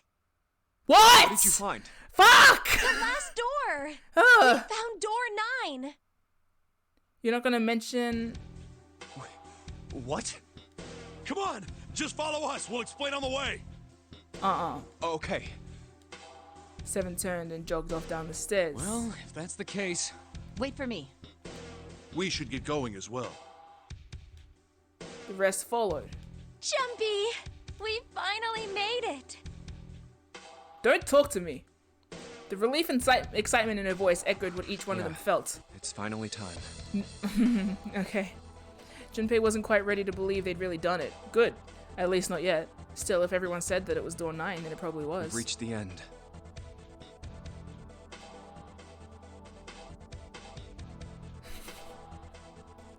He could feel his heart racing.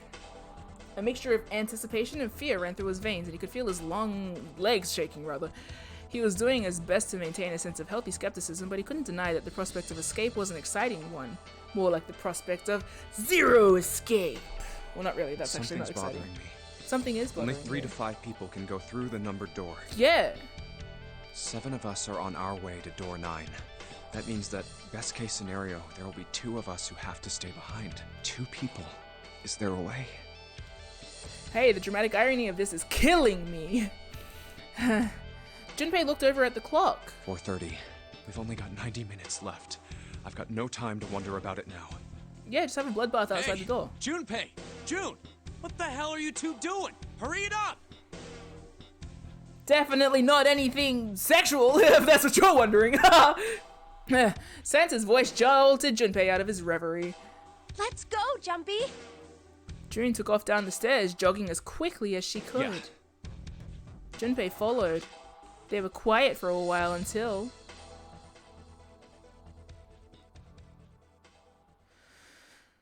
They had just reached the C deck when Clover spoke. Hey, what about door 2? What about door 2?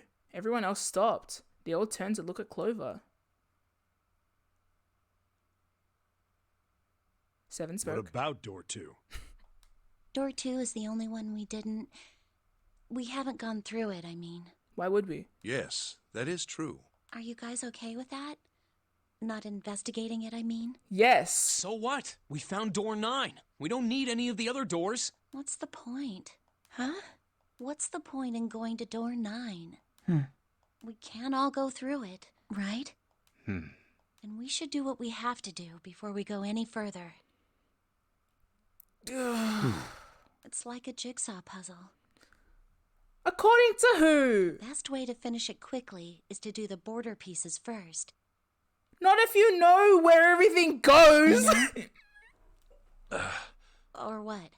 You think all 7 of us should go to door 9? Yes! And then we argue over who stays behind and who gets to go? Yes! Do we really want to do that again? Yes? Who knows? If we check out door 2, maybe we'll find something. Maybe suddenly, like, 4 of you will end up with an axe in your back or something. I don't know, something curious like Maybe that. we can find a way to get all of us out. Huh. I don't know what might be in there. We may not find anything. But don't you think it'd be better to at least have a look? I mean, am I wrong? Does that sound wrong to you guys? Yep. Yeah, you do have a point. Yeah, it does sound wrong. The others nodded in The agreement. last time I checked the clock, it was 4:30. It's not like we've got a lot of time, but if we're quick about it, we might have time to take a look. You're right. Let's go take a look at door 2.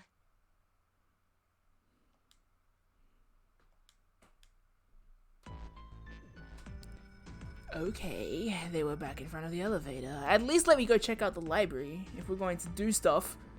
Nearby was the large hospital room. The elevator can take us down to door 2. Who shall go then? I don't know, Ace. Let's see. Me. I'm going. Then June, 7, and I need to go with her. Bye, guys. Hey, why do you get to... I don't mind.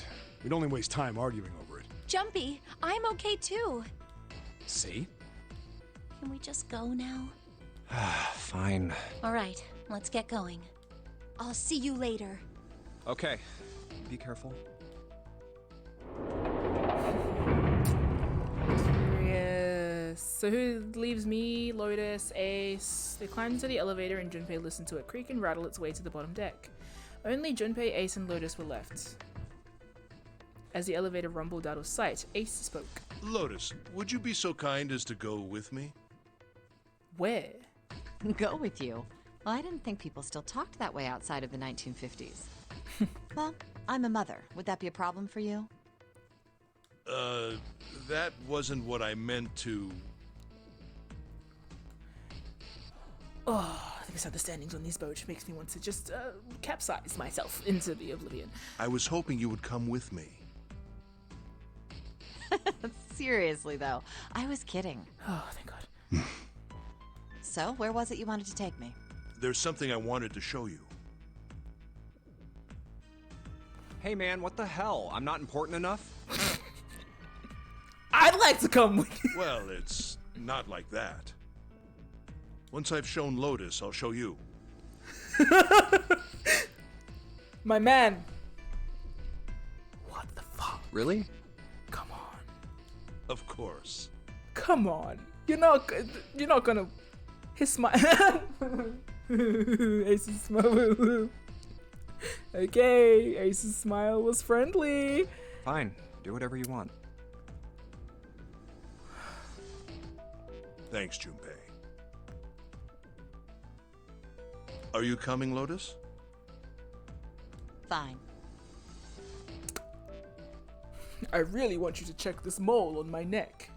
Does that look bad to you? Okay, Junpei, now you can also check out my neck mole. Does that look odd to you? Should I get that checked out? Anyway, and then I stab you both. And then I stab you both. Who knows? I trust him, apparently. Fuck.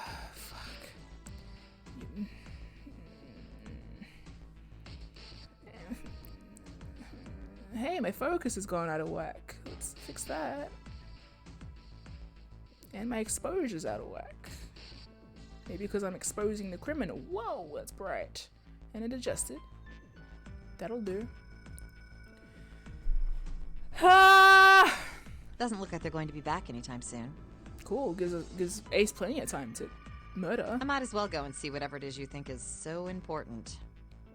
His neck mole. Thank you. Well then, shall we go? Ace turned and began to walk. Lotus followed. They disappeared into the hallway on the left. And reappeared, right? Time seemed to drag as Junpei waited for the others to return. They're so slow. And what's keeping Ace and Lotus? Suddenly, the elevator opened.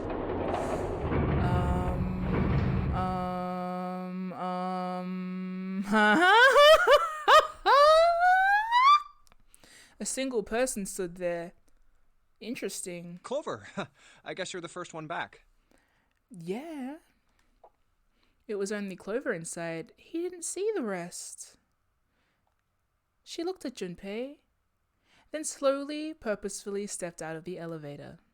The door closed behind her. Where's everybody else? What happened? She didn't answer.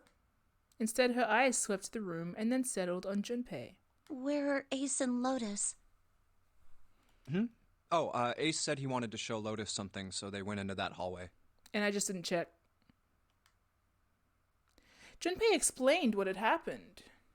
Oh, then they went over there? Her voice was small and timid. Yeah, I think so. He repeated his earlier question. So where are June, Santa, and Seven? Why aren't they with you? You really want to know?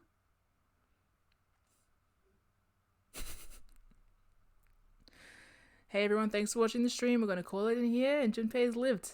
Junpei's alive. There was something wrong with her smile. Curious. Yeah.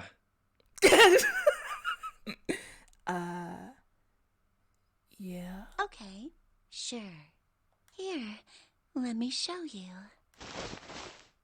Clover pulled something out of her pocket and tossed it to the floor at Junpei's feet. Huh? That was fleshy.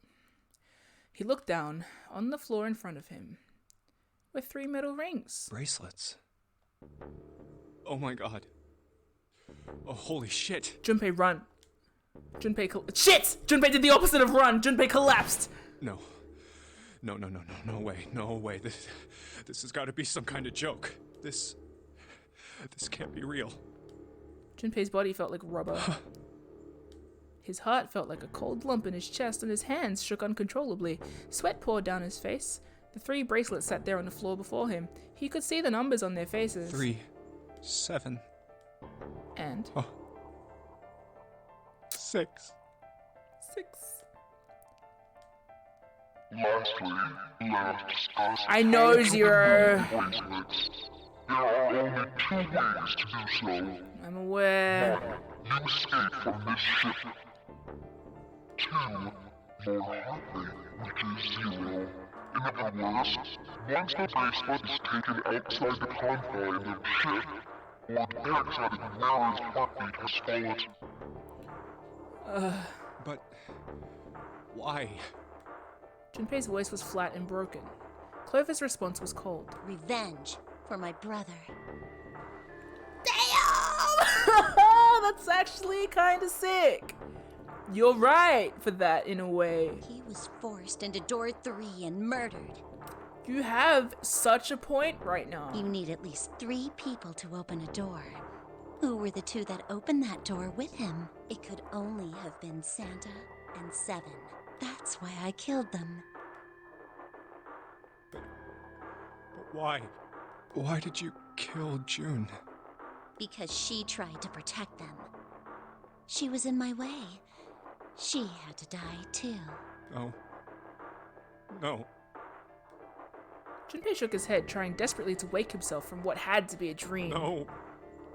No. It couldn't be real, it just couldn't. Hey, Junpei. He felt Clover's hand on his shoulder. Oh, shit. Her smile was wrong, horribly wrong. Her face looked like a mask made from stretched human skin. The smile that parted her lips did not extend to her eyes. They were dead and empty. The girl in front of him was no longer the Clover he had known. Perhaps she was not even human. Let's go. Hey, she's at least offering you a hand, though. Her hand reached out towards him. Let's get out of here. Let's leave this ship.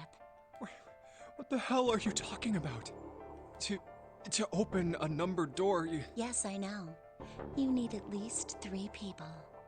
But as long as we have this... Once again, Clover reached into her pocket and pulled something out. It was another bracelet, yeah. Junpei could see the number on the face. 0. The 0 bracelet. You've got something in your pocket. What is it? Oh, this? This is... See? You get it now? If we have the 0 bracelet, we can leave. You and I can open door 9 with just the two of us. See? So let's go. Come on. Hurry up. She shoved out her hand again. Junpei looked up at Clover. She had the face of a demon. But there was something else. There was a holy light that surrounded her. She was both a fierce god and a benevolent goddess filled with love. Junpei. Her voice was soft. Her eyes weren't empty anymore. They were deep, so deep Junpei could feel himself falling into them. He felt dizzy. There was something oddly bewitching about her. His mind was begging to crack and his heart began to melt. Junpei. The hand she was offering him looked so soft, so inviting. Clover. Junpei reached out with his own trembling hand and closed it over hers. Yeah.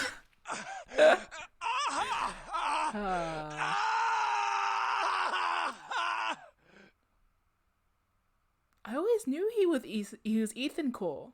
Yeah, I called it. Junpei writhed in agony.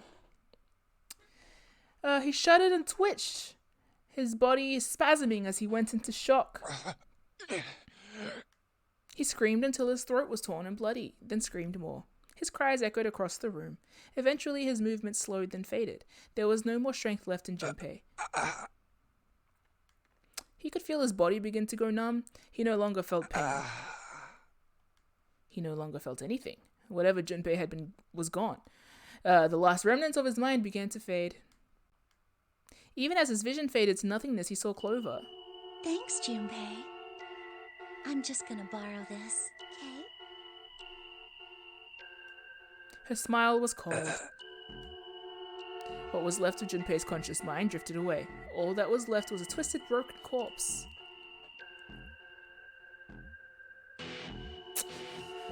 Another! Okay. God! Shit! Boom, chicka, boom, jump. Axe ending. Let me ask you a question. What the fuck? Yeah. Shit. Thank you, everybody, for your congratulations. I appreciate it. Sup, knife, axe. Oh, nice. So...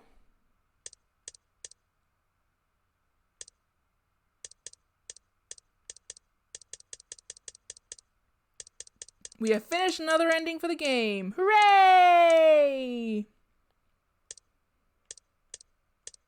Why did Sarah yell at me? Why did Sarah just yell MIM at me? Why? All the bad endings? Oh, say no more. I don't know what other endings there may be. Don't start anything. Good place to stop for the day. Oh, for sure. Yeah, I was planning to. Hey, don't give me hope. All the other bad endings could be bad, then there's only one nice ending. I don't know. Who knows?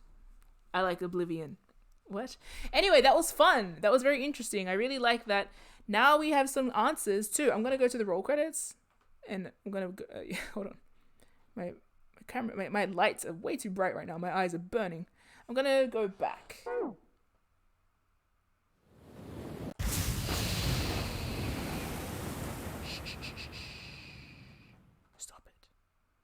How long have I been playing again? These streams are so long. What? Ow! Okay.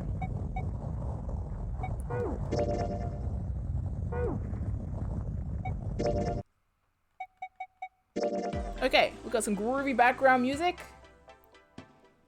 And we're gonna roll the credits. Ow! Alright, so I have some thoughts and thinks. Now, the main thing is that Clover, two things we learned from her this round that I remember. Snake's backstory through her.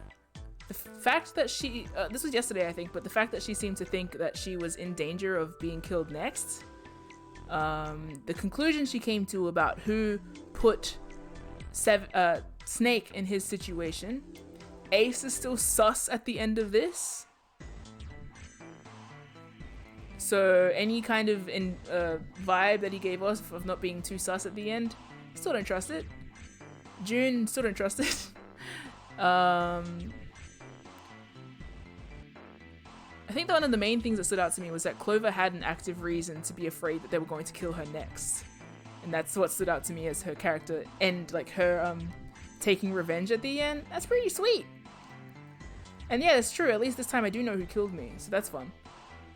It's very cool. And what I like about it too, though, is that Clover's murder at the end there isn't like a sinister murder that it seems like she planned from the beginning. It seems like she kind of unraveled in real time, which is very cool.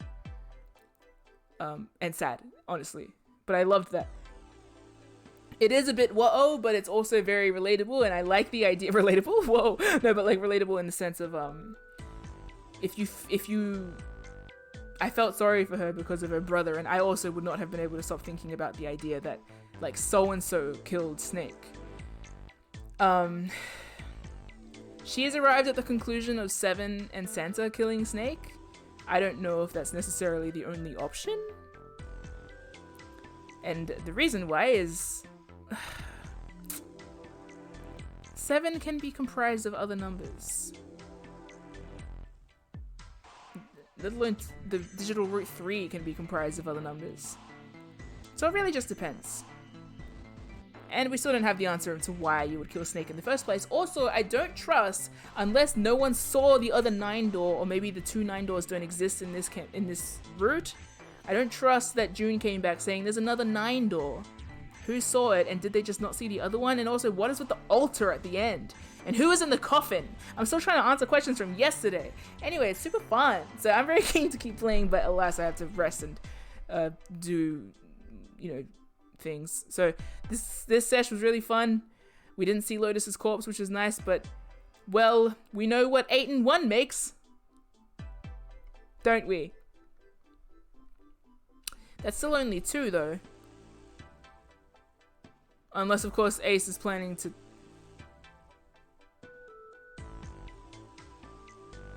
Maybe he's just going for a chat.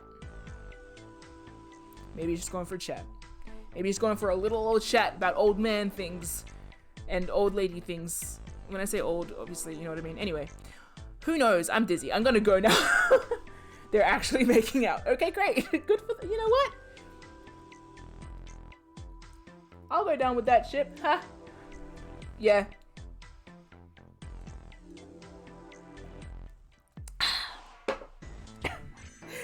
Okay, well. They're getting married.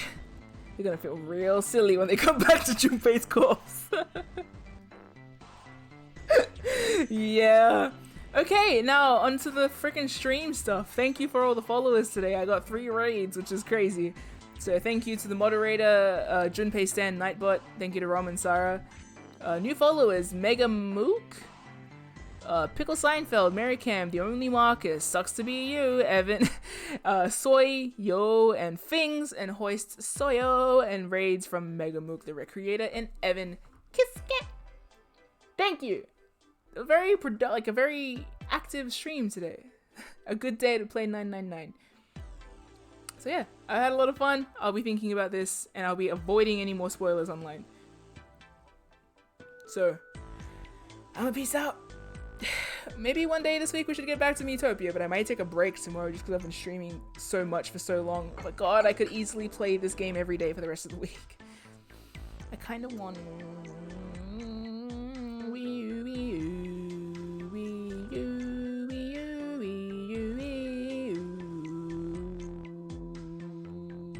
I could. We'll see. I should wait. We'll see. Anyway, I'ma go. Have a nice day. Think of, I don't know, Snake Gate. Hey. Snake Gate. Hey. Yeah.